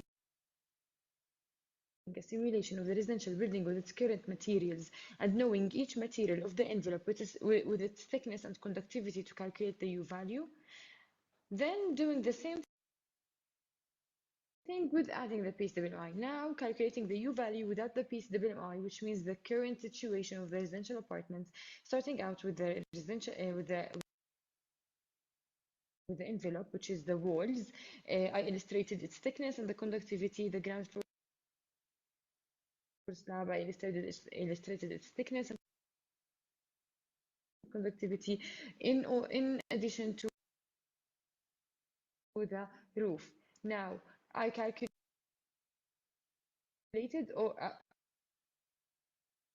after that the results of the U value of the current situation.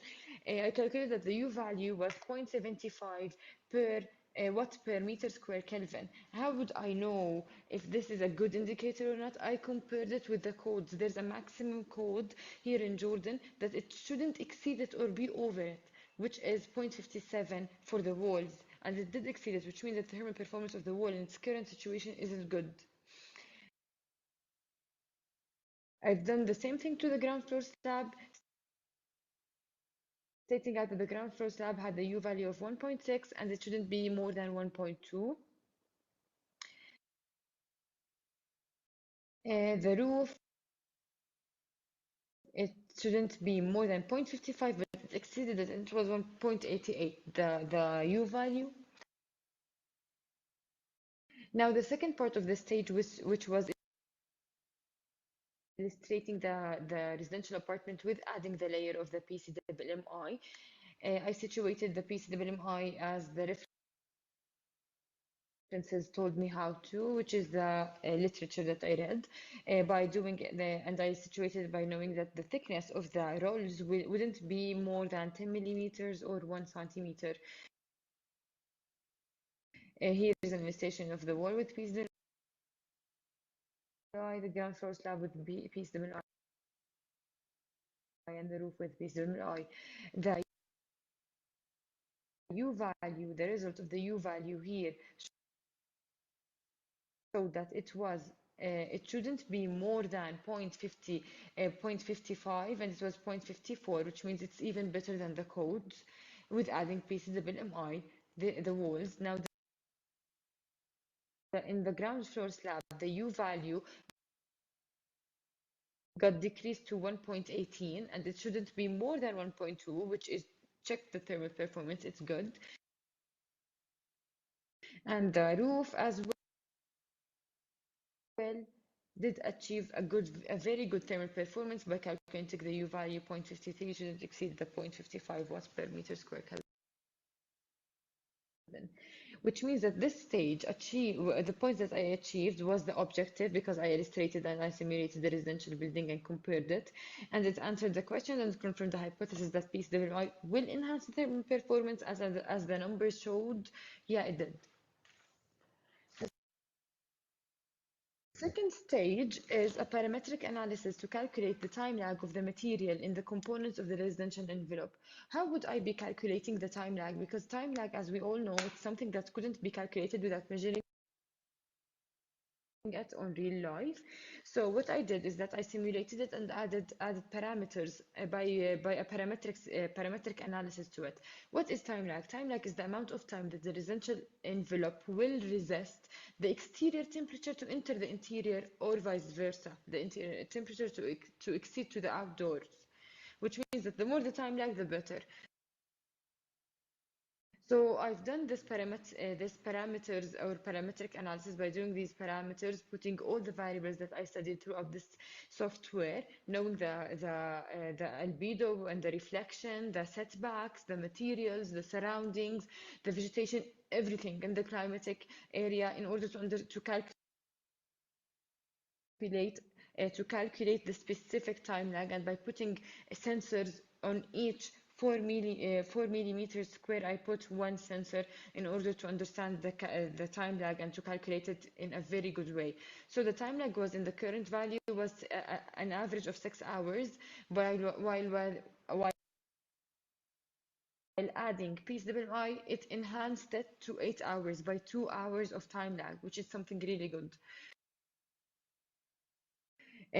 Throughout this stage, I have achieved my objective and answered the second and confirmed the hypothesis that it will enhance my thermal performance as it did. My conclusions and recommendations here that the adding PSWMI will enhance the thermal performance as calculated by the U value, while without adding the PSWMI, the envelope didn't exceed anything as the code told us to, which means it's the situation of the thermal performance isn't as good. It's not even good. While adding the PSWMI, exceeded the code and it was perfect for it. My contribution of the study was that using the results of this research, architects and designers will be able to determine the impact of reducing energy demand, and they will also be provided by numerical and computerized methods suggested for simulating residential buildings, such as the numerical simulation and the parametric analysis, because it's a software that I've done. The limitations of my study that there were no studies found in Jordan that studied PSWMI, obtaining some important information from MEMR and other situated stuff. All of those were limitations for me. Some open questions for future studies. How would PSWMI react if the thickness of it was more or less? How would PSWMI perform? Would it perform as good in the other two climatic zones? Because I chose the lowland, there's a desert or Badia land, and the highlands. Would PSWMI perform better being positioned next to the exterior rather than next to the interior? Recommendations using other types of PSWMI. I would recommend to use other types such as the metallic alloys and the study it with the mycelium or without it. Using the salt hydrates, which is my type of PSWMI that I chose here in Jordan, that we can find it in the Dead Sea. It achieved very good results, and I do recommend using it in real life. And future studies should evaluate the PSWMI with different material layering it in different ways than I.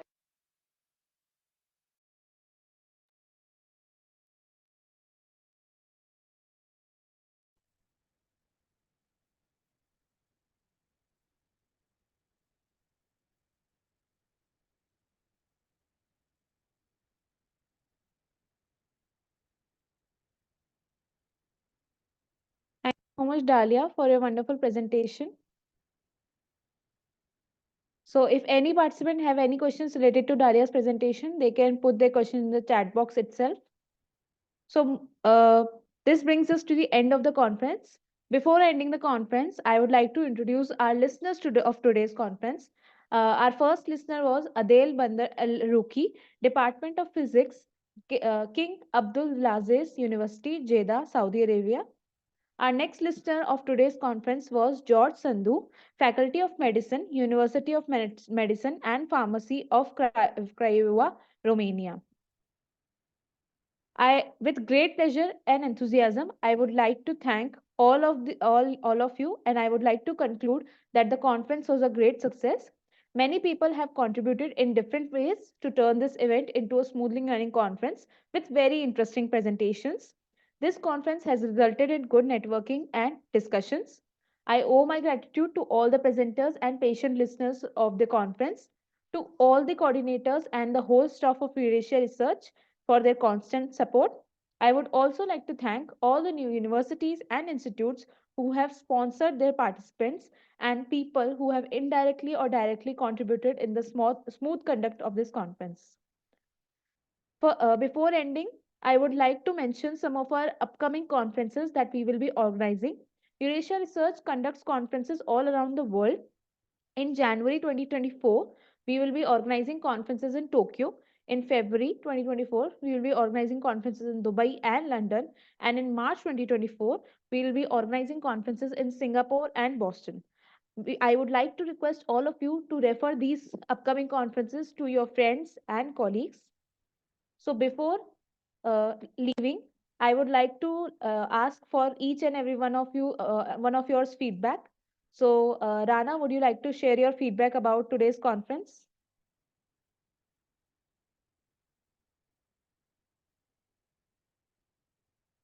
No, we couldn't hear you. I think, Okay. yeah, we can hear you now. I thank to Eurasia Research for arranging this such beautiful conference, and I hope it will repeatedly arrange this type of conference in future. Again, thanks. Thank you so much for joining today's conference. Gulnar, would you like to share your feedback?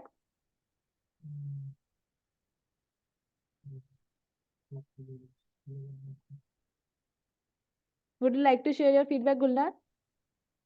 Hitcham, would you like to share your feedback with us?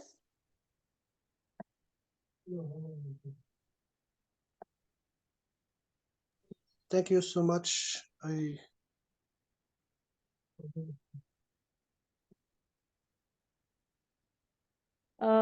David, would you like to share your feedback for today's conference? I just would like to say thank you for all the organizers, and at the same time, it's always nice to see that from a lot of different countries we can meet up even in online, and it is a really good possibility for the future as well. Thank you again. Thank you so much, David. Adele, would you like to share your feedback for today's conference? Adele? Okay. George, Sandhu, would you like to share your feedback for today's conference? Yeah, I really enjoyed all the conferences on all the topics that all my colleagues have shared. It was a really pleasure to hear all of you and to know that in every country in this world there are conduct studies, and I really enjoyed it. Thank you. Thank you so much, Adele, George, for sharing your feedback.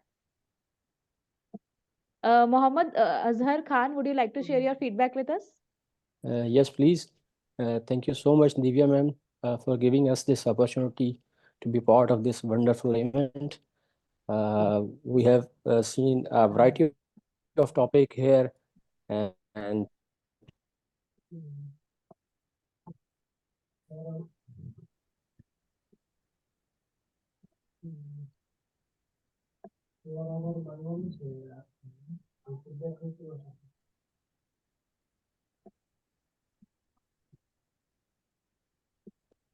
I think there is some technical glitch. We will wait for 2 minutes.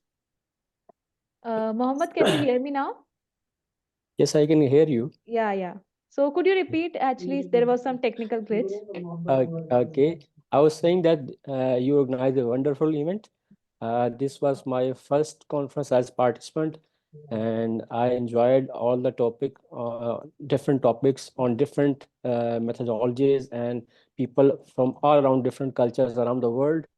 I really hope so that these events will be organized in more frequently, and gives us opportunity to present our research in forums like Eurasia and others. Thank you so much for organizing that. Thank you so much for joining the conference and being a part of this wonderful conference. So I would just like to share at last the upcoming conferences. If any of the participants here right now, or any of your friends or colleagues would like to join the conference, Eurasia Research upcoming conference, they can visit our website. So this is our Tokyo conferences. The Tokyo conference is going to be held soon in this month itself, and it is a hybrid conference, as you can see. Then we are also having an event in Singapore, which is also an hybrid event. So it will be both online and in person. In KL, we are also, the conference format is a hybrid as well. So we will be organizing in person and online conference. The Dubai event is also hybrid, which will be organized in February. And the Sydney event is an online event, The conference format is online, and you can refer these upcoming conferences, which will be organized by Eurasia Research, to your friends or colleagues.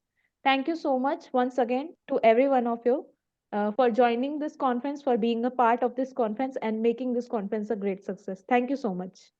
Have a great day ahead. Thank you. Same to you. Thank you, everyone.